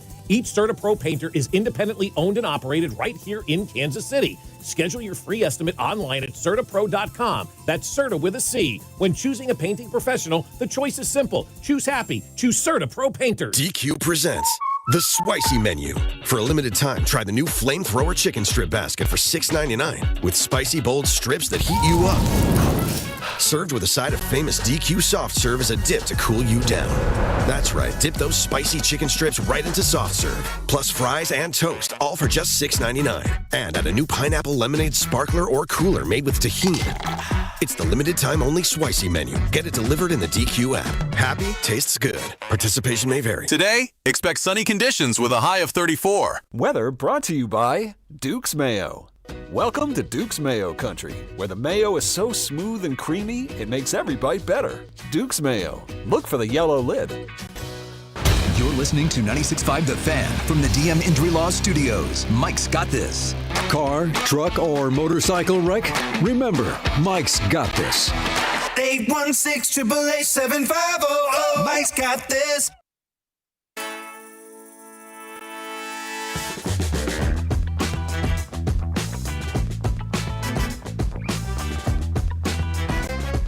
He's Jay Bingley. Stuck in my head since 6:45. Should have like a Mac Morey song. He's back, Morey. He knows routes, volunteer Yes. football. SEC's number 2. Okay. Get bent. Funny baseball story here for you, Mac. David Wells paid a $2,500 fine for wearing Babe Ruth's original Yankees cap. Is this in the news because Dion's now finding his players? I don't know. This is just from Baseball History Nut. I love that. Love that follow. So David Wells paid a $2,500 fine for wearing Babe Ruth's hat, original Yankee cap, in a game. And in that game, he threw a no-hitter, hungover. He bought the cap for $35,000, and he was told he couldn't wear it in a game, so he did it anyway. And then he sold that hat 13 years later for $535,000. Damn. Flex. That's badass. It's awesome, but also it tells you, like, you go to a baseball locker room, and God forbid you look at the guy who's pitching that day or the next day, and they escort you out. You know, he's pitching tomorrow. He's not talking. This gentleman's hungover, and he's going out there and throwing a no-hitter. I don't want to hear about the next day starting pitcher isn't talking because he's pitching tomorrow. Come on. Somebody says on the text line, I would be interested in hearing each one of your guys' top 3 wish lists for the offseason. Well, yeah, you'll be able to hear that with all of us in studio on February 10th doing the Chiefs offseason schedule show. It'll be Bob, myself, Cody, Alex, and Carrington all together talking all things Chiefs offseason. And one thing you put in the doc here is what the Chiefs can learn from 2 of the teams in the Super Bowl. Yeah, or really the last 3 standing, you know? New England, Seattle, and you're going to put Denver in there as well? Yeah, I will, because Denver turned it around fast, man. Like, I hate Sean Payton. Just be honest with you, I don't think anybody likes that guy. But you can't discount what he's done in Denver. I mean, they came in with a salary cap situation that everybody looked at and went, oh, my God, that's untenable. And they figured out how to do it, right? And he's been wonderful in his, 3rd year now in Denver? Is that what it is already? Mm-hmm. I believe so. 3rd year in Denver. But they turned it around right away in Denver, right? Immediately they were giving the Chiefs a lot of fits and all that kind of stuff. And so he's done a great job out there. New England obviously turned it on a dime. Seattle in their 2nd year now with Barry White as their, coach out there. They've done so many good things, in the immediate future or the immediate past in the last 2 years. Barry White? Yeah, well, whatever the singer's name is out there. And so you've got these 3 teams and organizations that have turned it around immediately. I think now they have set the bar and they have let it be known that if you're a team in the NFL and you're hiring a new coach or you have a current coach, the excuses are done. You can't continue to say it's a new organization, it's new players, it's new coaches. These organizations in the Super Bowl have shown you can turn this thing immediately and be a contender overnight. Andy Reid showed it to you right here in Kansas City where he came in. He showed it to you in Philadelphia when he came in. You can flip these things overnight. And the teams that aren't flipping them overnight, they just have the wrong people employed. They have the wrong owner. They have the wrong head coach. They have the wrong general manager, whatever it is. They have the wrong people employed. And so I think right now, if you're a fan, let's just say, of one of these teams that's hiring a head coach, and this head coach says, we got a 3-year plan, or it's going to take – no, there's no excuse anymore. Oh. There is no more holding back and waiting and developing and all that kind of stuff. You better be ready to go, and you better be ready to win, because the teams that are 3 of the final 4 teams are basically newbies to all this and flipped it overnight. I throw the Rams in there, too, as actually the biggest comparison to the Chiefs and who they need to mimic. Because this is a team that went 5-12 3 years ago after making a Super Bowl, winning a Super Bowl, I might add. Mm-hmm. Sounds pretty familiar. 6-11 after winning a Super Bowl. Since then, made the playoffs now 3 years in a row. Lost in the wild card, lost in the divisional, lost in the conference championship. They are back, 12-win team, double-digit wins the last 3 years. That's the team, made the Super Bowl twice out of 4 seasons, and then, of course, now they are back to being at the top. That's the team. I would throw all 4 of those teams in there, man. That was just 3 years ago. The Rams were done. They had 0 picks. Mm-hmm. What's that GM do? They got 2 first-round picks this year. They're going to figure out, obviously, they got to figure out the future after Stafford. That defense is completely reinvented. They got 2 running backs that we love. They've got Puka Nacua in the 4th. Like, that is a team that has completely changed everything. Yeah, it's a great point by you, because that's more of a comparison to what the Chiefs. Yeah, to us. I was just talking NFL in general. 100%. I agree with you. Like all these teams are hiring these coaches, and no they're excuses. like, give us no, there's no excuse anymore. Turn it around. Yep, figure it out. Yeah, other teams have done it. Yes. And recently, and it's not just this year. Teams are turning it around fast now. There's no, let's let the quarterback develop for a couple of years. We don't have that time anymore. So does Mike McCarthy get that in Pittsburgh? Does they'll win 10 or 11 games in Pittsburgh? Yeah, absolutely. Who's their quarterback? That's a good question. I don't know. That's what, Maybe they make a big trade. Maybe they actually do something flashy and make a trade for they're not going to get for Lamar because it's in the division. No. But, go out there and take a big swing. Go out there and find that quarterback that could potentially be available for you that you can build your organization around. Is Mac Jones a swing? Well, Mac Jones is an interesting one, but the top 50 free agent list has come out from ESPN. Ooh. We can delve more into that tomorrow. Mm. Yes, but I'm just going to read the guy's name who's the 4th best free agent according to ESPN, Daniel Jones. Wow. Yeah. Does Daniel Jones not scream Mike McCarthy in Pittsburgh? Does that not scream a combination right there? Yeah, I could see that. Could see that for sure. It would scream Pittsburgh, continuously going to get like the veteran guy with not a lot left and something. But there's nobody to go get this year. This is a very bad quarterback year. It's a bad year to need a quarterback. There's none coming out of college, and you don't normally get a good quarterback on the free agent market, or so there's not a lot that Pittsburgh. Maybe Aaron Rodgers comes back one more year. Who the hell knows, right? To Mac's point about Mac Jones, you got to think when I was talking about how Tate should call JSN, be like, hey, dude, appreciate it. A lot of love, man. You're helping us out over here at Ohio State as receivers, because there's another guy that comes out next year out of Ohio State that will also probably be a top 10 pick at wide receiver in Jeremiah Smith, right? The list is still fresh, and it's still evidently proven in the NFL. How much did you say a learning curve that the Seahawks and the Patriots can show people? Because Mac, who's getting ready to put some stuff together on Instagram, not to steal your stuff, but we used to do Mac's Minute, had a good segment yesterday that he showed me as like a rough draft. I mean, look at Seattle, man. Like, Seattle went out there and told you go pay maybe a little more for a guy like Sam Darnold, but by God, you can make it work if you put the right pieces around him and kind of lean into that. That could be the trailblazing way to a guy like Mac Jones.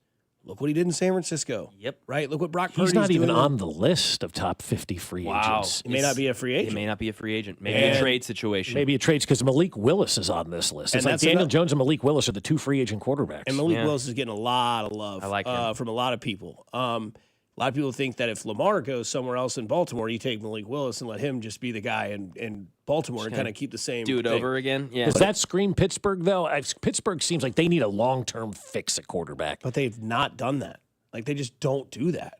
Like, they haven't since Roethlisberger, right? It's been almost, 7 years? It's been a while. They've half-assed It took the Chiefs 50 years to find a quarterback, guys. But at least they tried. They tried. They never drafted anybody, though. Other than Blackledge, there was no drafting of quarterbacks. It was always somebody else's scrap heap from, Steve But when Pallor they to did draft, DeBerg. it was like Brody Croyle. They tried with that. It didn't work. Brady Quinn didn't work. Yeah, there's things that didn't work. I don't think they drafted Brady Quinn. Did they draft Brady Quinn? I don't think so. No, he came from Cleveland. He came from Cleveland. Yeah, that's what I thought. But the thing is it's not only that's the problem that I think a lot of NFL teams have, and it's unfortunate that this is the way life goes. But when you start getting older, you've got to plan behind that. Not everything is forever. Father Time is undefeated, and Roethlisberger was showing multiple signs of wearing down.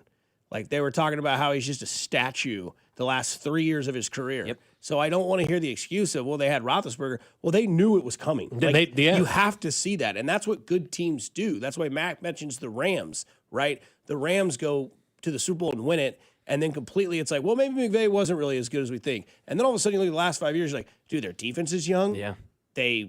They made a move for Matthew Stafford. Now they're going to have a QB conversation here in the next couple of years. Now, I think Matthew Stafford has 1 year left on his contract, I believe. Probably comes back, fulfills that, and then we may see the end of Matthew Stafford. But I guarantee you somewhere that front office is going, all right, Stafford's here this year. We don't have to worry about it. But what about in 2 years? And, they did things like get a veteran wide receiver in Devontae Adams. They drafted a guy in the 5th round in Puka Nacua out of BYU. It's one of those stories. Anybody could have had him, right? And it works out because of what they do with their system. And then not only that, they keep going with the trend. Who had Blake Corum on their card halfway through the season, but it was for him to develop and get ready, and they're doing that ahead of schedule because now you have Kyron Williams, you have Blake Corum. You have Puka Nacua, you have Devontae Adams. You've got this Parkinson guy in your tight end who's pretty solid, fits their system. Nice player. Elevating. And that's what Pittsburgh has failed to do. They got Jalen Ramsey. And it's He'll be out of the league in 2 years. And people were ripping Mike Tomlin. I mean, you're making the case there why Mike Tomlin was so effing good at his job because he's overcoming an organization that literally gave him nothing. Nothing. But he's kind of ran that operation, I don't think right? so. I don't think it's like Andy Reid. They have this Omar Khan. Okay. They have this Omar Khan guy who they're very high on, and he's the GM, and he's in charge. And he's well, it's Pittsburgh. Yep. Yeah, but I mean, everybody complains about Tomlin. It's easy to do. Again, low hanging fruit. Bitch about the coach. It's easy to do. Yeah, but the organization hasn't replaced the quarterback. The organization has let everybody get old, and Mike Tomlin's still winning double-digit games and finding ways to do this. I think as each day goes by and we talk more and more about Pittsburgh and what they didn't have, everybody's going to realize how really good Mike Tomlin was as a coach. And he was winning 10, 11, 12 games every year trying to overcome an incompetent front office, basically, The best players he has had in this last era are mentally insane, and Antonio Brown and Le'Veon Bell, and he kept them under wraps while they were there. And that's the other thing. No one knew that Le'Veon Bell and those guys Antonio Brown were problems. Yes, they were major problems. Kind of like Tyreek Hill here, think about, we knew he was, but maybe, my God, what he became, right? Andy Reid did a great job with that. And that's a big part of coaching. That's a big part of being the CEO of the organization is controlling everybody and making sure there are no distractions. Mike Tomlin did an amazing job with that and won games with Duck Hodges and Mason Rudolph. Yes. I mean, I don't know. It's just Mike Tomlin, he probably walked away from that job and goes, F these people, man. What I had to go through and deal with at this quarterback position the last 6 years to continue to make the playoffs, continue to win games, continue to be on top, screw this, I'm out. Are we sleeping on Will Howard? Apparently the text line. Oh, they get on it? Yeah. They said us KU homers won't mention him because we're homers. Will Howard? Yeah. He played at K-State and then went to Ohio State, won the national championship. Okay, yeah. They drafted him last year. Who? So he's the Steelers. Oh, yeah, but nobody's counting on him. Okay, We saw him for a hot minute. No. Maybe he can be Mac Jones. I hate to be that guy, but you got to have a first-round quarterback. You really do. Look at all the quarterbacks that win. They're all in the first round, Yeah. Bob's the only one who likes KU on this show. Just FYI. I just had to get that out there because I don't like He's them. the alum. Yeah, I'm the only one that went to KU. Yeah. Everybody always lumps everybody Who in. did I plug? Yes, Mizzou. They didn't live up to the expectations. But what did I think? Watch Mizzou? Okay. Yeah, they did not do what they needed to do. But Which I was worried about. I told you. I was like, But Nebraska did. They did, and I should have taken the +10, and I took the money line. I got greedy. Plus 11.5. Will Howard? I mean, come on. Like, that's a K-State homer going, I don't understand why this K-State guy doesn't play. Will Howard. Yeah, we're KU homers, yeah. Yeah, exactly. Yeah. We're a KU homer because we won't mention Will Howard, yet the K-State homer's like, they've got Will Howard. Yeah, who's the homer now, pal? Pal. Will Howard? Yeah, that's No. we're not banking on Will Howard. Here's our new quarterback, Will Howard. Season tickets have now diminished. Will Howard. No offense to Will Howard, but, I mean, you got to do better than that. You got to do better than that. Yeah, because what? The two quarterbacks playing in the Super Bowl are third overall picks, right? Yeah. Bo Nix, first round pick? Yes. Yep. Matthew Stafford, first round pick. Yep. Stafford, is he number one overall? Believe so, out of Yeah. Georgia. Josh Allen, first round pick. God, that Georgia team was so good. Joe Burrow, Patrick Mahomes. That Georgia team had Matthew Stafford, A.J. Green, and no Sean Marino. Nuts. Preseason number one. Lots of pictures. Trevor Lawrence, a first round pick. Lamar Jackson. Lamar Jackson, a first round pick. Pat Mahomes. What's his name? Herbert, first round pick. Yep. Oh, yeah. So you can take your Will Howard and, eat sandwiches. Get bent and go enjoy preseason. Like, that's not how you win in the NFL. Nope. You've got to have that first round quarterback. Yeah. Jackson Dart. First round. Somebody says Brock Purdy wasn't. Yeah, he's Mr. Irrelevant. Thank you very much. And Nobody said he was, though. And is Winchester going to play today? Yeah, exactly. Yeah. Is Kilgore going to play today? So odds next year. Who is the Super Bowl favorite for next year's odds? Hell if I know. Who would you pick? Rams. Are you asking who the book picks? Or I don't know. I went on the link and it sent me to like this offshore thing. Yeah, that's where it is. On. Yeah, no, Okay. the Buffalo Bills are 9-1 as the favorite. Oh, really? Wow. Yeah, no, I would not do that. Not where I put my money. Wow. I'll tell you where I put my money in the future. Duke to win the national championship. Trying to get a raise from the boss. I'm kidding. Rams and Seahawks 10-1. Okay, I was going to say Seattle. Where are the Chiefs out of curiosity? 14-1. They what? So they're top 7, top 8? 1, 2, 4. Wow. Good. The only teams ahead of them are the Bills, the Rams, the Seahawks, and the Eagles. Lions, Packers, Eagles, Pats, all at 14-1. Oh, okay. So there's a bunch grouped in. So we have the same odds as the Patriots, who are in the Super Bowl this year with their brand new roster. I feel good about that. Well, this is, though, they know Vegas where they're going to get money. That's why I always kind of look at these odds and be like, oh, they think, they know what people are going to bet on. For sure. How can you have Buffalo be the top team? That's Because crazy. Josh Allen, people think, Brandon Bean. they're going to bet money on Buffalo to kind of win with Josh Allen, new coach. They got rid of the guy that allegedly was the problem. Vegas is thinking in the minds of how the average fan is going to bet. Ooh, Josh Allen, put my money on there. Okay, let's take his money. Yeah. That's how Vegas sets the odds. It's not who they really think is going to be this or who's going to get the job. It's where they're going to get the most action. I know I'm so biased with this, but how can you watch what happened, what's transpired these playoffs, and not say, oh, well, if 15 gets in, he's far and away better than all of these guys. I mean, not his absence showed us how good he was more than us actually getting to watch him. It really showed how thankful and how grateful we should be on a daily basis for Patrick Mahomes. Absolutely. But they got to get in next year. I know. Just with a couple of small improvements, though, you get Mahomes in there, anything can happen. Come on. I think the biggest change needs to be with the head coach. He needs to be holding these guys more accountable at the end of the day. That's the biggest thing that needs to change. I see that. Well, they got AB for that, so. Yeah. You're right. I believe Eric Bieniemy will be speaking to the media today. Good. At 2:00. It's exciting. So they will kind of transition that from show to show. Mm-hmm. Obviously, Carrington will take over at 2. Cody and Gold come on at 10:00. But, man, Joe Brady, right? I mean, Brandon Bean strikes again, and it's going to be another reason that Brandon Bean ruins the Bills. This is tough, dude.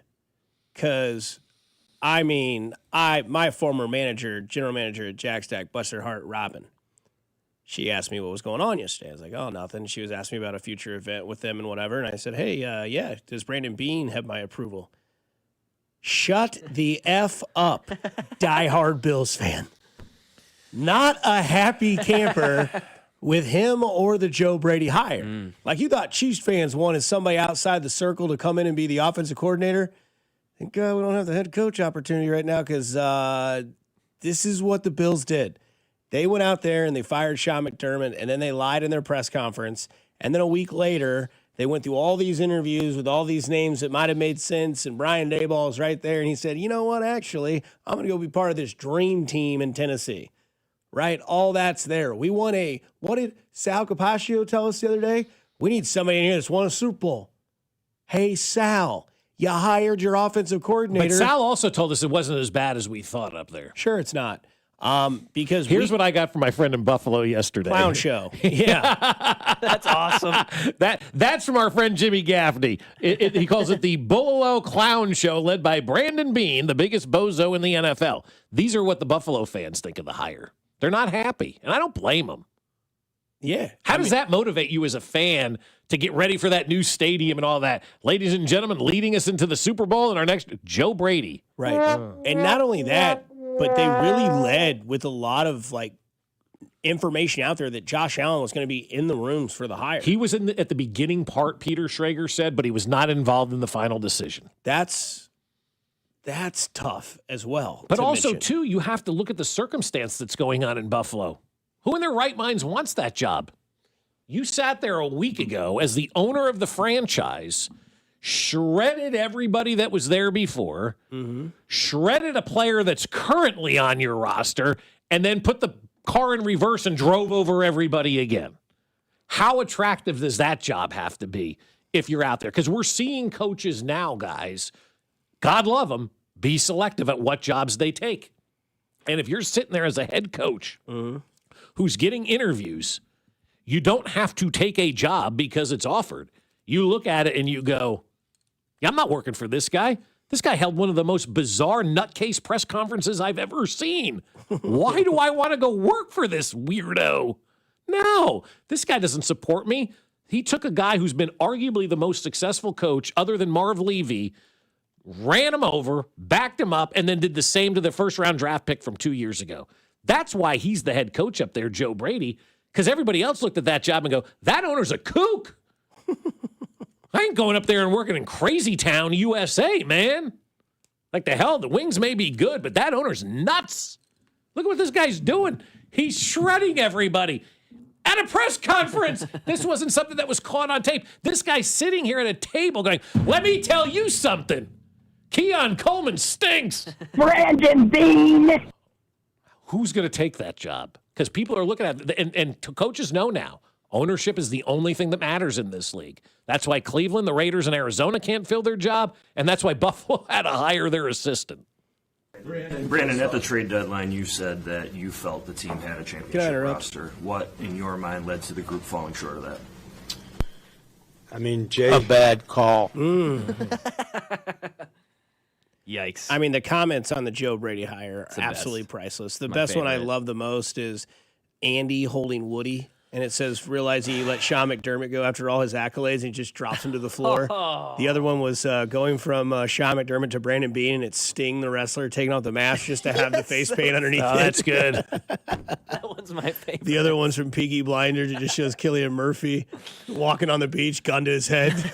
It is down bad in Buffalo, and I don't blame the fan base. No. I don't. Somebody says Tennessee literally did what the Bills should have done. Yes. Yeah, they did. I mean, Saleh, Daboll, and they're probably going to get some other guys in that organization that are going to be fruitful for the nectar of that tree that will produce. It's really good job by the Titans. Daboll and Cam Ward, they're going to be best friends by the end of April. So it just came out this morning. Ari Meiroff tweeted out that before the draft last year, Daboll with the Giants tried to trade the third overall pick, this year's number 1, and a bunch of picks to Tennessee to move up to take Cam Ward. Now he gets Cam Ward. Wow, let's go. I think not. That makes me happy. You know who Tennessee can thank for all this? Brandon Beane. That's probably right. true. Yeah. Show up on the other side here on 96.5 The Fan, your home for Kansas City Sports.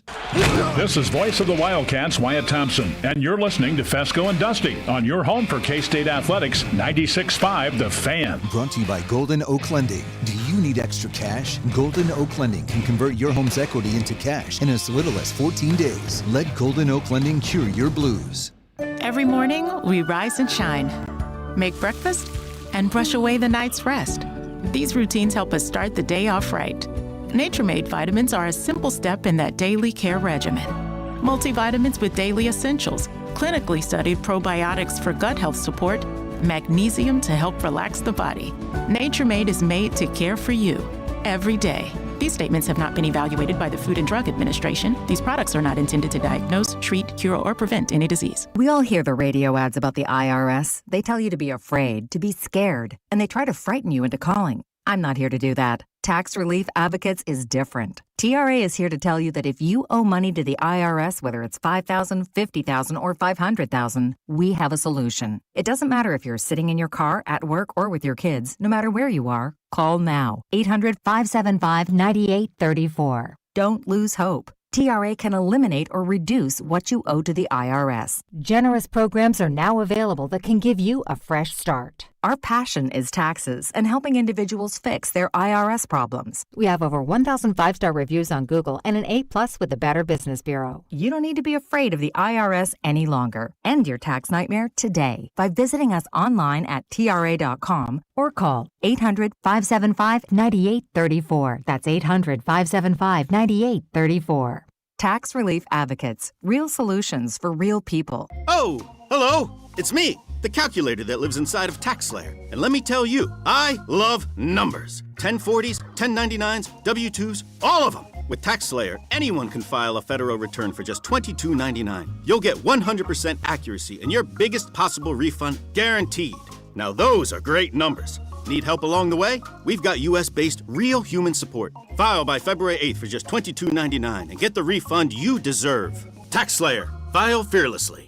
My name is Whitney Allen. I am a widow. My husband Ryan died. We never thought in a million years we'd have to use life insurance. The unexpected happened. With Ethos, it is so fast and easy. It's 100% online. You can get a quote in seconds, apply in minutes, and get same-day coverage. No medical exams, and you can get up to $3 million worth of coverage through Ethos. Get your free quote at ethos.com/game. That's ETHOS.com/game. Time spent on application may vary. Online health questions required. And Doug. There's nowhere I wouldn't go to help someone customize and save on car insurance with Liberty Mutual, even if it means playing in a football game. Boom! 42! You're going down, Doug! Oh, yeah? Your price on car insurance when you customize and save is going down. Hey!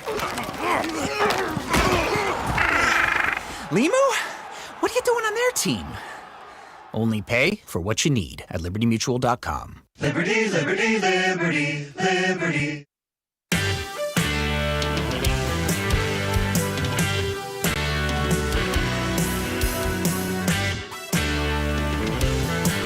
Somebody asked on the text line, where do we get that Brandon Bean lady? Was that a Jim Rome show caller? No. That was at WGR. That was at WGR? Yeah, Gina in Delaware. Gina? It's actually Gina. But yeah, this was the actual origin of the call. Most of all, Faith, I wish you well, Sean McDermott, because wherever you go, you will be a success. And I hope you win a Super Bowl. Preach. And to you, Brandon Bean, you better show up. You better show up because the wrong man got fired, in my opinion. You better show up. All my eyes are going to be on you. You think you got in Terry Pagula's ear? You may have, but I don't have the rest of my life. I want a Super Bowl right now. They better have her on the show today. Yes. Mac, God, if we were there in Buffalo, I'd say, Mac, you have one job today and I'll do everything Find else. her. Find Gina. I mean, one more time. Most of all, Faith, I wish you well, Sean McDermott, because wherever you go, you will be a success. And I hope you win a Super Bowl. And to you, Brandon Bean, you better show up. You better show up because the wrong man got fired, in my opinion. That's right. You better show up. All my eyes are going to be on you. You think you got in Terry Pagula's ear? You may have, but I don't have the rest of my life. I want a Super Bowl right now. Yeah. I just love the way she says "and" as she like transitions. Oh, like, yeah. Like, I'm not going to play the whole thing, but the Most of all, "and" when she Faith, transitions I to wish be. you well, Sean McDermott, because wherever you go, you will be a success. and I hope you win a Super Bowl. On to you. On to you, Brandon B. So I don't know if it's and or on to you, but either way. It's on to you, Brandon B. All my eyes. All my eyes are She is going to be watching. You do not want, what's her name, Edna? Gina. Gina, you do not want her watching you. No. Because she ain't going to let go. You need a call like that every once in a while. Bring me Gina. Somebody says she's Veruca Salt from Willy Wonka. She Misty's or Virginia Slims? 785 says she orders Parliament Lights by the carton. Hell yeah. No, it's Misty's or Virginia Slims. Yeah, maybe she needs that extended filter to chew on while she's giving her take on Hell that yeah. Parliament Light. That could be true, too. Yeah, she's got the recessed filter. I worked with a guy at the supermarket who smoked Parliament Lights, and my job at the end of the night was to mop as he moved the machine across the floor, and I would have to follow and mop. And because the store was closed, he felt he could smoke in the store. So I had to follow this guy pushing this floor washer, mopping behind him as he blew his Parliament smoke in my face. You didn't take a secondhand drag? No. Oh, I would have. Not allowed to smoke in the store, but the store was closed, and he was mopping the floor, and it was awful. That's terrible. I mean, he's going to push this like Zamboni, and I got to follow behind and mop with dirty mop water, of course. Grocery store, he's smoking next to the food? Yeah. Ugh. It's the 90s. I know. It's just so gross to me. You could smoke in the dude. I know. You could smoke in the grocery store as a customer. I remember my mother would smoke in the grocery store. That's asinine. Well, Restaurants, I know. It's great. Yeah, I know. Did you ever know a restaurant? No, not here. No, Wyoming still has a couple bars like that. Yeah, dude, I'd be there. But that's just because it's Wyoming and they're living in the 60s. But Right. yeah, no. You never experienced smoking. Yeah, you're lucky for that. You used to come home and burn your clothes. Oh, yeah, that's It gross, was, dude. I mean, Gross. it was so bad. Go to the bars in college. You're like, man, I got to fumigate. Yeah, like Febreze by the gallon. Yeah, of course. Yeah, I'm sure you guys were all more used to it because it Well, happened a lot. but it's still not. It wasn't. That's not a pleasant aroma. There was a bar in this town in Colorado called why am I drawing a name? Cortez, Colorado. Cortez the killer? Yeah, and the bar's ceiling was maybe 6 feet, and it was in the basement of a hospital. You that's couldn't see ironic. from one end of the bar to the other with all the smoke that was in this place. That place called the Irony? It's called the Glade. What? Welcome to the hospital where you can smoke cigarettes. Can't see. See you in a month. Now, I don't know if the hospital was still working at that time or not. I can't remember I was back in the 90s when I went out, but I think it was called the Glade in Cortez, Colorado. It was the basement of a hotel, or the hospital. It was, I mean, you want to talk about a smoke-filled environment. Oh, God. Couldn't even see the person next to you. Yeah. Shout out Clancy's and Blue Springs back in the day. I love this text from the 515 back to Gina. She's the evil woman from The Princess Bride yelling at the princess. 100%. That's so accurate, that voice. 100%. Brandon Bean. On to you. Any wicked witch or whatever. Yeah, she's that. Yeah. And she's definitely got some poisonous apples in her house. I'm loving it. Well, hello, everybody. Happy Wednesday. Wrap the show up like we always do it on Wednesday. Go back to the poll question we asked on the Fan 965. Should Bill Belichick have been a first ballot Hall of Famer? Yes or no? It dropped a little bit. Mackenstein down to 85.2% say yes. 14.8 say no. Breaking news from the NFL: the Browns have a coach. Okay. Todd Monken. No way. Really? So he went from division to division. He was the D coordinator in Baltimore. Offense coordinator in Baltimore. He comes from Georgia most recently in college. Right. Yeah. He was the offensive coordinator they thought would move to New York with Harbaugh, I think. But obviously he's got a head coaching job. So that's kind of a benefit to you and your G-men over there in New York, probably. Probably a little excited about that. I don't know. Todd Monken was already starting to kind of grow on me a little bit. Yeah, you know? yeah. But I'm losing sleep. I don't care. Yeah. I think at Harbaugh, I don't hire whoever you want. You're the head coach. Make it work. Well, Todd's older. He probably taking this job. This is his only chance. 60 years old. Yes, this is his only chance. Yeah. Yeah, that's a fair point. I mean, if you're a guy like that, but if you're a 31-year-old Nathan Shieldhouse or somebody like that, up yours, Cleveland. I got Get Ben. Yeah, he's first conversation I have is, what is the buyout? Conversation number one. Well, that didn't show up on your personality test. Duped you. Psych. And how do I get this guy who's a Pro Bowl quarterback out of my team? What would you rather have, the head coaching job in Cleveland or the offensive coordinator job for the Giants? Be honest. OC. I'd rather be the OC in New York. See, I'd rather be the head coach in Cleveland, sign a 5-year deal, get fired after the first year, and call it a day. Yeah, that's fair. What about head coach in Cleveland or OC in Philadelphia? Who's the head coach in Philadelphia? Right now, it's Nick Sirianni. I'll take the Cleveland job. Yeah. Because, see, I disagree. Because there's links of Matt Nagy taking that offensive Oh, coordinator yeah. job. Yeah. You know why? He could be the head coach. Thank you. Yep. Yeah, no, that's. I don't believe you. I've 100%. thought of that. You're He could be asking the for head coach me, of the though. Eagles? Yeah, they'll fire sure. Sirianni. Fire What are we gonna do? Sirianni. Yeah. Well, Doesn't he's the happen next to go. Doesn't happen very often, right? Head coach in waiting, guy. Well, it just happened in Buffalo. Yeah, No, we're not saying head coach in waiting or anything like that. But if it goes south in Philadelphia, if they start the season 2-4, yeah, 1 and 5, Sirianni's a Richard. who else are you going to get rid of? Big Dom. I mean, like you've literally fired everybody. So the same with the Jets. You've gotten rid of everybody. Eventually, it becomes you. You can see the script, right? And then Matt takes over midseason as the interim head coach, does a great job, and then maybe gets promoted there or hired by somebody else. Yeah, I guess I could see that. Because you think about it, if they do start off rough and Sirianni's a jerk and they don't like it and they're fed up with it, and Roseman, who we know has a quick triggers, like, you're done. You're out. Matt, you're the interim coach. And the vibe changes and they start winning with the roster that they should win with consistently. Shouldn't matter who's the head coach there. Not a shot at Nagy at all. But, hey. He'd be the reason. He'd be the savior. Yep, absolutely. This could be. But you asked for me. Yeah, you didn't ask for Matt. Yeah, no, I get it. Because I would tell Matt to go to Philadelphia versus Cleveland. I absolutely may have. But think I'm not working with Sirianni. Yeah, see that I personally I'm would with not. you. I'll That's take every morning you get up and you're like, God, this guy's an ass. Yes, but not only an ass, but maybe you look at him as not even qualified. Yeah.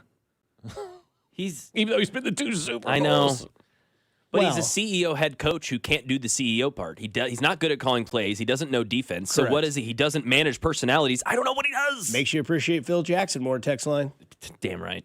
I'm just Great saying. coach and great personality manager. Text Yeah. line. I mean, imagine having Shaq and Kobe and trying to manage those egos. Not only that, you got Jordan, Pippen, Rodman. It's the hardest job in the world was what he had to do. Yeah. Him and Joe Torre with all of those egos, all of those big time stars, And the cities that you're and in. the cities that you're in to have the success that you had. Yeah. The 2 best maybe of all time are Joe Torre and Phil Jackson. Yeah. Guys, I could offer to buy your lunch someday. We'd have to go to Harrisonville. I'll drive. Okay. Guy says on the text line, Rooster's Steakhouse and Jose's Cafe in Harrisonville still let you smoke inside. Wow. My buddy had his bachelor party there for that reason. Oh my God. Dude, appetizers, Parliament lights, and an ashtray. And then when Pam brings our steaks over, you got to get the Salisbury steak, mashed potatoes and gravy, side of green beans. My kids don't even know what an ashtray is. You know, like you see old videos, like, what's that on the table? I go, people would sit there and smoke cigarettes. I used to get- Inside? My great-grandparents one year for Christmas bought me an ashtray and $5 to McDonald's. Nice. I was 7. Are you serious? Coors Light ashtray. Are you being serious about that one? I'm dead serious. Hello, America. So they didn't buy it for you, they stole it. Because McDonald's used to give you these like, it. it was called like golden dollars or McDonald's bucks. Yeah. Great gift. Early thing to the gift card? What now? Yeah. Like a precursor to the gift card? Yeah, it was cool. Like you go to McDonald's back and, get 2 burgers for $2 and give them $2 from McDonald's. It's a Coors Light ashtray. I bet my stepdad still has it to this day. So what bar did they steal it from? They weren't bar people. Well, how did they got Bingo. It was okay, so they wanted it bingo then. Yeah, probably. Shout out to them. Why would they RIP. give a 7-year-old an ashtray? They might have forgot. Or maybe it was foreshadowing. Here you go, son. Great grandson. Here's an ashtray and $5 at McDonald's. Also, here's your plasma survivor doctor. Oh, it was great, man. I got it. I was like, all right. Mom, what's this? What's going on? It's Nana's now. Mm-hmm. There, you gave it right back to her, didn't you? Oh, no, it went, no. Great grandma didn't smoke. Nana, hell. Winston Light 100s. That was her cigarette choice. That we cannot figure out the fried chicken recipe that she made. There's probably an ash in it. 100%. Can't make the same salmon patties. Ash. Correct. Just Get it a ain't little there, Winston man. Ash in there. There ain't that Winston Ash anymore. God, I miss that woman. 785 says you guys sound dumb. Sirianni kicked our ass in that Super Bowl. Oh yeah, Good he coach. did. Yeah, he did. He for sure did. Mm-hmm. Yeah. You're an idiot. You don't know what you're talking about. No, yeah, Sirianni definitely gets all the credit. Go to Philadelphia with that take. Yeah. Let me know how that one was out for you. The team that won a Super Bowl wants their coach fired. Yeah, seriously. Think about that. So you can come at us with whatever you want. They don't like him. They're waiting for a reason to fire him. And I'm sure he'll give him that this year. I think so. Because the Giants will win that division. Yeah, I mean, they got to be the favorites, right? Or is Philly still the favorite? Philly will still be the favorite. Who's the best coach-quarterback combination in the NFC East right now? It's the Giants, isn't it? I mean, like, Harbaugh is so far over here. Commanders, let's not forget about Jaden Daniels. Yeah. I'm not sold. I get you. I will say this. I'm sold on Schottenheimer with Dak. I think that's better. That is actually better than we thought. Yeah, no, you're right. Yeah, that's the best. That offense looked great. They were great. Yeah. They're going to pay George Pickens. He's got a home. CeeDee Lamb's there. And to be fair, guy that got a bunch of, hold on, Dusty, a bunch of crap at the beginning of the season because we didn't know who he was. You talk about managing egos and keeping the team together and developing an offense. I think Schottenheimer and Dak's a very underrated quarterback head coach combo. To me, it's better than Harbaugh and Dart because of the unknown. Yeah. Because of the unknown. Yeah, I'll give you that too. Yeah, the unknown. But I think Harbaugh is the best coach. Agreed. The best quarterback in that conference right now. I pick your poison. Maybe Dak is probably the best. Dak still. No, but the more we talk about Brian Schottenheimer, call Dallas. Get him on the show. He's a local kid. He'll come on and want to talk in Kansas City. I'm being serious about that. Like, he's with the high school here and all. But, he's done an unbelievable job down in Dallas for what the expectation was. Give him a lot of credit, yeah. Pitt Maller tomorrow and maybe Brian Schottenheimer. I don't know. Either way, go do something nice for somebody. You never know. It could change their day, their week, their month, their year. It's simply cool to care. Kansas City, stay kind, stay safe. Check in on those loved ones. We'll talk to you tomorrow. Have a great Wednesday.